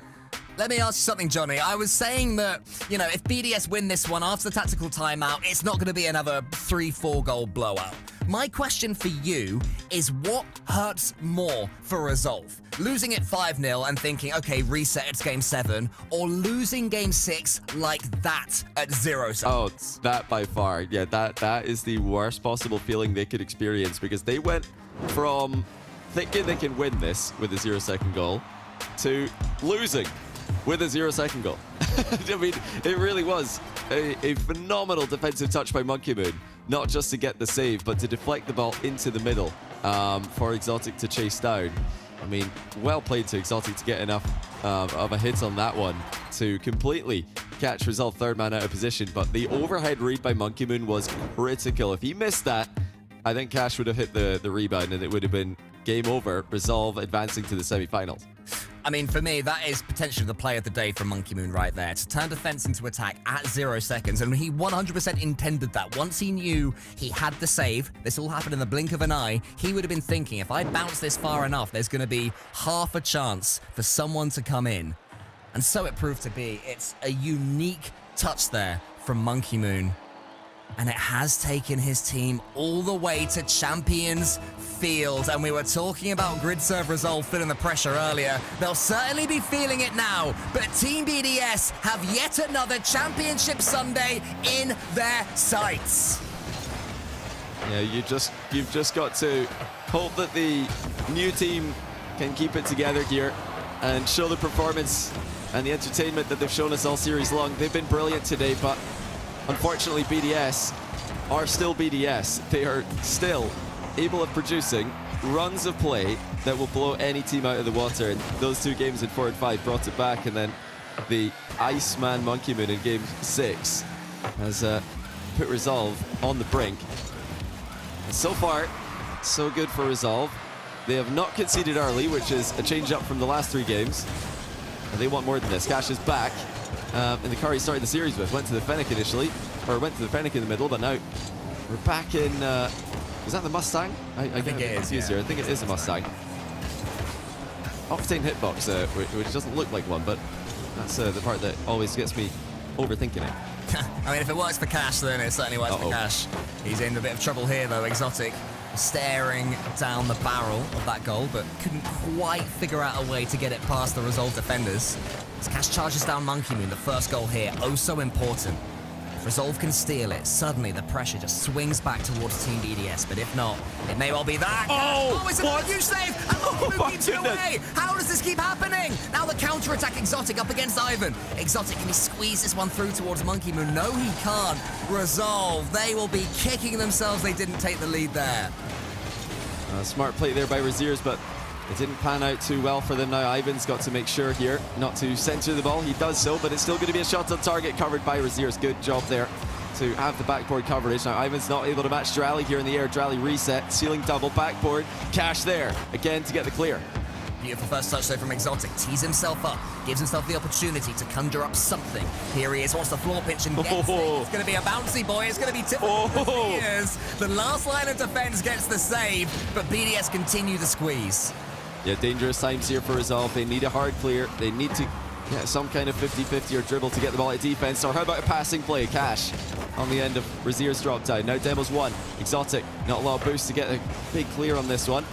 He does only get it as far as Raziers, who's dunked by Exotic. What a read by Exotic to keep Raziers at bay. The tightest game we've had for the last few. Kash and Exotic barely involved, both below 100 points. More than halfway through the game, Raziers is certainly looking one of the more likely for Resolve right now as Ivan goes hunting for bumps and demos. Drally is passed to by Raziers and almost sends it towards his own goal. The first time we've seen some near own goal opportunities in this one. As Kash goes to the floor pinch, Exotic sends it towards the skies where Raziers gets the catch. Is anyone going to be there for Team BDS? No, but that wasn't ideal. Drally's coming in, links a couple of touches, but Ivan holds his nerve. You know, playing for these slow motion flip reset passing plays, you've got to be so careful to get enough of a hit to the ball. Oh, that's a silly pitch off the post. What a play by Raziers to nearly take the lead. Resolve have had their chances, and BDS are not there. It's the follow-up for Raziers 1-0. In he comes. I was saying Raziers looked likely, but it was Ivan that squeezed the ball towards him. Raziers, I'd say he couldn't believe his luck, but Ivan knew exactly what he was doing with that challenge. And BDS once more on the cusp of defeat. Well, BDS have looked a lot more tame in this game compared to the previous ones. I mean, we asked about match point being tough for Resolve. Is it tough for BDS as well? As now they're finally playing for the win in a game for the first time this series, and they're not looking anywhere near as aggressive as they did in the last few games. Certainly looking more passive than before. I think they'll live to regret that if they can't find a way to steal back this series. Drally's got no boost. Raziers a clean touch. Does Kash have the shot here? Drally's just trying to bump him out of the way. Raziers. Oh, that's open. Doing so much work. Monkey Moon's got the open goal. Monkey Moon's missed it. What? Monkey Moon, Johnny has missed it again. What? Oh. Double open net miss for Monkey Moon still. The ball is thinking about the pitch and BDS have got chances. I cannot believe what I've just witnessed. But they've got a minute to fix it. Can BDS get another opportunity? I mean, that was all for Resolve misplay as well. They quit the worst 50-50 of all time, but they've got away with it. This has become a real epidemic right now for Monkey Moon. Whenever there's no goalkeeper, his legs turn to jelly. He can't smash the ball home. But will he get one more chance? He tees up Drally. You're joking. Monkey Moon can have a chance. No. He hits the crossbar again. Ivan getting it. No, he can't. And here's Kash. There's no boost. It's chaos up and down the pitch right now. Resolve still keep this slender lead. 20 seconds left until the upset of the day, even compared to the one earlier. Ivan's up. He goes to the sky. Drally with a touch. Monkey Moon's chasing Kash. He gets. Oh! And the Moroccan gets the late equalizer one more time. Well, BDS stopped playing crossbar challenge just before the end of the game. 13 seconds to go, and they have equalized. It's all to do again for Resolve. But if you told them at the start of the day they'd be tied game 7 with BDS, with one goal to win it, they'd take it. But can they take it now that that's on the line? Is Drally in the air with full boost? He's got a flip reset, misses the touch. Here's Raziers. Wants to get this one towards Kash or Ivan. Great challenge from him. Kash could win it. No way. It's over. Drally. Oh my goodness. Resolve. Are you joking? They come from their chairs in celebration. 100 people People storm the room. You can't. Are you move. joking? Videographers and all of them. Resolve. Hold their nerve. What a series! Absolute cinema by Resolve. Quad match point. They missed 3 of them, but they win it with a 0-second goal. I mean, that will feel like redemption after the last game was lost from a super similar position. Well played, Kash. Kept his cool, played the ball, and hits it into the open net, 0 seconds. I mean, wow. This series had it all. We had crossbar challenge, we had the late equalizer, we had 0 seconds in game 6 to win, we had 0-second goal in game 7 to win it, and we've got upset of the day. Get stuffed, Oxygen. Your upset's not that impressive. Resolved, way more unlikely. Oh my goodness, what a series. Way more unlikely, and a better series all round as well, just on paper, going all the way to the game 7 overtime. Normally when a team is 3-0 up, then they lose 3 games to make it 3-3, then win game 7, you think, oh, you know, you could have saved us all a little bit of time and just won it in game 4, 5, or 6, right? But I think for that one, that was the story. Oh, what a series. Nobody's talking about this, Cole. Nobody's talking about this because we've got Oxygen, we've got Luna Galaxy, we've got the obvious contenders to the indestructible top 4 French teams. The teams who have separated themselves from the pack in the region that separated themselves from the pack, and now 2 of them are down. We're halfway there to a no French top 4. Can we get 2 more? That's my next question. Before this day started, as a joke, I did predictions on all 4 of the other teams for Stumpy. And I was like, no, guys, I was kidding. He didn't actually mean that. Man, I've messed him up. I should have kept it. Wow, Johnny, what a series. I do not believe it. That's one of the most unlikely results I've ever seen. Coming into this weekend, nobody thought this was happening. Even after yesterday, nobody thought this would happen. But BDS could not stop hitting the crossbar. I mean, my goodness, somebody put the ball on target. What is going on? But well played to Resolve. They took the chances. And even after a heartbreaking equalizer late in the game, they were able to get the win. Yeah, Resolve, after conceding 0-second heartbreak in the last game, this time they turn it around with a lovely finish. Kash celebrates. We're off to go calm down after this break.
Well, just when you thought you'd seen upset of the day in the first match, Resolve have gone and won upset. They've just eliminated BDS after one of the most stunning Rocket League series that I've ever had the pleasure of witnessing.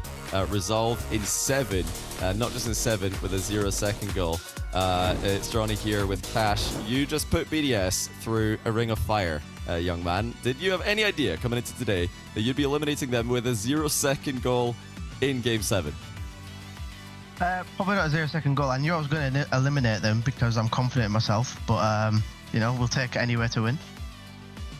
Yeah, you not only eliminated them, you did it in a way that I don't think anybody would have predicted. You had the 3-game lead, and then you lost the 3-game lead. You went to Game 7. How did you guys come back after BDS started to gain momentum? It seemed inevitable. It looked like the plot armor kicked in, but you guys were able to clutch up in Game 7, and you did that yesterday as well in Game 5 in the round 5 of Swiss. So what is it about you guys and this ability to produce the best under the peak pressure? Our team, I mean, we're just like a family, you know, we're all here for each other. We want each other to succeed. So it's very easy to talk through problems or go through hardships with each other. And after the Game 6, we just said, you know, we're not playing our game. We need to fix it up. And we did that. Yeah, you guys have got a lot of support staff around you. I mean, what's it been like with the org? I know you've just been boot camping into this event, and now you're at the facility. How much does that help you in the preparation and also in the competition itself? Oh, it's been absolutely incredible. I've got to give a massive shout out to Resolve for all the support and hostility they've given to me and Ivan, especially so far. I don't think we'd be going into this as strong as we are without their support. So, yeah, massive thanks to them. Now, the French teams are falling down. So far this season, they've been the dominant top 4, the big 4 French orgs. Now, 2 of them have been eliminated already today. Do you think that something has changed? Is it confidence? Is it new teams, new players? What's your take on this situation? Because we didn't see this coming. I didn't see this coming. I'll be the first to say it. I did not think you guys or Oxygen were going to win, but I was wrong. I was completely wrong. Explain to me what on earth is going on. I think a lot of people last split were just scared of them. And I think now people are starting to realize, yeah, these teams are top quality teams, but there's no reason to be scared of them, right? You know, you've seen with Oxygen and Carmine and us versus BDS now, teams that are making roster changes are getting even stronger too, you know? Yeah, and what does this mean, do you think, for Europe? Tomorrow you're going to play top 4 against Vitality or Jobless. I mean, are you rooting for Jobless there just to see even more chaos, or do you not really mind? What's your preferred matchup for the semi-final?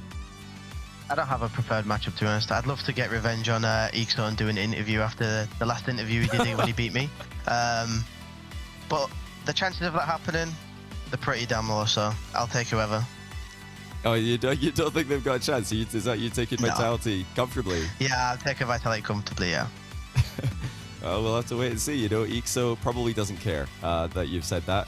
He's probably not listening. But yeah, Kash, congratulations on a monumental win, a historic win. That is an incredible goal to win it all with no boost, 0-second goal winner. But yeah, do you have any closing thoughts on the day before we move on to tomorrow?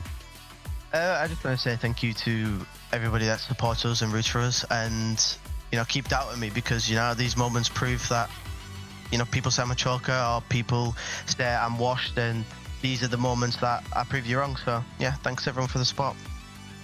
Well, good luck again tomorrow. A stunning victory today, but now you've got some more work to do. Yeah, enjoy it, and we'll see you again tomorrow, Kash. Thanks for giving us your time. Thank you very much. No, I like it. I think we all kind of want to see Kash succeed. We talked about him so much. Someone on the desk here, Cole specifically, I got Shogun as well. But Cole, you've been behind this guy for quite some time. It must be very exciting. All over today. It's an exciting day for you. Yeah, I mean, true. I feel like we saw the best and not the worst, but the potential downside of Kash in that series. When Resolve started to slow down, I do think that he, as well as the rest of his team, were trying too hard to go for goals like that, to try and force the one to go, hey, I'll just score 4 of these incredible finishes. And sometimes it's not going to be like that. Sometimes you have to be able to play ugly. I feel like towards Game 7, finally Resolve realized that, but the finish, Leaf. I mean, that's perfect Rocket League. That is, Rocket League in a test tube. If it was being created by a mad scientist, this is what would be forged. Yeah, well, I agree. I think today is what we kind of needed. Like Shogun, yesterday we had just the most run-of-the-mill. Here you go. Yeah. Here's what it's supposed to be. And Europe's like, wait, we're supposed to shock people. We should have known better, really, because it's always happened to every single one, but usually it only happens on the Friday. So we're thinking, okay, right. out of the way in the Swiss stage. Since it hasn't happened this time, clearly we're going to have quite the basic weekend. We were very, very wrong. I want to give, staying on the Kash note very quickly, I'm very impressed by one thing that seems to have changed, because yes, the new roster is around, but I feel like last season when Kash wasn't having necessarily the best results, he slow played an awful lot of things. He would take the ball up, let's get the reset, let's go for everything. But you see from those highlights that we just had, every single one of Kash's goals came from a fast play. Perfect first touch, get it backboard and get there as soon as possible. And I think that switch up has been a big difference maker for him. No, absolutely. And now, looking at the bracket, they move on into the semifinals. What an absurd look this is. I don't think... If anyone did like a bracket prediction ahead of time and you've had this as your result so far, please tweet it at me. Do you know what I don't love? believe you. There are, I'm going to say, probably a few people out there that thought, I'm not going to bother watching today. I know the results. There's no point. I'll tune back in for the Sunday. And they're going to look at this and, oh, how silly they're going to feel. Rocket League has delivered today. Yeah. It has. It's perfect Rocket League. The one person who did predict this was me for Stumpy, and Stumpy has since shouted. Yeah, what have you done, Cole? I know, right? I must have anti-pro curse. I think it goes back, and not really sure how it all works. You tried to troll him, and it came back to bite you. Well, we'll see it if that continues on here. I think everyone is going to keep sticking to our guns in this next match that it has to be a top 4 team winning. It's Vitality versus Jobless. Jobless must be coming to this matchup pretty elated right now, thinking, well, our brethren have done this. Why can't we do this too? There's some hope for us. But Vitality, look at how they played yesterday. I will have to say, I just don't know. Again, this is one where I still can't go, Cole, against the grain of the top 4. Vitality is still such a phenomenally powerful team. Yeah, I feel like a statistician or a mathematician would be telling us that just because the previous games were upsets doesn't increase or decrease the likelihood of this series being an upset. And I do think, again, in a vacuum, that it's unlikely for this series to be an upset. Team Vitality is still Team Vitality. They're not quite as undefeatable as they were last season. Even already in this tournament, they've lost to Team BDS, who just got humbled in the end by Resolve. But on paper, Shogun, there's only one team that's the better team here, but Jobless have certainly got their dangers. Yeah, I mean, both of these teams are going to be looking at what just happened and thinking, oh, let's go. Because at the end of the day, you would, in a vacuum, take Resolve over a match against BDS in the semifinals. So this is a massive opportunity for both of them. If Jobless win this, we are in full chaos mode for the 5th Open Qualifier onwards, because all of these top 4 teams, they're already training. KC now need big results in the next few tournaments. BDS will need big results in the next few tournaments. A massive opportunity for so many teams out there, and Jobless, I think this is their opportunity now to get something big. Yeah, this is going to be an uphill climb for Jobless. Vitality, again, a squad that is comfortable with each other. We've talked to them multiple times, especially Redosin on your screen there, that these players are what Kash was saying. They are friends. They're players that enjoy playing with each other, and that mental is such an important aspect. We almost saw mental crumble multiple times in our previous match from both squads, and be able to have that, again, for lack of a better word, resolve to pull through mentally is a huge aspect in this. And if there is any backs against the wall for Vitality, I think they're a team that can handle that very well.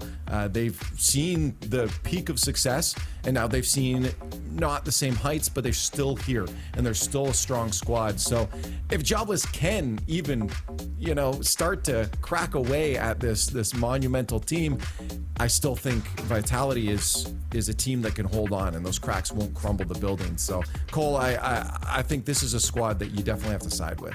Yeah, I think Team Vitality are going to be overwhelming favorites in this one. What I would say as well is that Jobless, their run in the Swiss yesterday, it had a 3-0 loss to Vitality, a 3-0 loss to Gentlemates. The teams they beat were Endpoint, were Resolve, and in the end were Team 3. So it wasn't, the most gauntletiest of Swissers that you'll ever see. What it would have done, though, is stand them in good stead. They'd be full of belief. And now especially, what I was saying earlier about how the previous upsets won't necessarily affect this one is true. What it will do, Shogun, is give them that belief. This is one of those special days that anyone can beat anyone. The rest of us are catching up to France, and they have to use that and build upon it. I mean, if Jobless win this, then we have a match between Resolve and Jobless where you would have such an advantage winning that, getting to that grand finals and getting all of the points that come along with that when it comes to qualification for London. I mean, it's gone from we don't really think anyone's challenging to it's wide open now.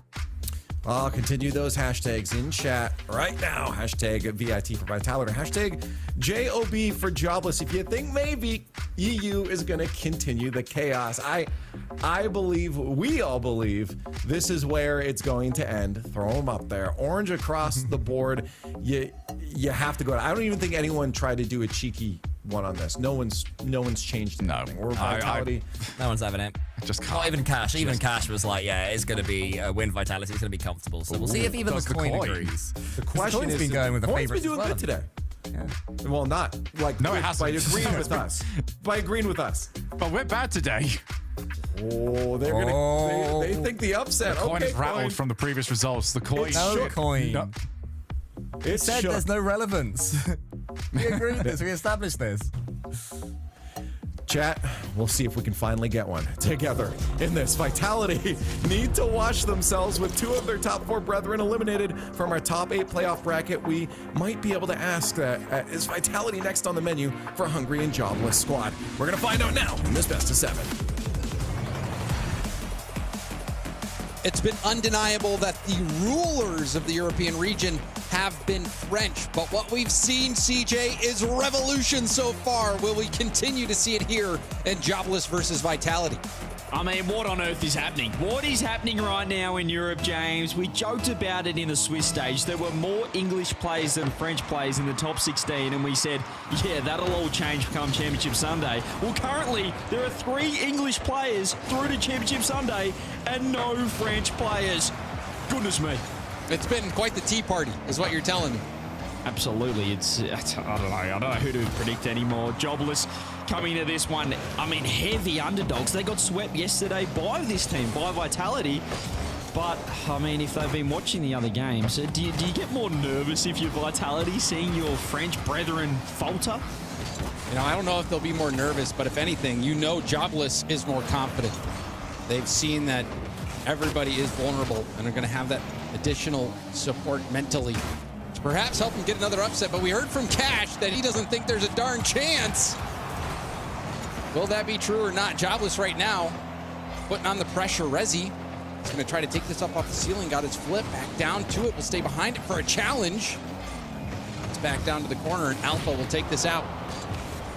And Radosin, your man for the day, seeing if you can pump up those goals per game for the fantasy. I'm saying that, although BDS got knocked out, sitting pretty myself, I will say. That was a nice series. Rezi almost off the bar. Radosin trying to get it clear to work. Does find the 50 on Oli as Ixo just put that one across. Finds Zen with a 100 boost. Probably the worst case scenario right now. If you are Jobless, reset comes through. Early pressure for Team Vitality. A team that, well, honestly, there's some question marks for me on Vitality, James. I felt like at the major, they played one good series, and that was against Furia. Outside of that, they looked very shaky and not the world champs that we know. And I think many people had such high expectations after the domination that they had before, and the seeming domination from Zen in particular. Now we've seen all these French teams show some weakness, and that weakness exploited here early. Jobless up 1-0 over Vitality. I mean, here it is again, just confidence, and it's Ixo clearing the path for Radosin. Just gets a back post in behind. Smart shot there from Oli, and, well, Jobless. I mean, you just have to dare to dream when you see all of these upsets happening, and must give you that confidence. It's just crazy because what we saw yesterday And just trying to pinpoint where that source of the confidence is from. Yesterday, K-Corp 3-0, BDS 3-0, Vitality 3-1 through Swiss, only losing to BDS. All the teams we've seen win today made it to the playoffs through round 5. That one bouncing. Oh my, no way, Ritosin almost put that one off the post and out, but Vitality do end up putting that goal away. He's so good at making a seemingly simple shot, and that was really easy, but he put that far post. He did not get around. He's put the best placement personified. He picked both posts for Rlcs to shoot that. He tried so hard to miss it, but they do get the equaliser there. Vitality, perhaps a little bit of a settler there for Rlcs, or maybe not. With the way that one came off, that's a bad clear though. Another shot comes through. The bumps from Alpha. Rlcs again. He is just so chaotic. I love watching him play. And that's why I kind of picked him for fantasy, is he is that wild card. If he is on fire, Vitality hit a different level. Trying to pop that up. Rlcs will leave that for Alpha. Alpha has to retreat. Low boost for him. Rlcs grabs the corner. Lusty flick. Going for the double. It's saved by Rlcs. Rezi. Back to Oli. Oli will let Rezi go for the double. Rezi's going to keep on the ball. Rezi, a player to keep your eye on. Over on Jobless. Excellent mechanics. Very impressive yesterday through Swiss. See if we can have another good performance here. Rezi on the catch. Trying to pinch that, but Zen was right there. It's a nice start here from Jobless. This is very awkward from Oli as defense, well, perhaps not their strongest suit. We saw yesterday they got pretty manhandled by Vitality by this side. Alpha, that's a nice beat. Backboard touch. What can he do with it? No boost coming through. Rlcs. Placement, surely. He just puts a little floater in the top corner just to keep them honest in the defense. Wasn't quite the shot that he wanted. As you said, when he is on fire, James, this Vitality roster goes to a different level. Contrary to that, when he's not on fire, the other team goes to a different level. It's true, but in his defense, looked like he might have been on 0. So we are under a minute left to go. Zen with speed by 1, trying to read Rezi. Rezi gets it up and over him. Zen also tried to sweep the goal line, didn't find a bump on the way out. 50 from Rlcs. Back to the middle. Rlcs trying to stay in the play. Alpha doesn't have a lot of boost here. Had to go all the way back. Now moves in. Was hoping to poke it around Rezi. Those bumps from Vitality, from Jobless, really nice. You see Zen, he's getting no space on the ball. Here we go, the pop over the top. Rlcs is missing. It's chaos! Caught it. Complete and utter chaos in the defense of Jobless. They have no idea. Will he hit it? Won't he hit it? I don't know what's going on, but it's a goal for Vitality. I don't think that's how you draw the play up. But when, Rocket League is a reactionary game. It's just, oh my. Oh, and this was a set piece gone wrong for Jobless. This was ordinary. I don't think they called the timeout. The coach drew them in, got the play on the whiteboard, and none of them did the right thing there. That was a fake into nothingness, and no one waiting for the clear. Open it for Alpha 54. That was game one under wraps. And that was kind of a crazy crossbar bounce as well. I was expecting it to come straight down. Came down at the angle. But regardless, kickoff strat blew up in Jobless's face, and despite getting that first goal, Vitality bring things back. They get that insurance goal, ensuring that game 1 will go their way, CJ. Yeah, it's business as usual really there for Vitality. Kind of felt like Jobless got a bit stunned by perhaps Rlcs, just the mirage that he was putting on in the front half. You just never knew what you're going to get with him, and in the end, Vitality pretty comfortable there in game number 1. Certainly, it got out to a good start for Jobless, but they cooled off, and you saw Vitality start to put the pedal to the metal. Not the most beautiful of goals in there, but I think it just goes to show you that Vitality always a threat. Everyone a contributor there. Alpha, 2 goals to his name in this first game. Vitality looking at Jobless, I think sizing him up right now, and CJ, I'm not sure if we'll see another upset unless Jobless can hit an extra level. I like what you're doing here. A little caster curse, perhaps trying to will something into action. But no, I love that. You know, the other two series, we had some crazy gameplay, some of the most intense series, Game 7, 0-second winners. And there's just something about Vitality. The World Champions, James, you've got a guy like Radosin that really just humanizes the team. Everyone watching, seeing Vitality, seeing sometimes Radosin, he's popping off, sometimes he's missing. I feel like it just makes it relatable. I love watching this side. They can be the best, and they can do the craziest things that you're not expecting and help out the other team at the same time. And also, you can't forget about that far post shot that he put in from 3 centimeters away. It's miraculous. It's hard to do. That is incredibly hard to do, but he manages to do it. Anyway, they get the game 1 win. Outside of that start, that's a bad 50 there from Zen, who hasn't quite been online, I'd say, so far for Vitality. Perhaps that's a positive, considering they didn't need him game 1. Here he is. Oh, big save. By Oli. It's Radosin. Passes it to Zen coming out off his offensive crossbar. Still whipping around to send that downfield. Zen. Contested by Oli. Zen. A little extra touch. We'll probably leave this for Radosin. Radosin by Ixo. Ixo has to retreat back, and Radosin cooks Jobless up. This is what I'm saying.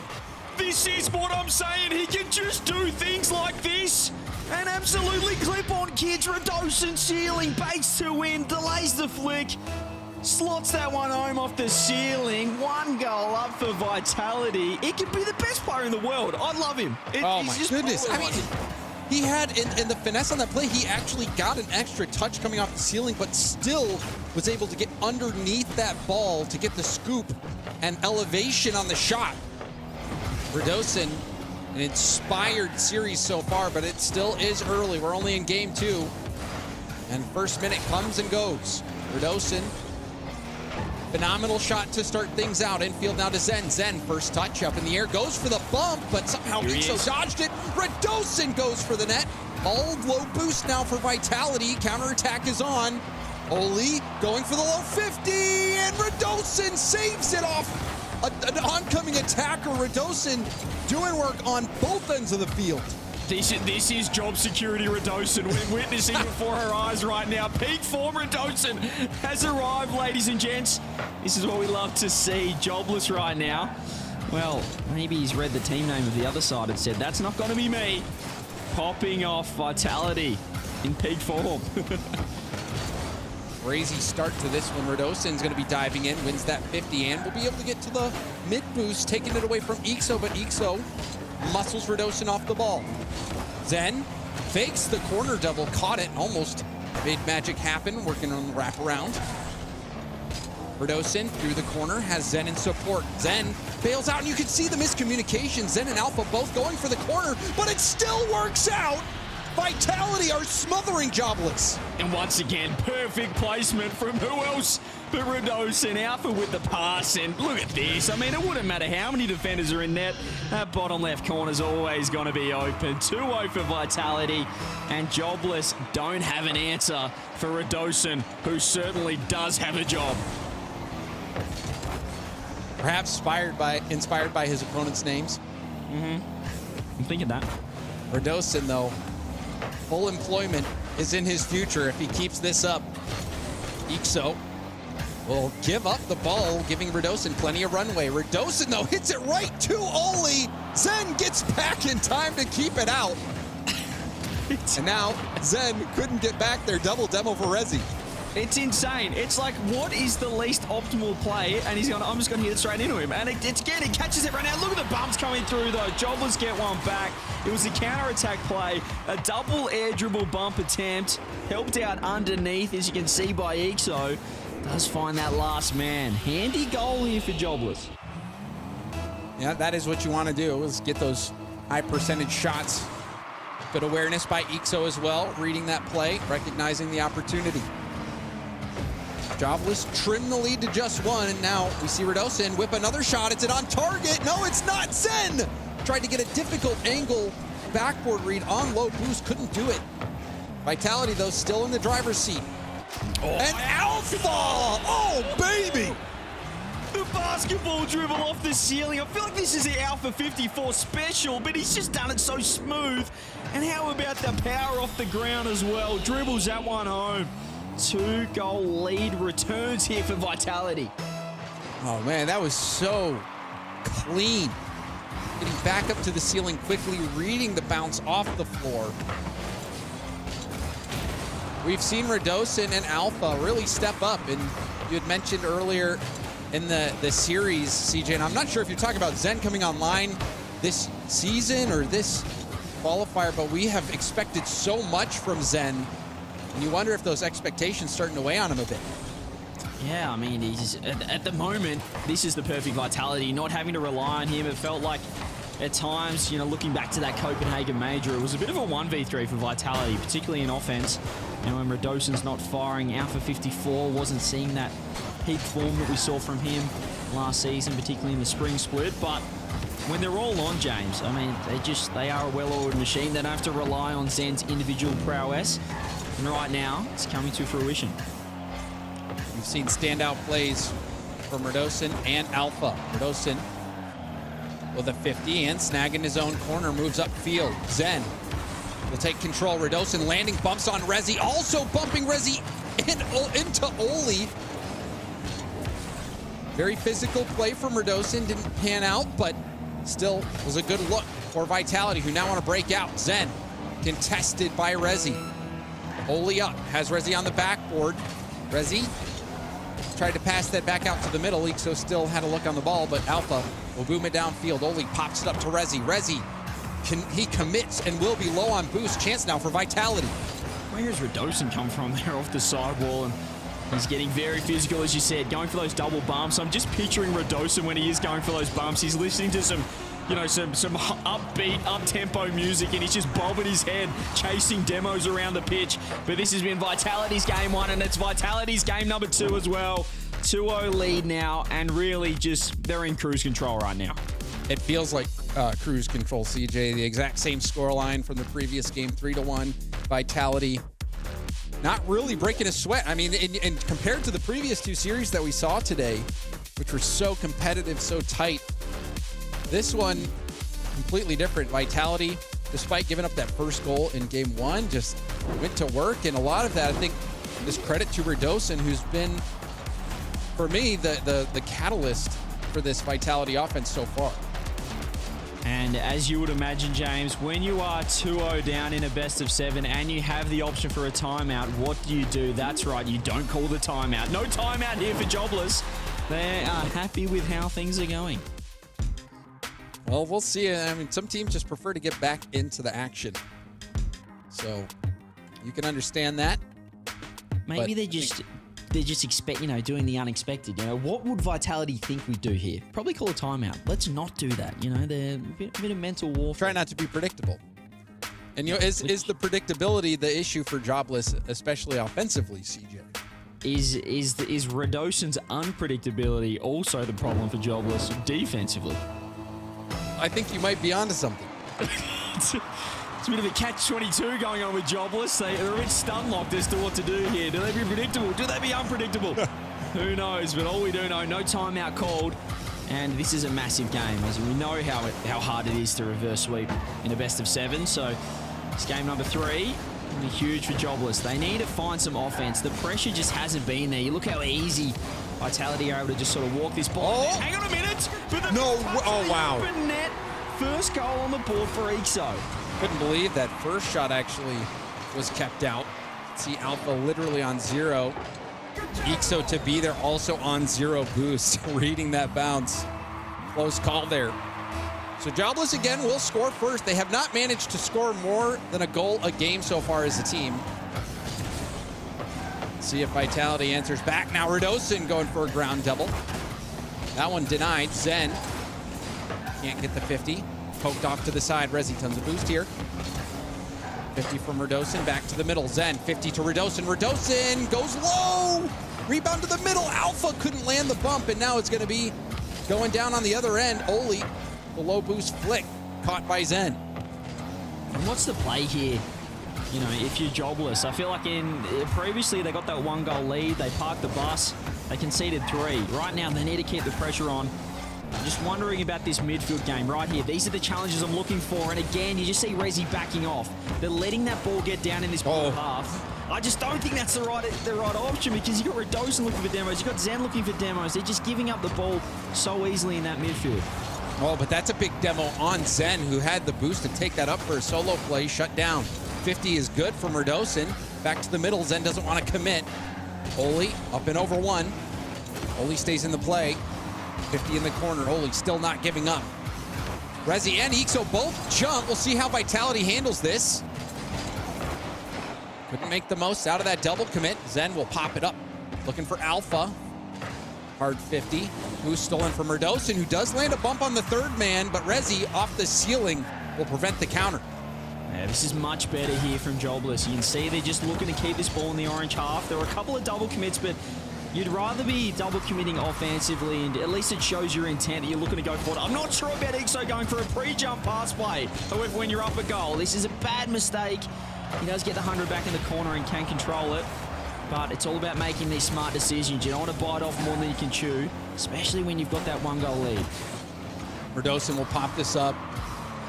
Oli very quick to the ball. Zen is in a position to do some damage. Wall pinch, will pinch off the ceiling now, back to Zen. Zen going for a backward bounce, but hit it up a bit too high. Redosin slowly taking that challenge. Low boost again for all of Jobless, except Ixo finally getting that 100. Jobless are doing well to maintain this lead. They're starting to give more space to Vitality. Oli contested, it's a double commit. Ixo has to bail him out, and he does so. He's done well there, Ixo. Again, I don't love just how reluctant they are to challenge, but for the moment, he's working out. It's a nice little reset. Zen, though, he's got a full moon. Full use of boost there on the lovely little new indicators that we get. Thank you to Sonics for that one. Zen, 100 boost. Back wall, takes it up. Ixo lost control, though. For a bump, he just found nothing there. Oli with a pinch, but Reduction just body blocks that touch. Alpha, 100 boost, sidewall. We'll have Zen. Ixo, huge read defensively. But Redosin gets the pass to Alpha and snags that mid boost. This could be good for Vitality. Zen has Redosin in the middle. What will Zen do? Flip reset. Going for the 50, pushing it forward. Alpha, second effort, looking for Redosin, but Redosin was bumped. The ground pin shot will lead to a rebound to Zen. Zen bumped off the play. Redosin will finish it. Redosin, he was waiting and waiting and waiting, finally saw his opportunity to strike. Just great recognition. He knew Oli had no boost. He knew it was going to be so tough for him to make that read. And he was straight under that pass from Zen, the drop down. All Zen had to do was get it around that second man coming in. Redosin does the rest. A huge equalizer. And still time left for them to get this winner here. Minute to go. Alpha has all the time in the world. Low boost for Ixo. Alpha. Oh my gosh! Rebound to Zen. Off the backboard. Will anyone be there to finish? Redosin shot wide. Alpha trying to take it up the wall, but Ixo pinches it out of his hands. Zen up to the air. Now off the ceiling. Off the backboard. Rebound in front of net. Oli hits it out. Alpha going for a double. It's back to the middle, but nobody there from Vitality to help out, and it's clear. Man, you'd see Zen trying to land on that one again. Redosin's missed a side double, giving Oli's free space. Reset over the top. Zen gets a lovely 50. How about one more as well? He's got no boost, though. Ixo with a huge beat. It's just Redosin last for a long time, and he's just completely missed. It wasn't even a flick. He just jumped and got nothing on it, Ixo, over Redosin. The panic set in, and they get a huge go-ahead goal. Redosin not expecting Ixo to be able to pick that ball up off the wall so easily. Redosin biting off more than he could chew. Perfect back left to Alpha. Alpha boosted up, goes for the bump, but Oli dodges it and gets the clear downfield. He does get a shot on Resi's right there. There it is. Game 3 secured. No chance of a reverse sweep. They get a huge game here. No timeout either. Apparently they're going to save that buff for later on. Redosin can't get back in time. They threw everything at it. But as you said, James, it was Oli just dodging that bump, saving his flip, getting the counter-attack. The play started out the way Vitality wanted to. Ball in the hands of Alpha. Boosted up. Had space to work. But Oli had other plans. That's a stabilization game for Jobless. Jobless were held to just 1 goal for the first 2 games. This time, made some big plays. Also, we did see that defensive misstep from Rlcs diving in on that challenge from Ixo. Now, officially touching the ground. Jobless lock in their first win of the series. A huge game as well. And I mean, just getting that early goal, you saw the difference in how they approached it after that. We saw more control. They were looking to still push forward, whereas in that previous game when they had that first goal, James, they sat back and they tried to just hang on for dear life. You can't do that against Vitality. Rlcs, one of the best first men in the world, is going to be all up there looking for bumps, demos, getting redirects. But Jobless held on and survived that late surge. Credit to them. They didn't need the timeout. Just putting it in the back pocket and perhaps saving it for later. So now we're going to look ahead. All the games 3-1. This time, though, Jobless able to take that win. And what do you make of the Jobless attack, CJ? What do you think has been working for them? Well, making Rlcs last man certainly helped there. Ixo with the one-on-one, and I mean, Rlcs just panicked on that touch, but I like seeing Jobless pushing forward, and I think the midfield game, less so, I guess, the purely offense right in front of net. I just like seeing them controlling the ball and looking for bumps in midfield and really just keeping Vitality honest when they've got so much time. You know, when Zen's got it on his backboard defensively, 100 boost, he's so comfortable. But if you've got someone there looking for a bump, stealing boost, keeping pressure on, it can worry Vitality out of it. So much better from Jobless. Controlling that field position is so important against Vitality. And that was also a big play from Olia to dodge that bump attempt to kickstart that play that got the insurance goal. So Vitality's offense stumbled a little bit. We saw the surge from Jobless.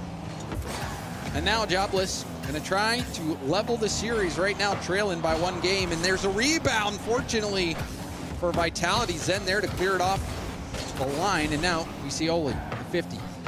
Rezi, little pop, trying to keep possession. Zen doesn't make contact. This is going to make things awkward for Vitality. Yeah, this isn't the Vitality we know. And Oli, you thought the save was going to come through out of the ceiling, out of net, but the shot too quick. And once again, rinse, repeat last game. Jobless strike first. And that was a slot from Oli. There was a defender down low, so he's going to try to go high, but he also had to get enough power on it to beat the player going for the squishy save. And now a disastrous kickoff. Alpha has enough boost to get back to it, but this is still a rebound chance, and Zen is able to prevent this shot. Strong start from Jobless. Yeah, these kickoff strategies coming in as well from both sides. That time Jobless nearly scoring. That's a huge double bump though. Rlcs and the cleanup crew out for 54 with the handoff. He just cleared the path. Oli and Ixo getting caught. Look at that. I mean, he got 2 for 1 there. Alpha 2 for 1 on that bump. And Rlcs picking up the trash. Great play there from Alpha. That's what we want to see. It's not just always Rlcs looking for those bumps. Vitality get a huge goal back here, and they've got a lot of time to settle back in. This doesn't look like peak Vitality. We're still yet to really see them pop off, and they've overcommitted again. Rezi is just going to put on net. Doesn't go the double. Alpha Ixo should score and does. Again, they're just exposed defensively. A huge counterattack. Zen, 3rd man. When do you ever see him do that? Sure. That's insane. Also, I mean, Alpha gotta be frustrated in that situation. You make such an incredible first save. You're hoping somebody is there to help you out. Alpha still left all alone. So despite Vitality leveling things up, Jobless get back out on top. So just, again, it's uncharacteristic. And it's basically what we've seen from the entirety of the EU top 4 today. Not playing to their potential, but credit to these teams that, well, we don't like saying they've figured the top 4 out, if you would, but just the confidence right now. Lose reset. Hold up. Oli, get one more pass across. Ixo. Oh, wow. Zen just drops on the ball. What a save from him, but they need this one down the other end.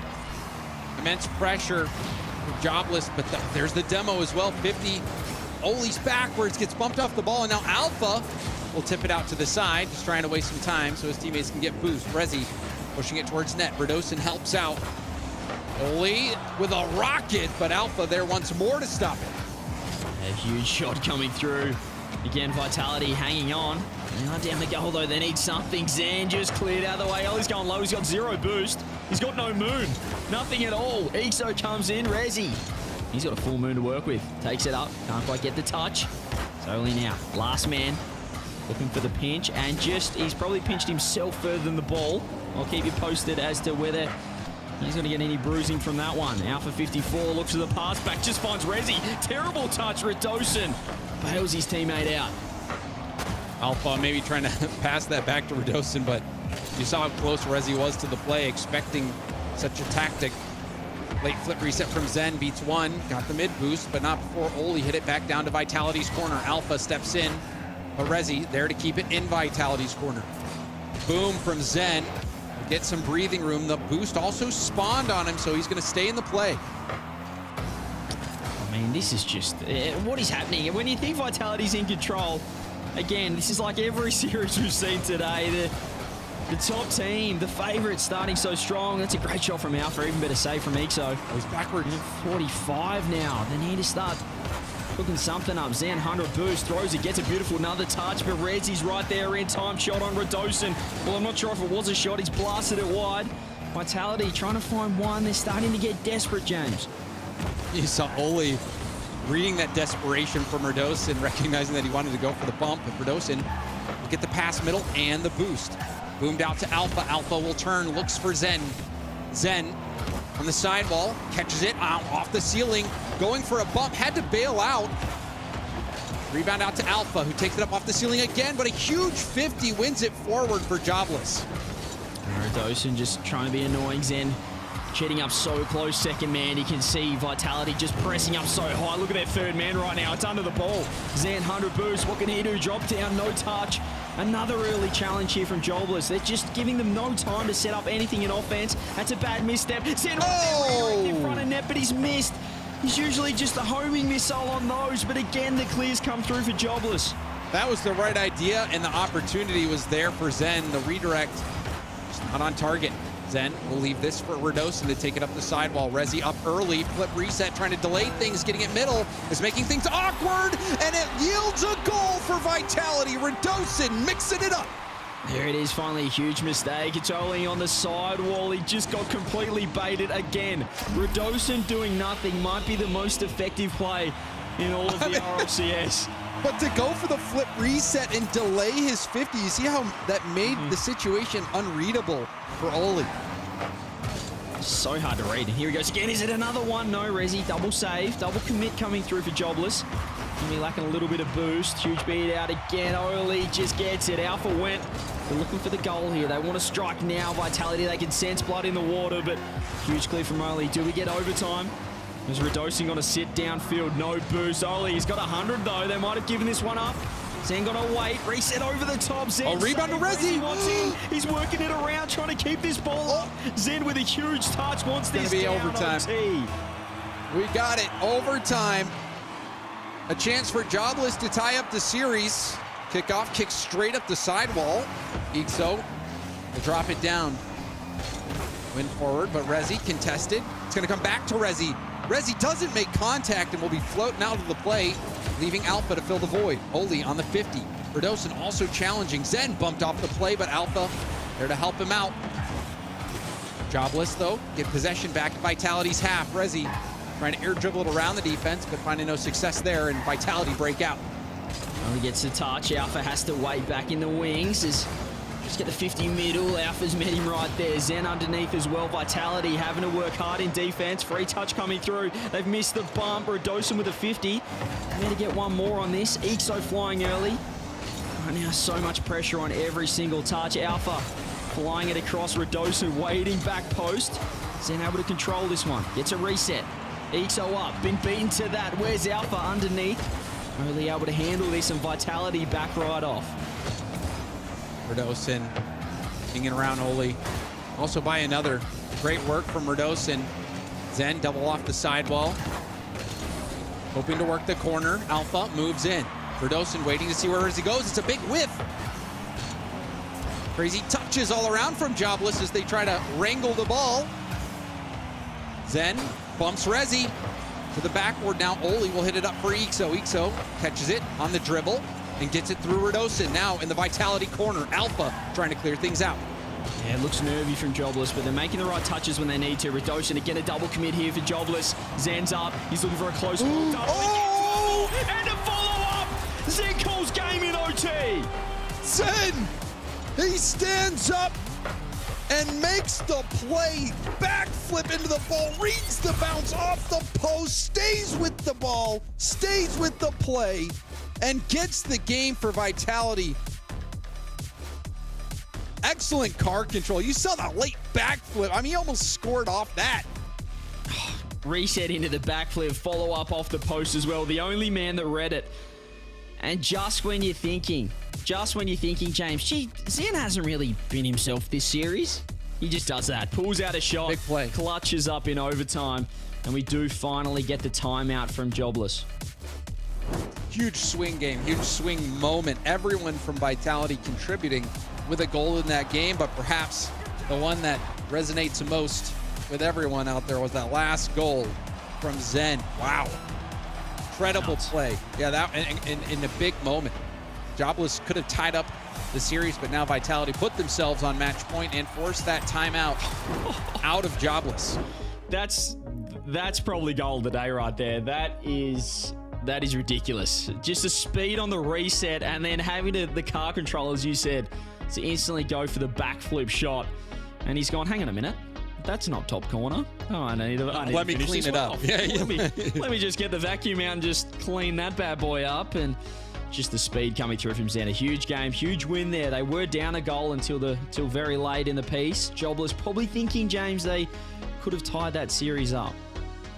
Oh, certainly. I mean, it was within their reach. Jobless was looking good. Vitality vulnerable, but Zen, you said he needed to come online. Well, what better time to do it than overtime in that situation? I mean, you take the context out of that goal, it's still a phenomenal goal, but then you add into the fact that it was overtime in such a key moment in the series. That makes the shot even better, CJ.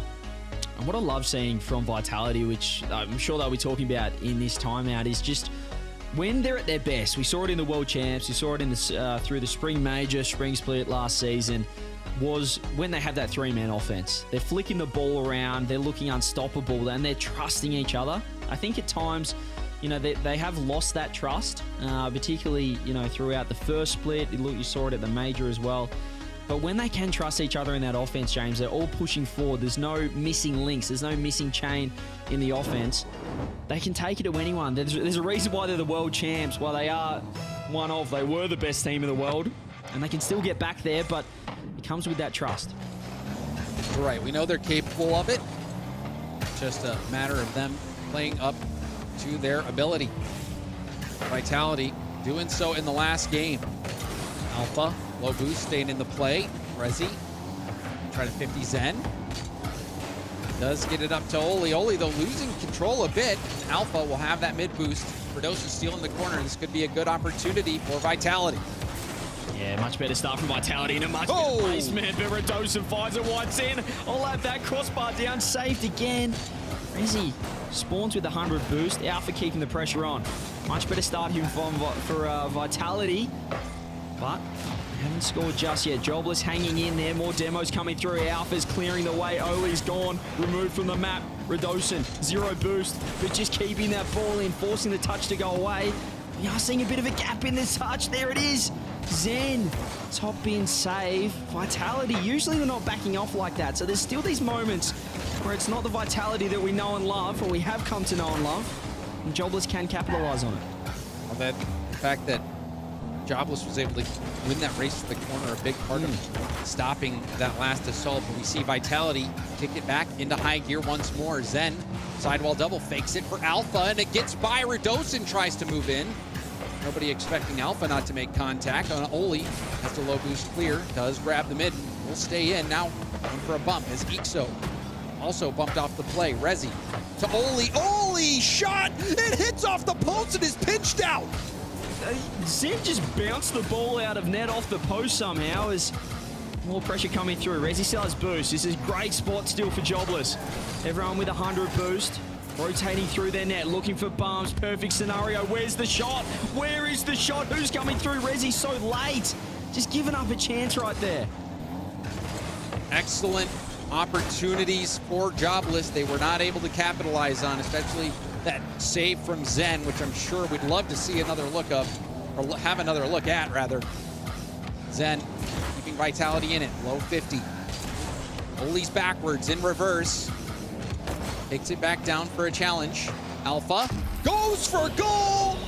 He cuts off the defense and catches everyone by surprise. Just not sure how he beat everyone to this ball. Just reaches pre-flips in there, double commit. Both of Jobless, everyone on Jobless trying to make that save, but Alpha too quick in the end. The hitbox too strong. Found the right angle. Well, it was for Dosen barreling in. Alpha's trying to float in front of the ball for a second because Oli tried to soul play it, and Redosen says, nah, I'm gonna go do my thing and mix things up. And boy, did he. It's that three-man offense. It's the chaos that you don't expect. Redosen just creating that extra factor in the defense for Jobless that you have to take into account. And there's another opportunity. Surely, where's Exo come from? He's hit it backwards. Trying to get a shot on net there. Another chance for Jobless where they're just positioning has led them down. Oli with a nice touch. Exo's underneath. He's going to get the shot on. It's just not quite strong enough, and that's flying over Rezi's head. We've seen now multiple quality shot opportunities for Jobless that they've not been able to put away. Now rebound out to Redosen. Redosen had to react quickly. Couldn't get around it on the shot. Rezi, solo play, flip reset early. Pulls the trigger now, goes for the read off the board, and it still doesn't go in. Jobless just cannot score. No, he did everything perfectly, and Alpha's even trying to help him out. Put that one bottom corner if you don't mind. The boy said, what are you doing? You're on the orange team, but they get it out in the end. Jobless. Boy, oh boy, they've had 3 or 4 chances now where I think these little half chances, they might be able to score, at least get a great shot on or a follow-up. Not to be. Redosen trying to get it by Oli. Oli makes contact, but still sets it up for Alpha. However, Exo denies the backboard. Rezi to Oli. Oli with space. First touch. Was for a low challenge. It went to the middle, but Exo just was not ready for it. Could have been a dangerous ball. There it is again. They're just right there. There's these little half chances if their positioning was better, if they just a little bit more patient and find themselves with better scoring shots. Another one on net. Zen no boost. Just has to put it to the side. He's lost the 100 as well. Well, he's got none to work with. The player you probably don't want on the ball. He's got no boost. Rezi's there to help out. Keep this offense going. 35 seconds on the clock. Reset pass. Pre-jump for Exo. Puts it on. And Alpha gets the save again. This has to be so frustrating for Jobless. Here they go. Exo underneath it. But Zen gets the win. Goodness me. Jobless so many chances. But this could be it right here, James. And it might be. Here we go. Exo. Can he get the shot on? He's missed. And now it's Zen with a chance. He pops it back over to Alpha. Alpha with the 50. Jobless have had so many looks, and they still have not managed to put one in. Final seconds ticking away. Are we finally going to get it? Are we finally going to get one of the top 4 in the top 4? Yes, we are. Vitality 4-1. Move to Champ Sunday. Finally, we get a French team through to the finals. Boy, oh boy, we had to wait 3 series. We had to wait for 3 quarterfinals, but Vitality do it in style. They look pretty good. They had their times. They still had their moments. It's not Vitality. That last game, CJ, that one just, it felt like a situation where Jobless, they had enough looks to at least put one. 100%. Maybe even 3. They nearly lost themselves there in that final game, but you know, I'm still thinking, should they have called a timeout earlier? They did get a win after that, but in the end, it was scrappy, it was messy. Vitality gave them looks, as you said. Jobless didn't take the most of them. You've got to make the most of your chances against these top teams. And in the end, Vitality just too strong. And also a team effort from Vitality, everyone having their moment. I think Redosen, big key part of the team in this victory. Alpha, huge goal in the last game. And also Zen. I mean, that shot, CG, that was something to behold. Yeah, that was definitely the highlight of the series. You know, it's one of those ones you look at it on paper, it's 4-1, James, and you're thinking, oh, it was comfortable, but each game was chaotic. You didn't really know which side was doing what, who was playing for what team at some points. There's a lot of shots going wide. There's some crazy saves. We saw Zen, that post touch. I'm still not sure what that was. But Vitality, in the end, as we said, get the job done. Finally, we get a top 4 team through to Champ Sunday. Big performance from Zen as well. You saw that save, and then that last goal from Alpha. Enough for Vitality to claim victory. We still have one more quarterfinal to play. Gentlemates versus Luna Galaxy coming up after the break.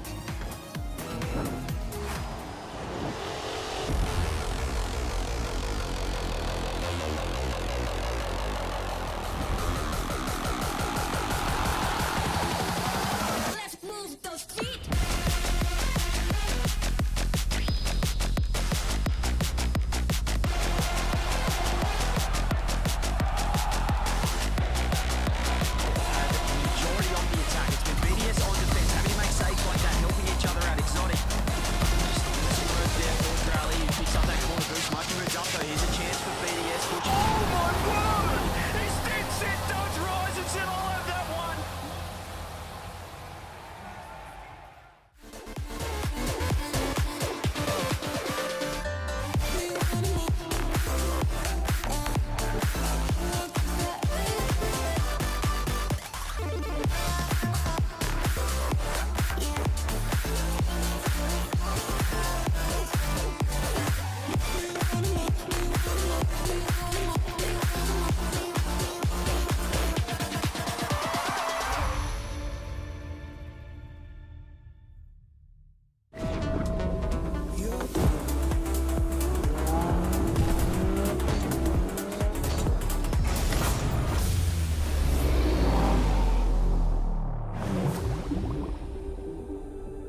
Well, it was a pretty chaotic quarterfinal here, but at last we do have one of the top 4 ranked EU teams through to Championship Sunday. Vitality taking down Jobless 4-1, and I'm lucky enough to be joined by none other than Alpha 54. Alpha, tell me, how does it feel to be, well, for now, the only top 4 team through to the top 4?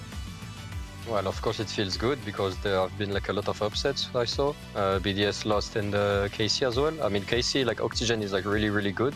And I feel like Resolve was good as well, but yeah, no one expected that. So yeah, it feels good.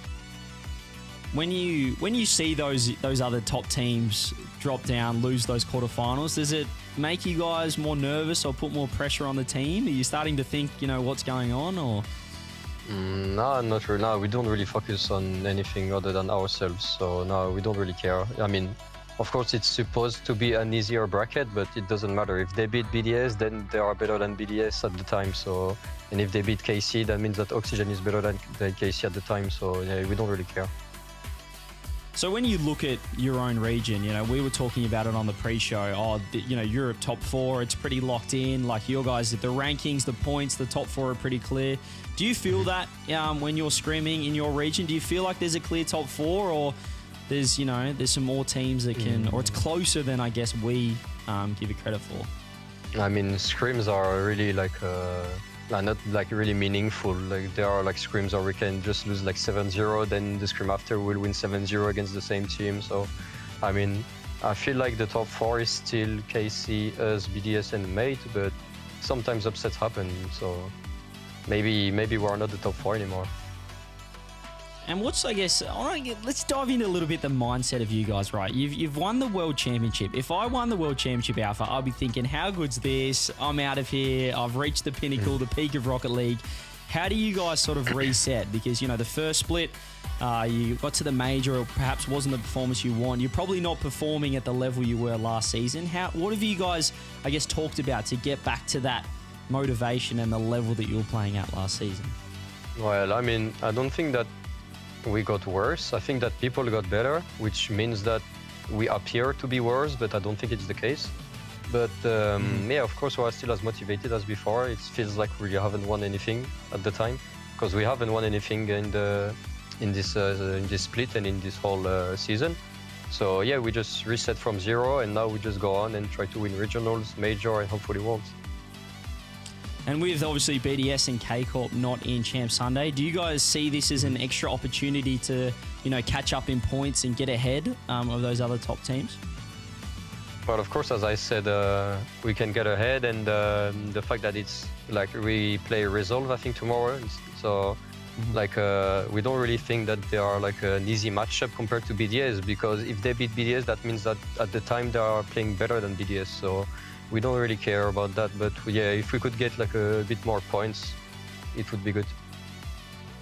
I love that. Well, just got to play the team in front of you. Thank you very much, Alpha. Congratulations on the win. Thank you as well. And all the best tomorrow in Champ Sunday. Thank you. Maybe we're not a top 4 anymore, are the words from Alpha about the region, that maybe the gap is getting closer. I have Cole and James with me. And James, do you agree that maybe we don't have that anymore, or is this kind of like a one-off weekend? It's a very political answer. And I do think, he answered it safe. I want to know what he thinks. I want to know what he believes.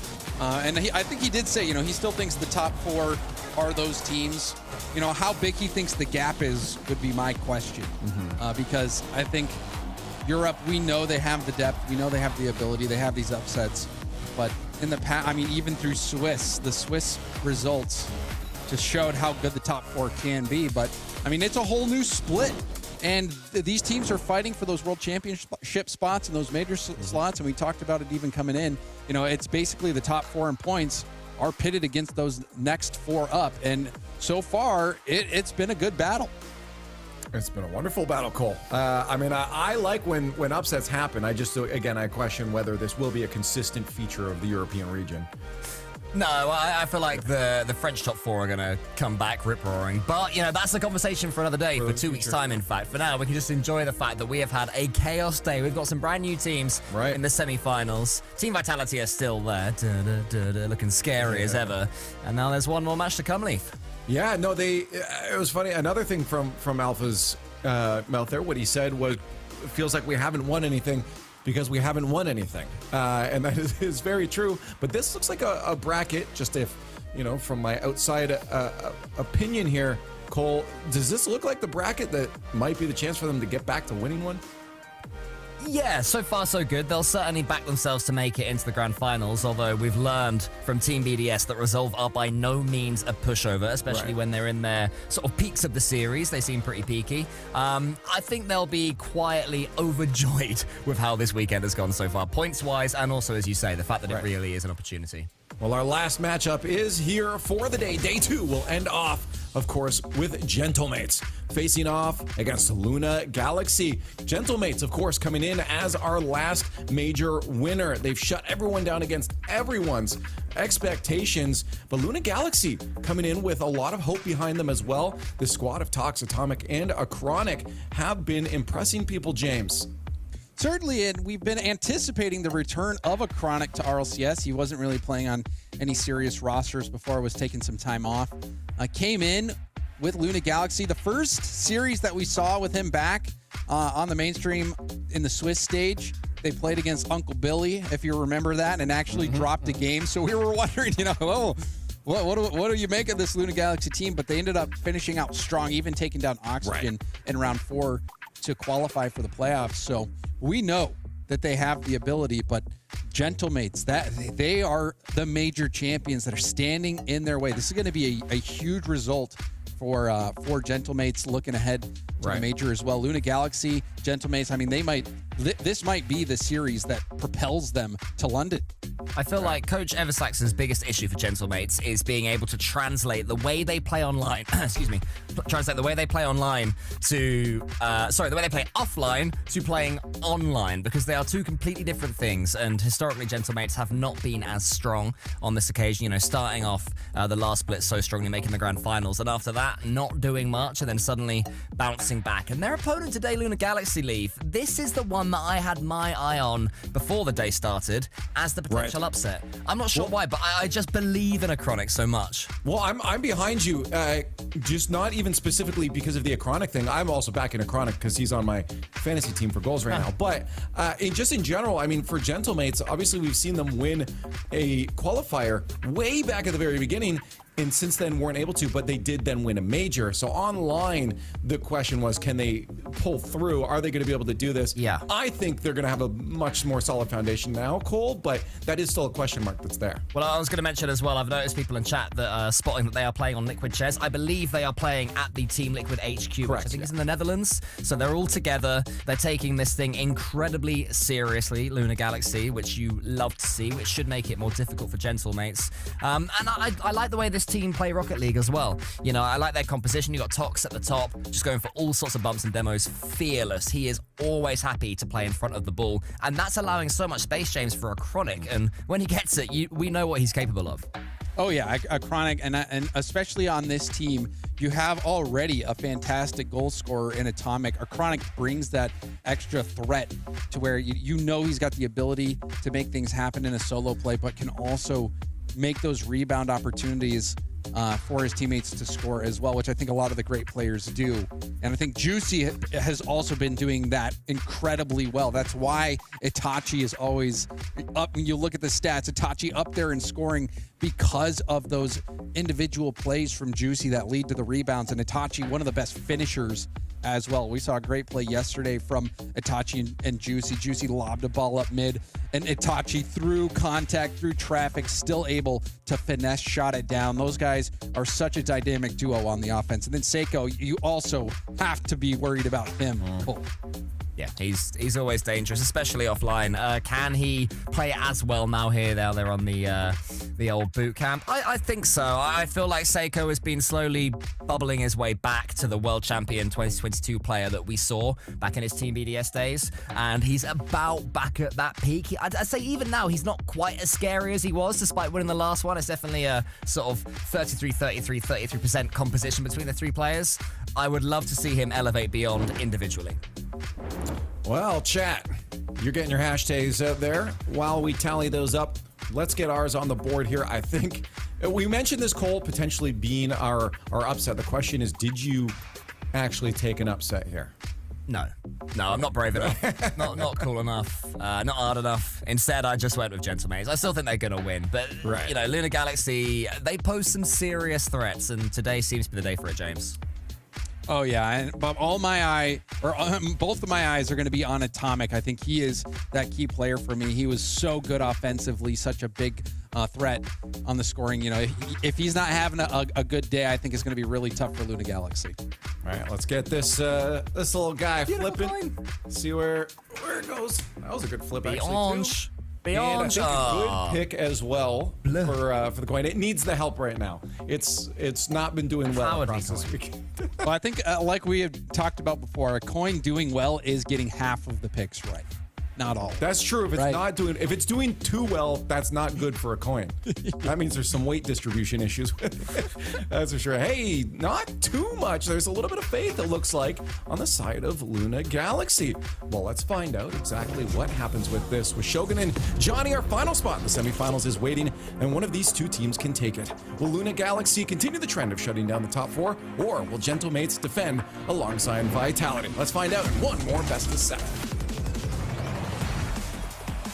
So here we go then. One spot left, 3 already taken, and an Oxygen Esports waiting in the semifinals, Johnny. Will it be Gentlemates, the major champions, or will Luna Galaxy throw the region into utter shambles? Yeah, this really could be the twist of the season, because coming into today, we're just wondering, will one team upset one of the big four? We've already had 2, but could we have a majority? Could this be an all non-French semi-final tomorrow on one side of the bracket? And not only that, it would be the team's 5th and 6th in points. That would really blow this wide open. But as things start off, it's Gentlemates with the kickoff win. It's actually boostless though, unable to really do anything with it.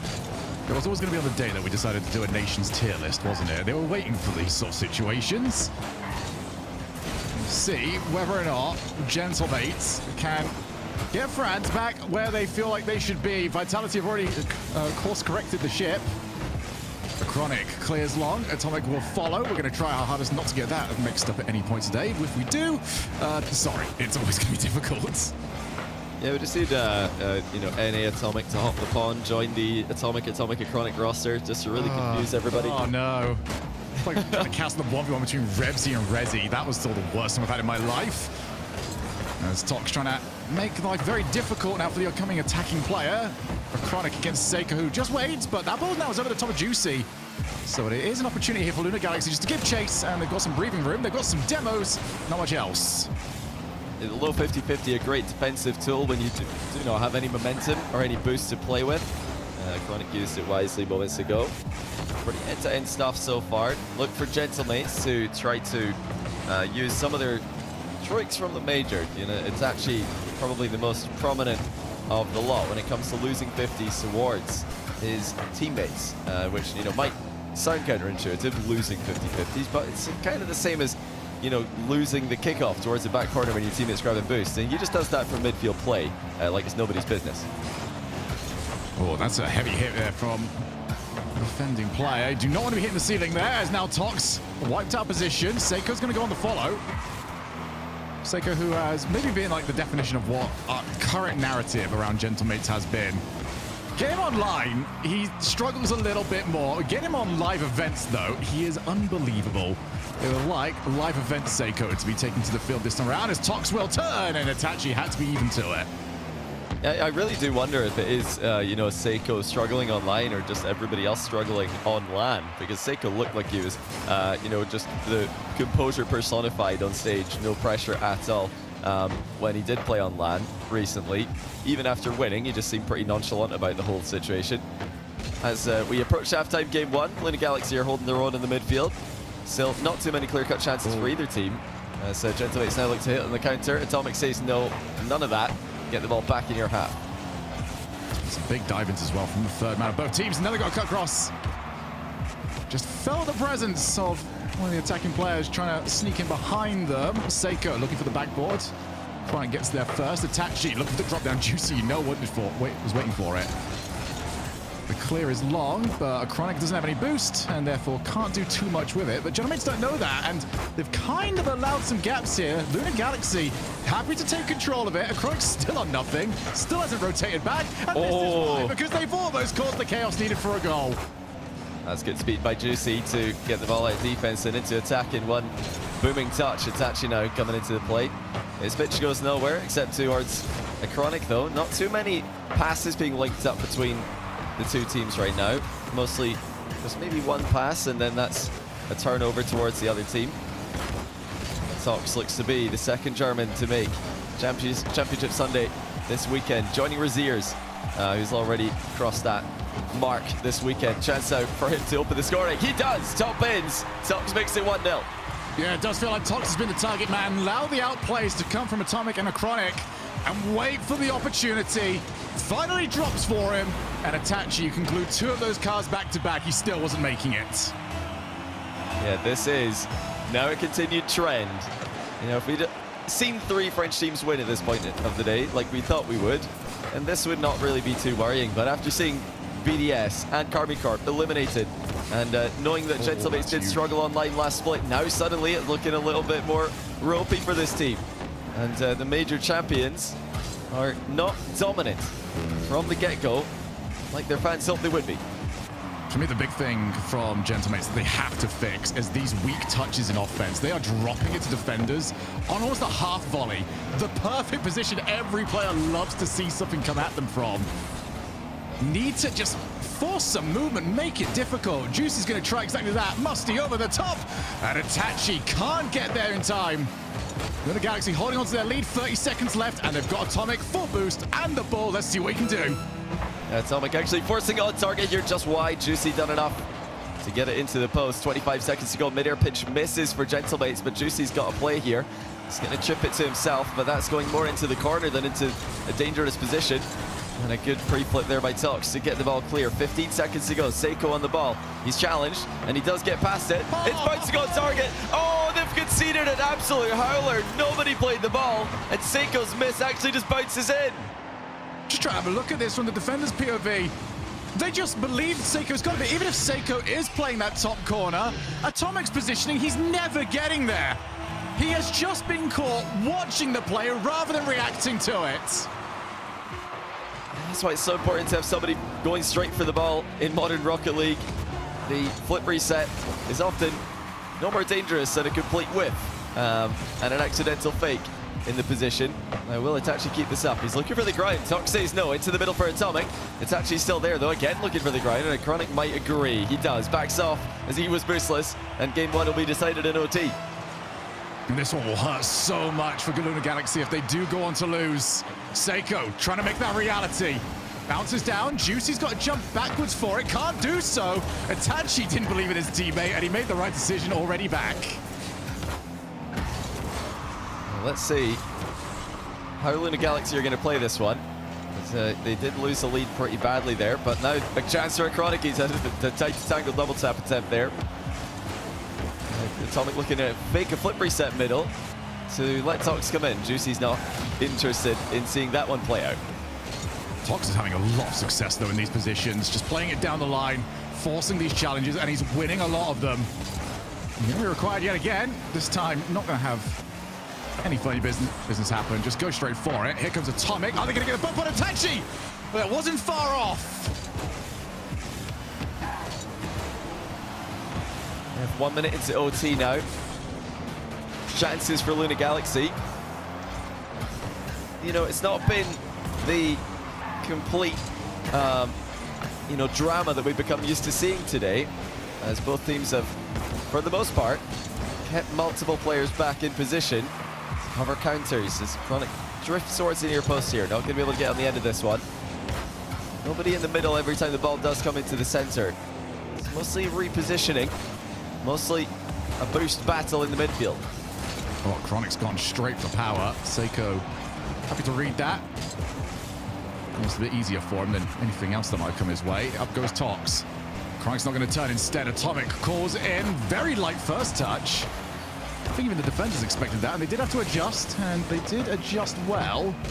The Chronic still with 0. Going to stick with 1-1 challenge. Oh. This is where things... Oh. Atomic has played it out. He's Seiko. It rolled up, didn't go the way he wanted, and Atomic has got away with it. Oh, they've gotten away with murder there. I mean, double commit to the back corner, and then the third man committing as well. That was a complete all-in move there by Luna Galaxy for really not a lot. I'm surprised to see them commit so hard there. They've been quite disciplined this game for the most part.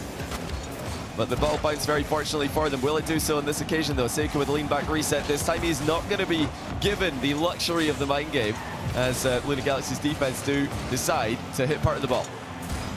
Tachi was 0, but he does have the wall to help him out. Gets the ball up. Juicy not far off. Atomic gets to it. Going to just chase down now. Not going to give Seiko that time. And now Itachi needs to avoid being back. And it's happened again. What? Galaxy have got away with it again. Up goes Seiko. We'll be beaten. Oh my goodness. Atomic. We stay in overtime. Well, you think they can't keep getting away with this. Again, they've conceded a completely open net across the pitch, but it's bounced off the post and up. I mean, earlier on we were talking about the crossbar. It's BDS worst enemy. The post is Gentlemate's worst enemy today.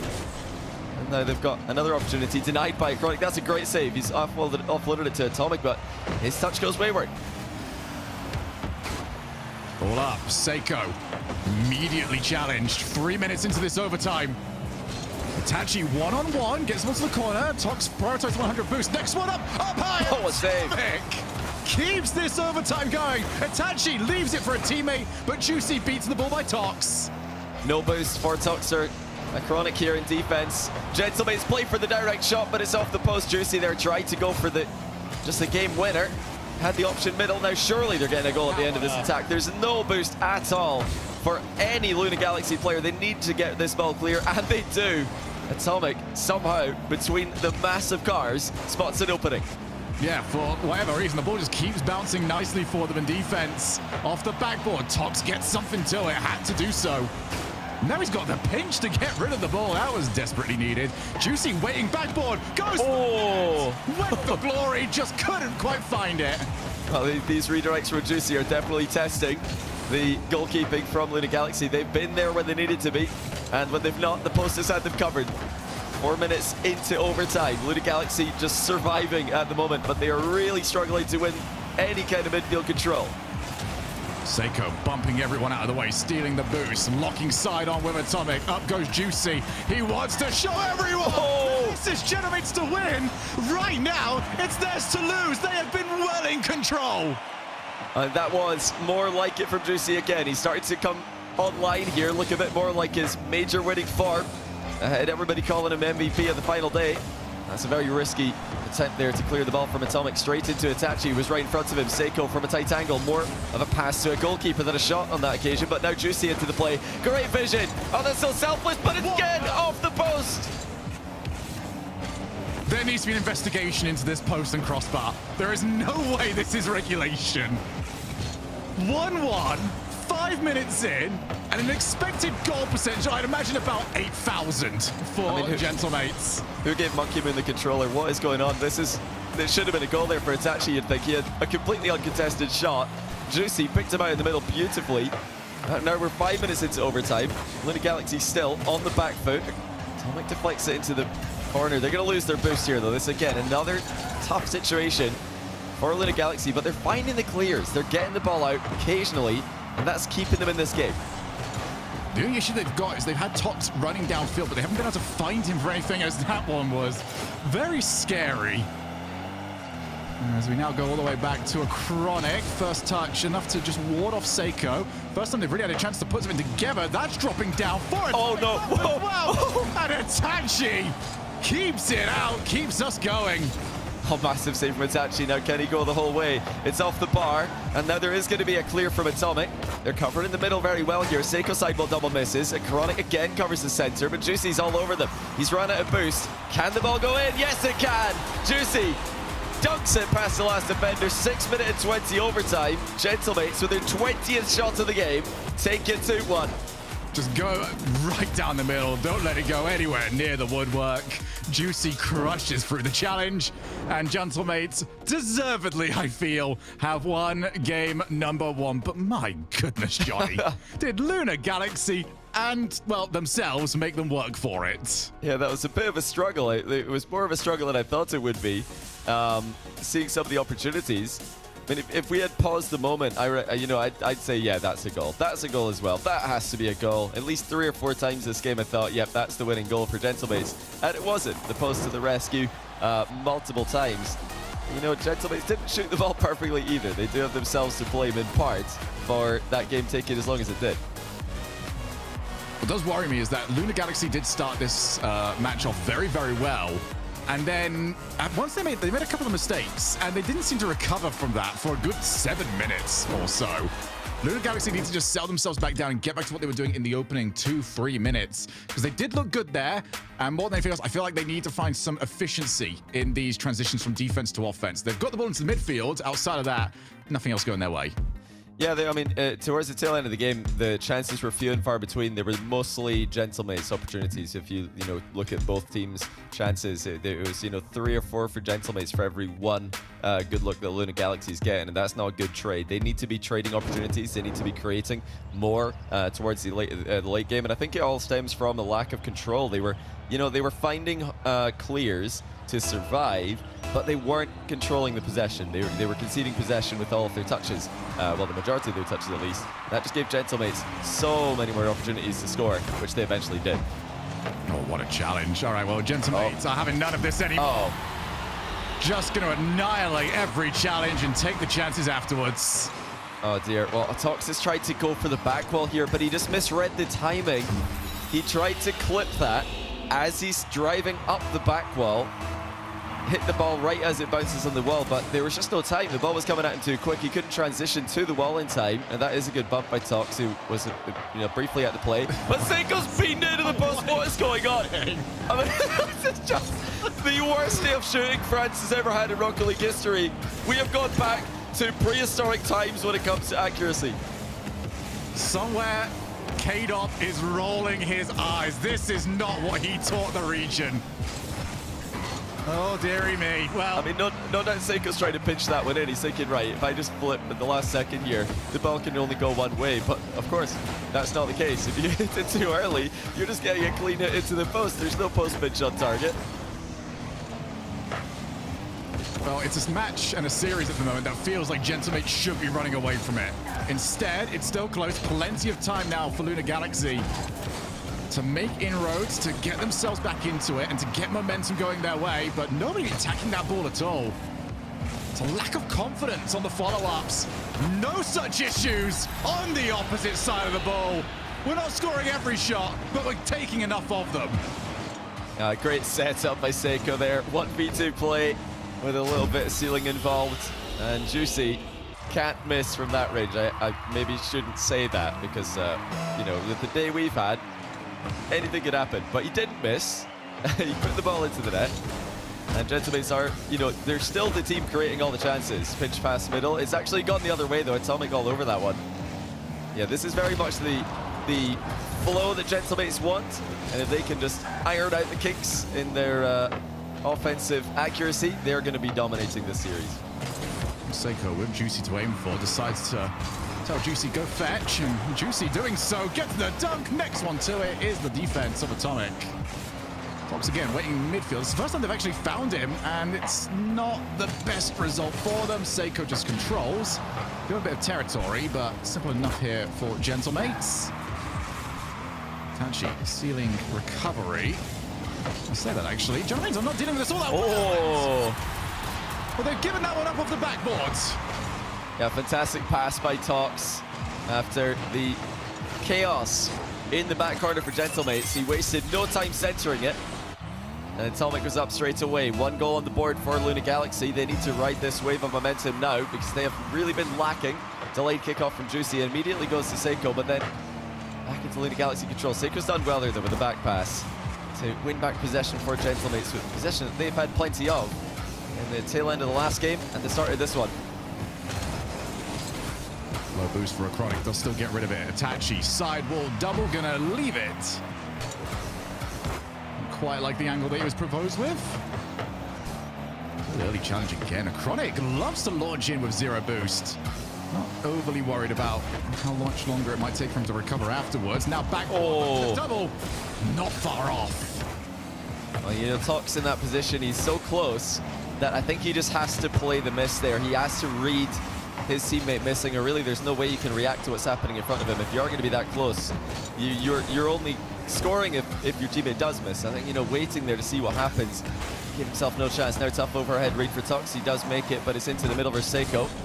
He can't get goal side, or he can't get a shot on target, I should say. The 2-1 lead remains for Gentlemates. Not looking super comfortable as they were earlier on. Luna Galaxy are lacking that faith in each other in the final third that they're going to need if they're going to have a chance this series. Yeah, they've got good plays to get the ball out of defense. They've got very little to come after that. Now try and chase down a demo. Seiko happily scampers up to the backboard. Tachi midfield. Seiko knows that the threat was there, realized Luna Galaxy were probably looking for that infield pass, so took it off the backboard. Now they've got it across the face of goal. But it would be a very brave player to be chasing up that close to the opponent's net. This is a very clogged near post now for Gentlemates. They need to be careful here. Itachi doesn't have a lot of momentum. He can't challenge. Acronic no boost though.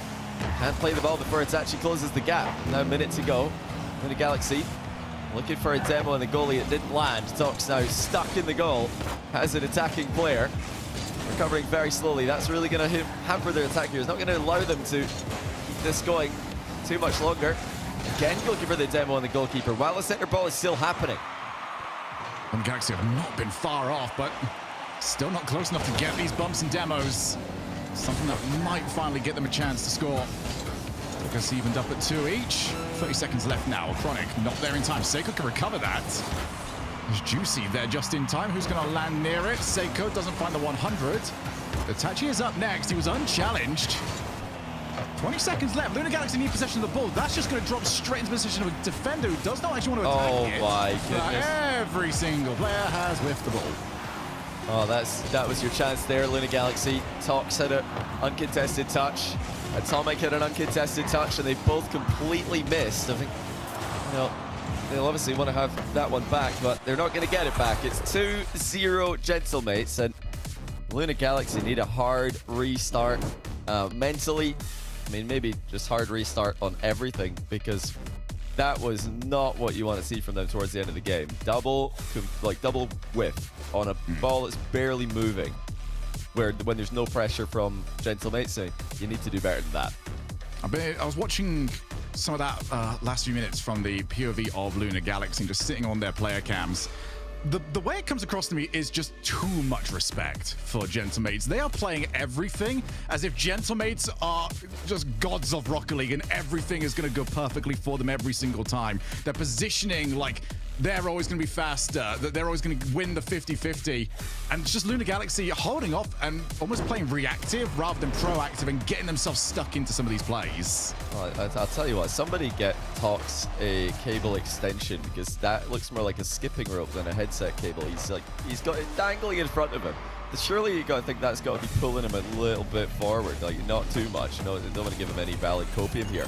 But that cable would distract me if I'm trying to focus on what's happening. it's just dangling. Somebody tell him he can plug it into another USB port. There's no way. His body as well. That's the worst. It's the wrong. Has to be the wrong USB port. He's got that one in. I mean, that's just ridiculous. That's gonna be your peripheral vision. Do you think he's listening to Acronic's car moving and his in-game sound?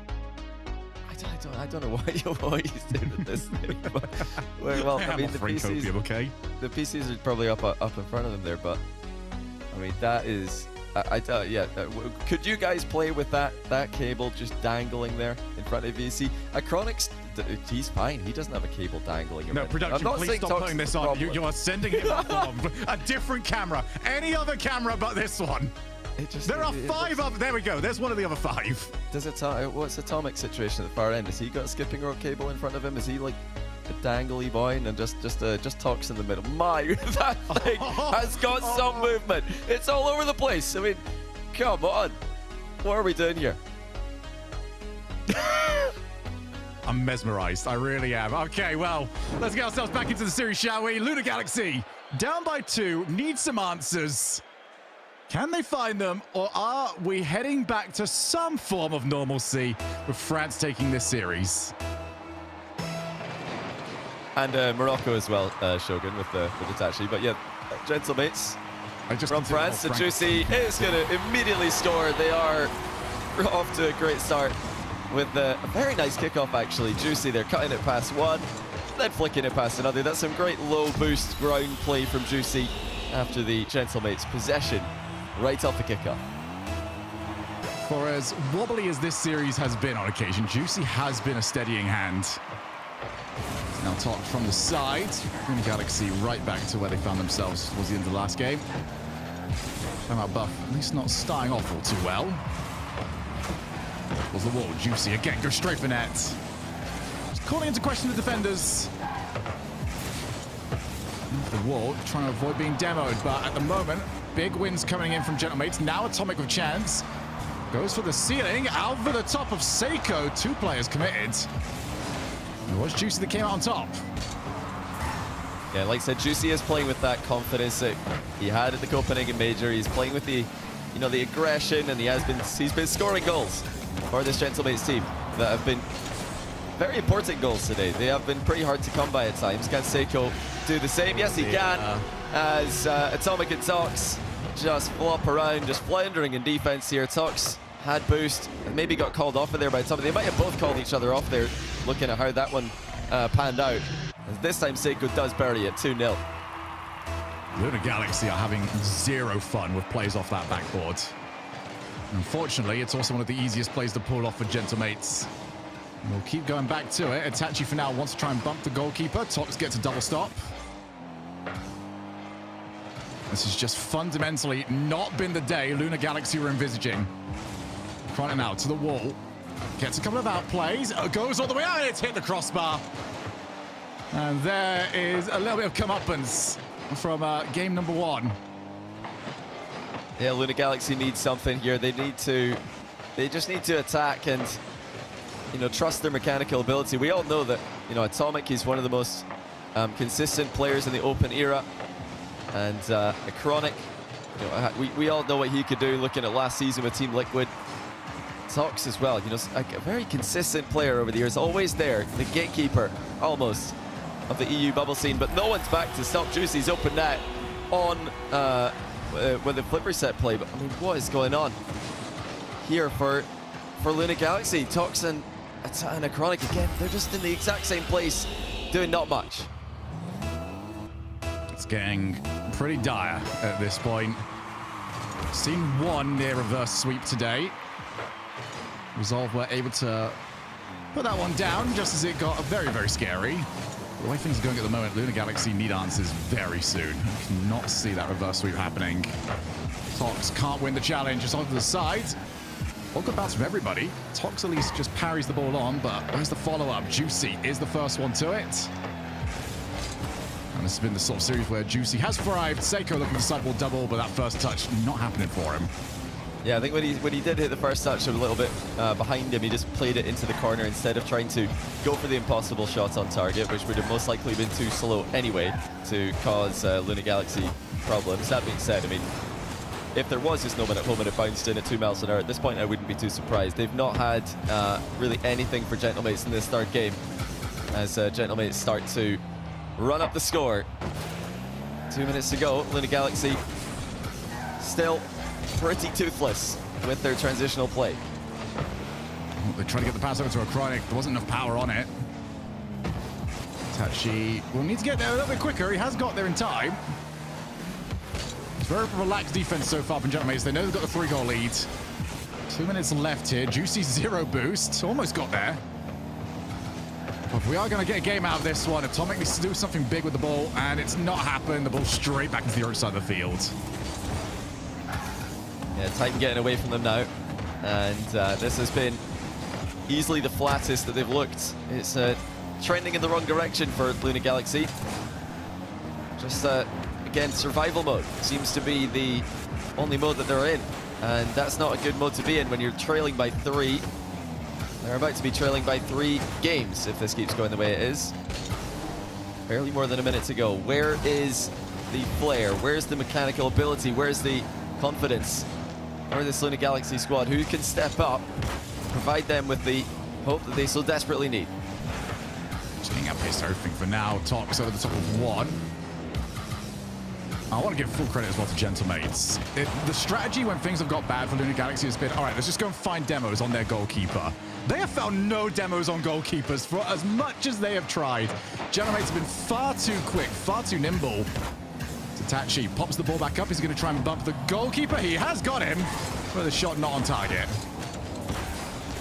You know, Gentlemates are just going through the motions right now, and you know, they're probably aware just as much as we are that Luna Galaxy are not playing well, and they don't need to do anything too crazy to win this one. They're, you know, keeping the ball high. Oh, that being said, look at this from Luna Galaxy out of nowhere. Just when you think it's all over, they managed to produce a passing play and a perfect finish. That is a great shot by Tox. Not a second too late, but they need possession off this kickoff if they're going to have any chance to come back. Let's see the positioning that they have got. Have they got anything different for us? Oh, I like the switch up. They've managed to at least lose it back corner, but Seiko has followed up. And instead, it is more time off the clock, but at least they've got possession of the ball. What can they do with it? Yeah, they're just baiting Gentlemates forward there, looking to counter-attack them. It's just taking a bit too long to get the attack established. Juicy knows better than to flick that straight into a dunk. Low 50s it and wins the game. It's a great conclusion here for Gentlemates. And just like Resolve earlier today, they have 4 match points. But unlike the match earlier, they're the favorites as well. So this should be pretty done and dusted. If the Luna Galaxy could win from here, playing like they are right now, then somehow we will have had an even bigger upset than we've already seen earlier on. And one storyline I do want to start tracking here as well, Johnny, is the old Moist Esports team from last season. Together, Kash, Juicy, Joyo did not really achieve the heights that they would have wanted, would have expected a lot more from themselves. But on different teams, today especially, all 3 of those players have come up ridiculous. And it seems like they're all trying to outdo each other for who's carrying the most. Juicy, I don't think necessarily has had to carry in a series like this, but he is showing up big. Yeah, I mean, it goes to show that it's not all about the specific personnel, it's about the team. And, you know, Juicy, after joining Gentlemates, has just turned into a completely different player. Joyo today for Oxygen, again, right back to his very best. We all know what he could do. Former major winner on Moist, of course. And yeah, like I said, Kash on different rosters, he has those kind of showing. So, you know, the fact that they didn't succeed together is most likely the you know, the clash of personalities, or the you know, the off the pitch just not working, practice not working. You can't just write off players because you know, their team isn't working. You've got to look and see how are they going to do with a roster that actually suits them. Juicy's definitely found his. Gentlemates, by far the best results he's ever had. Have a lot more space to maybe do what he wants. Already know Joyo and Kash like that mechanical space, like to take a little bit more of the boost. Now that he's sort of been moving to the center man a little bit more, Juicy has shown a flair for the extraordinary, and it would be quite extraordinary if Luna Galaxy can make something of this series. Yeah, nice block into the middle there by Chronic. It was a little bit risky by Juicy to try and go for the outplay in the back corner there. Chronic did come in very high over the top of him. And now let's see if Luna Galaxy could do anything with that. Or will it just fizzle out like their only lead earlier on did? Well, not yet. Atomic makes it 2. That is another quick center ball from a Chronic. This time it's Seiko failing to clear it. And Atomic smashes it home for his second goal of the game in just 29 seconds. Yeah, we'll say for Seiko that is quite disrespectful to just pop that one up and assume it's going to be fine. You know, they're getting 2v3'd right now. I just realized Atomic has as many goals as Tox has points, but I mean, we're only in the first minute, so I'm sure Tox will work on that as we go here. How dare you? I mean, these players have barely even got out of the opening phase. I don't think Tox has really have a chance just yet. I mean, Tox he's got 2 more points in this game than I do, and I'm He's got some spectating. points now. There we Has go. he? No, 4. Okay, he got another 2. now. He's doubled his points. 100% increase there for it's Tox. like... And it's 6. like watching Yeah, he's working uniform out. This before could be he- a center ball. Oh, beautiful. It might be an assist as well. Never mind. Denied. But Tox, yeah, he's farming points now. Absolute farming simulator for the German. When do we start getting points for demos? They are far too important now. Really I should. was happy with how that challenge went. Acronic takes his time, goes low challenge, next one up off the side. Okay.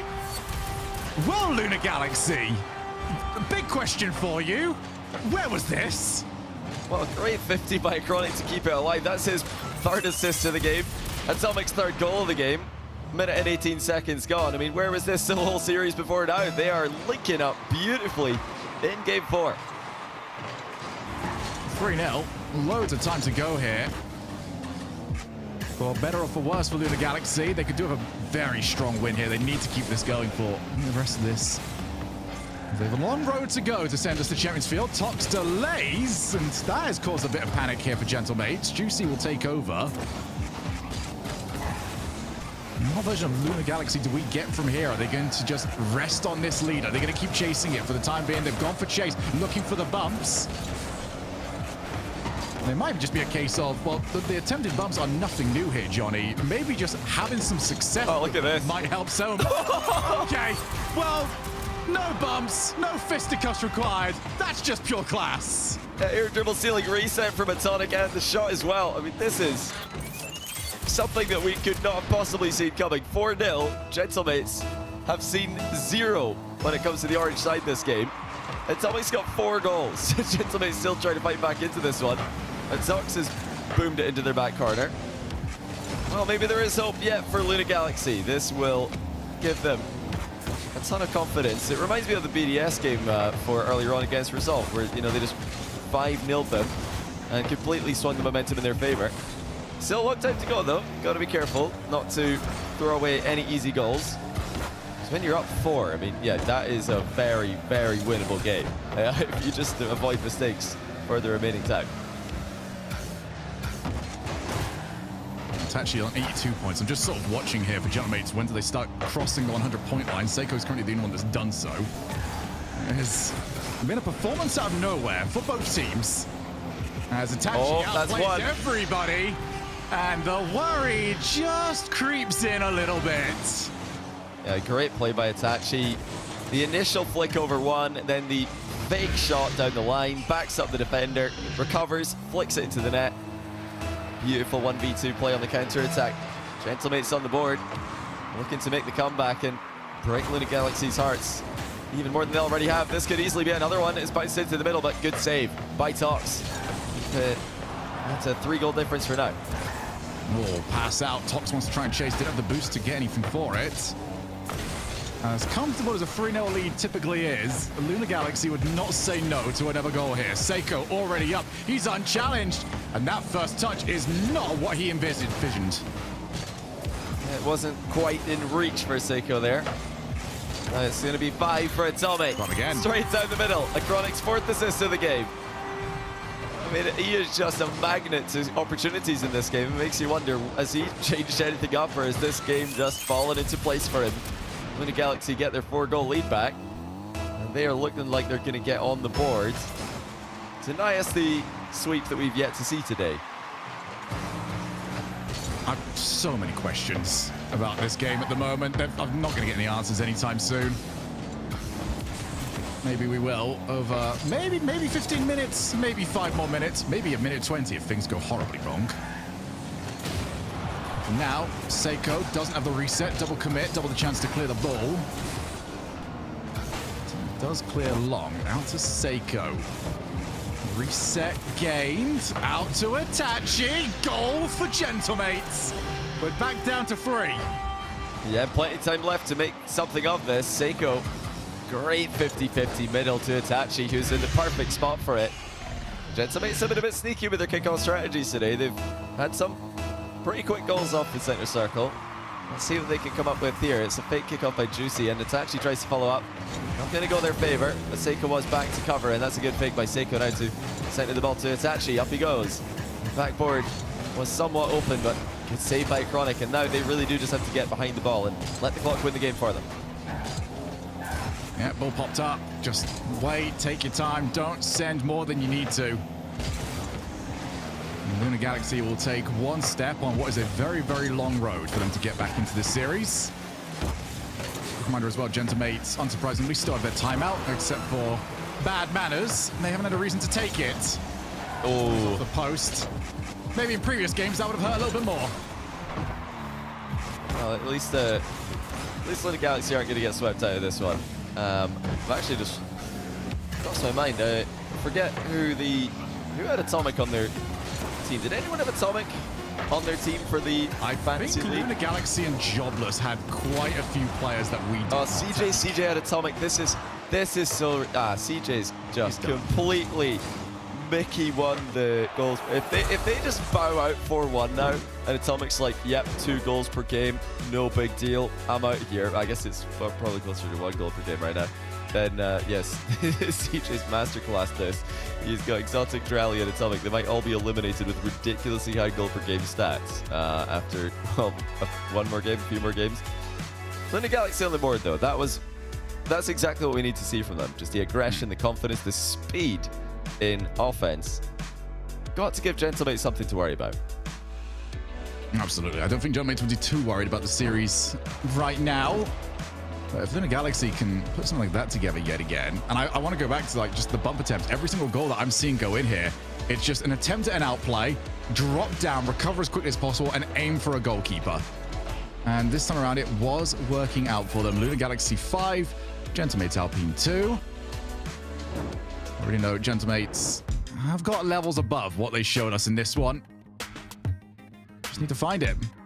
You know, speaking of statistics, it's not often you see 1,000 points in a regulation time game. Usually those are reserved for long overtimes, but Atomic has just dropped to 1,043 on Gentlemate's heads.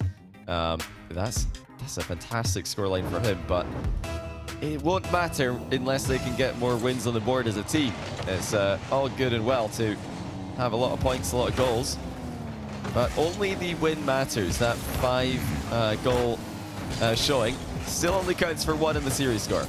Yeah, this is what I used to refer to as the flip side game, where flip side would have matches like the one we just saw. They'd win 7-2, 7-1, and then they'd go and lose the next one afterwards. Gentlemates would love if that's the fact. Luna Galaxy, well, they'd be eliminated if that ends up being the case. Chronic trying to drop the ball down, but it's only over to Seiko, who didn't get as much in the shot as he would have wanted. That's a great pass, though. Plenty of pace on it. Seiko didn't have to do much to get that one on target faster than anyone could react to. But not for the first time today. He's hit the post. I mean, it's been the story of today. It's not really been, you know, France against the world like it usually is. It's been France against the crossbar, France against the post. That's a matchup you don't really want to be taking.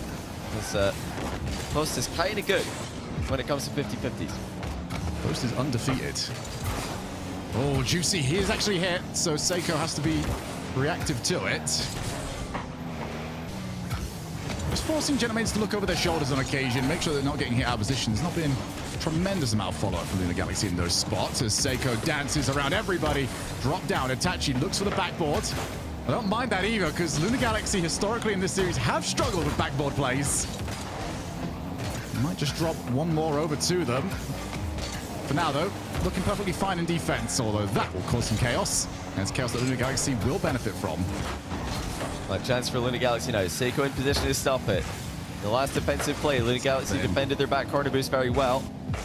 They need to keep fighting for those so they don't run out of pace, run out of seam and defense. Chronic secures another one. Juicy actually misses his touch. Chronic not able to make good contact either. Everybody's flinging themselves at the play. It's Gentlemates to come away with it. Flip reset by Seiko. Challenge from behind. And a key one at that. And Seiko is about to connect with the second reset.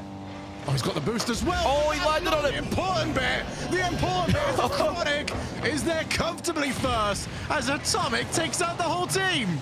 Oh, well, Juicy there. I think he played for the demo, but he was the player who ended up out of position after all was said and done.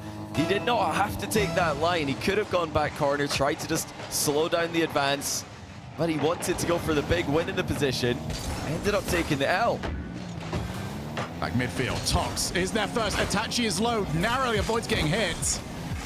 There's Tox's touch. Over to a Chronic. They're just going for the pace at the moment. Low boost for a lot of them. Atomic had to avoid getting hit. Back pass. That's a nice play. Tox is set up quite nicely, though, for Juicy. That would be my main criticism so far of the last few games, is Tox has been making life a little bit easy for the goalkeepers. Now he's trying not to. He's going for more demos. And now the opposite side of the field. Turnabout is fair play. Seiko can't do any more because the damage is already done. I mean, that's a tougher one to see coming. Earlier on, Seiko got a bit of a freebie with a flip reset fake. But this time, Juicy forces the defender high. Seiko lets it bounce in low for the equalizer. One each. Then a Galaxy gonna have to fight for another one. Back into the midfield. Juicy pops the ball and gets the 100. So now he might go the whole way by himself. Gets the bump. No, not quite. A Chronic avoids. But now you start looking towards the boost totals. Tox didn't have much, but enough to get the clear. Ball left over to Seiko. Doesn't do anything else with it. That ball can be slightly awkward to play from, and as shown by the defense, look at that drop down. Tox almost found a block. Oh my goodness. Dear. Oh, there's nothing on the shot. Juicy now back. What? Double stopped by a Chronic. Well, they've managed to hang on again. Luna Galaxy, but that was not easy. Clear ball straight down the middle of the box. Not ideal when you're on the back foot with no momentum. They're still in this series. Somehow. Still in a tie game, game 5 as well. If we can win this one, it really would be quite interesting. Here comes Juicy, looking to stop the ball dead on the backboard. Covered by Tox, who's pushless. As Luna Galaxy run dry on momentum again. That's a great 50 into the corner though, so they get another free bit of volatility in the position. It's actually looking for some demos in the backfield. Doesn't quite happen. Juicy again is the quicker. Seiko unable to fake out Tox. Atomic will be happy with the way that ball has landed. Not as happy with Itachi recovering as quickly as he did. Now we go backboard. Tox with just enough boost to get there in time. Genomates are trying to up the pace here. Feels like the frustration is starting to boil over a little bit. Seiko quite comfortable with it, and now he's past two, getting chased down by Atomic. He doesn't care. Gonna drop the ball down. First one to it. Itachi, nothing on the shot. Chance is still mostly going Gentlemate's way, but the Galaxy, they're out, they're wiped out. What a shot by Seiko. It looked like they had a good defensive position, but the key player was removed from the equation. A Chronic got dusted, and the last player back gets demoed. Still a wicked shot by Seiko, straight into the top corner, 2-1, 31 seconds to go. A Chronic hits him with a nice one in the quick chat. Now they need to find something. 30 seconds, or Luna Galaxy will be eliminated. And what is turned into a golden opportunity for Weekend might just go amiss. Well, Seiko on match point was heroic in Copenhagen, and he's shown up huge. Looking for another championship Sunday in Europe. Have Luna Galaxy got any more opportunities? Faked by Atomic. He's looking to mind game. Seiko out the play. 50's in middle. It's almost on target, but Juicy guides it wide. That should be over now, surely. And it will, as Gentlemates advance. Top 4 secured. And it's going to be half France, half rest of the region in tomorrow's event. I have done it. Vitality and Gentlemates. A little bit of normalcy back in Europe. But for Resolve and Oxygen, tomorrow will be a massive, massive chance. The whole of Championship Sunday blown wide open by results that have happened to both BDS and to KC. And for Gentlemates, I mean, proving to us that it's not just a LAN thing. They are still that team, even online. Yeah, I mean, they said themselves at LAN, they made some key playstyle adjustments. Obviously, they don't want to leak what those adjustments are to the world, but I mean, the results speak for themselves. They are a changed team from the team struggling in qualifiers 2 and 3 last split. They are in the top 4 again, and they've defended not just their own honor, but also the honor of France, as they prevent the rest of the region from securing 3 of the top 4 in this first event. And, you know, most importantly, they've put themselves into the top 4, because you got to remember that it's split points for Major 2 in London. So you've got to get top 4 this split if you're going to go to that event, which obviously all the teams in this event, in this top 8, want to be doing. Luna Galaxy off the pace now by a little bit, and Gentlemates will be looking to go even further tomorrow as they take on Oxygen in the semi-final.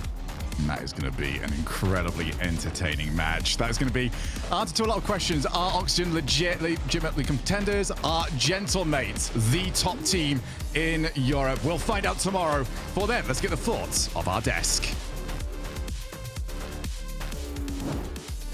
A sprinkle of chaos and then a semblance of normalcy by the end of our day here in Europe. Welcome back to the desk. I still have Cole and James to wrap things up here. Guys, James, this I kind of like. I wanted full chaos, but then I'm like, no, give me something comfortable by the end of it. How do you feel about what we got by the end? I mean, the day started out, we're thinking, oh my goodness, what's happening? Because I think if you were looking at upsets, maybe this was one of the series you would have expected to be an upset. I mean, I think Cole was talking about that. So it is a little bit crazy. I think it's just enough to appease everybody. We started out with the Swiss stage thinking this was going to be predictable. Today was anything but that. So now we're going to have to lock in and see who is going to take down this qualifier that K-Corp has dominated before. But we're going to have a different champion in Europe now. Yeah, that's true. Cole, it looked like you had something to say, but then maybe James covered it. Do you have any thoughts on this? No, I was going to talk about the match that we just saw, but I presume we're going to see some funky highlights in a second. So I thought, you know what, I'll hold out. Cue us in, Leaf. You could talk very slowly until they start playing, so that your points cover it. Very wonderful. No, I was going to say that I think you summed it up beautifully, Leaf. I think there was just that little dash of the chaos that seemed like we were going to have a bit of a hangover from the first couple of series. What I was thinking as well is that before the series started, I said this is the most likely of the upsets, or it was going into the day, and it was looking like it was going to be 4-0, and it was looking like Luna Galaxy were playing awfully as well, and I was thinking, is that a brilliant call or a terrible call based on how the whole day has gone? So yeah, almost got it wrong, almost got it right, but it ended up being one heck of an entertaining series. Well, your highlights are here. Oh, there they are. And it was a good start. You finally got your opportunity. No, I took it. I just took it. Oh, okay. Well, James, how do you feel about it? I mean, I thought Juicy looked really good in this series. I kind of regretted not picking Juicy on my fantasy team. He was lights out. And then Seiko, cool as a cucumber all the time. It seems like he's just so in control in those big moments, even scoring that last goal. So overall, Gentlemates, they impressed. Yeah, no, overall, I think it's great. We were questioning how are they going to perform when it comes back to online again. They did great on LAN. But speaking of, we do have major winner Itachi standing by with Johnny Boy.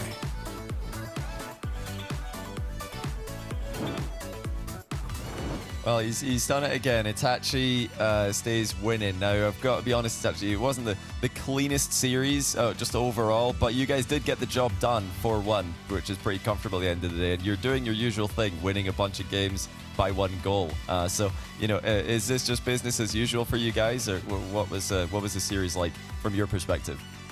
Yeah, like as you said, we could see it wasn't our best series by far, probably one of the worst that we won, but as you said, we managed to get the job done. To be honest, they didn't play really well. We know the players against who we played, and they usually play better.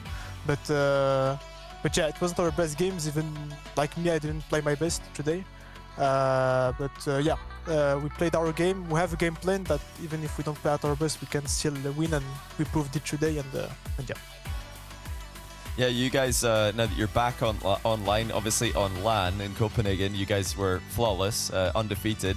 Now that you're online again, how is it feeling? Is it the same play style? Is it different now that you're back online again? Do you still feel like you can play at that LAN level in the online environment where you haven't yet won an event? Yeah, like it's always a bit different. We like both like we like LANs and online, but it's really different. We feel like all the teams that are playing regionals are doesn't feel the stress more than in LAN, so it's a bit different. In our game plan we don't change anything. We try to play the same in scrims, in regionals, in majors. In every time we try to improve our game plan. But yeah, like in the game, it's pretty much the same for us. Now, did you feel like you had to defend the honor, not just for yourselves to get top 4, but did you feel like you had to defend France today after you saw KC and BDS losing earlier on? Was there any kind of national pride attached to this series for you? Nah, not really. Like, to be honest, we are really friends. Like, the 4 top teams that are French, where we know each other and we're friends. But in game, we don't really care about their result. We don't want to put France on top. We just care about ourselves. I saw 2 big upsets, and to be honest, the teams against who they played well. But yeah, there are still opponents for us on the field, so we wish every one of our opponents to lose. So we're just happy to see. And yeah, tomorrow you do play against one of those teams who got a big upset, Oxygen. Yeah, what are your thoughts on that team? They've just picked up Joyo in place of Ixo. So are you looking forward to that match? What do you think about Oxygen, especially now that they've just beaten Carbon Corp in the quarterfinal? Yeah, like they're really good. We know how they play, and even today we watched the series with the team, and they pulled up a really good series against KC. So to be honest, it's a really good team, and tomorrow I hope it's going to be a really good match. We know them, they know us. We screamed a few times before, and yeah, I think it's just going to be a good game tomorrow. Well, I'm sure it will be a very good match. I'm looking forward to it myself. But yeah, congrats on the win today. Congrats on another top 4. You're in the right side of the top 4 right now for the race to the London Major. And good luck with the match tomorrow. Thank you. Thank you very much. And there it is, Itachi with Gentlemates. Moving on into the semifinals. The one that we said could have been an upset was the one that was the most comfortable, I guess, for us. They did mention that it wasn't the best win or the cleanest win they've gotten, but they do at least make it through. And I think, Cole, that's all that they really care about at this point. Playing ugly and still winning, sign of champion, sign of a team that aren't just going to fall and collapse after winning in Copenhagen. Right. You know, this is the team that's still here to play, still here to take down scalps. And, you know, they're not an easy team to beat, Lunar Galaxy, so taking them 4-1, it was comfortable. And I think the fact that we all saw them and we were like, oh, they're not playing that great, that's a really good sign for them, ironically. Well, we got 2 more things of business to get to here, and I'm going to get to those right away because, Cole, I know you have some things to celebrate. So we're going to talk quickly about the Fantasy League that we started earlier today. Just get an update on it. A couple of us still have some players in here now with Luna Galaxy out. It's very few. It's just the Gentlemates that end up left here. And I just want to take a look at the leaderboard. At the beginning of the day, it was CJ and Johnny we thought might have had the best teams, but it's only CJ's team that ended up performing. That was Atomic, right? Atomic was the star player there. Yeah, 1.20 average for Atomic. And out now as well, so can't go any lower. That is locked in. Yeah, this is James. You happy with your pick? Who did you have again? You know, I had Atto as my first pick, and he didn't really deliver the results that I was hoping for. I also have Itachi, who's still in it, and then Kash, who was my second player. That was Radosin. Radosin, yeah. How can I forget job security Radosin? He was the one who actually carried my team. Yeah, he was at a 1.0. Yeah, he carried my team. So you gotta hope Itachi carries you through for the rest of it. I just stopped. When I saw the numbers get thrown up for CJ's team, I just stopped keeping track. I was like, it's over. Yeah, I'm done. It's done. And he's locked in at that 1.072. I'm locked in at my 0.43, so that's done for me. But yeah, it's fun. We'll see how that updates tomorrow. We'll also be checking in on our predictions, which the coin, I gotta say, is not doing very well on at all. Wavepark's coin is better at predictions. Mine looks. This one looks way cooler. Yeah. But his is working way better in terms of what it's supposed to do. But we are moving our way towards the major, and I want to remind you again, we'd love to have you there. So please hop on, get your tickets. It's always a good time in Atlanta. Ticketmaster.co.uk. James, what chance are you going to be starting? I'm putting you on the spot. You know, it depends on who makes it, because the ones that I love the most are the ones that are targeted at players. as opposed to the generic ones. So we'll see, man. I would love to hear Arise, Joyo, Vatira again. Imagine they're playing against each other That would be fun. on LAN. That would be amazing. So that would probably be what I'd hope for. How about a nice chant about Super Kieran McKenna, Leaf? How does that one sound, mate? The manager of, beautiful old. Let's put this here again. I'll get that one going. Ipswich, right? I'll get that one going. They made the NFL or something. They made the NFL or something, exactly. That's it. Well, hey. World Series. Cole's got to go yell his lungs out. No, Celebrate. I've got to go and have a glass of water and an early night is what I've got to do. That is it. Tomorrow, screenshot this is what you're going to be getting. You join us at 4:30 CEST for the pre-show before we get into our games. It's going to be super exciting. A lot of if anything's today is an indication of what we'll get tomorrow, then you're going to want to be locked in for that. We lost some teams that we expect to be here. They're not here. And tomorrow we crown a champion. I don't have much else to say. Let's get out of here. Let's have some fun, and then we'll come back for some more Rocket League tomorrow. Thanks for joining us. We'll see you then.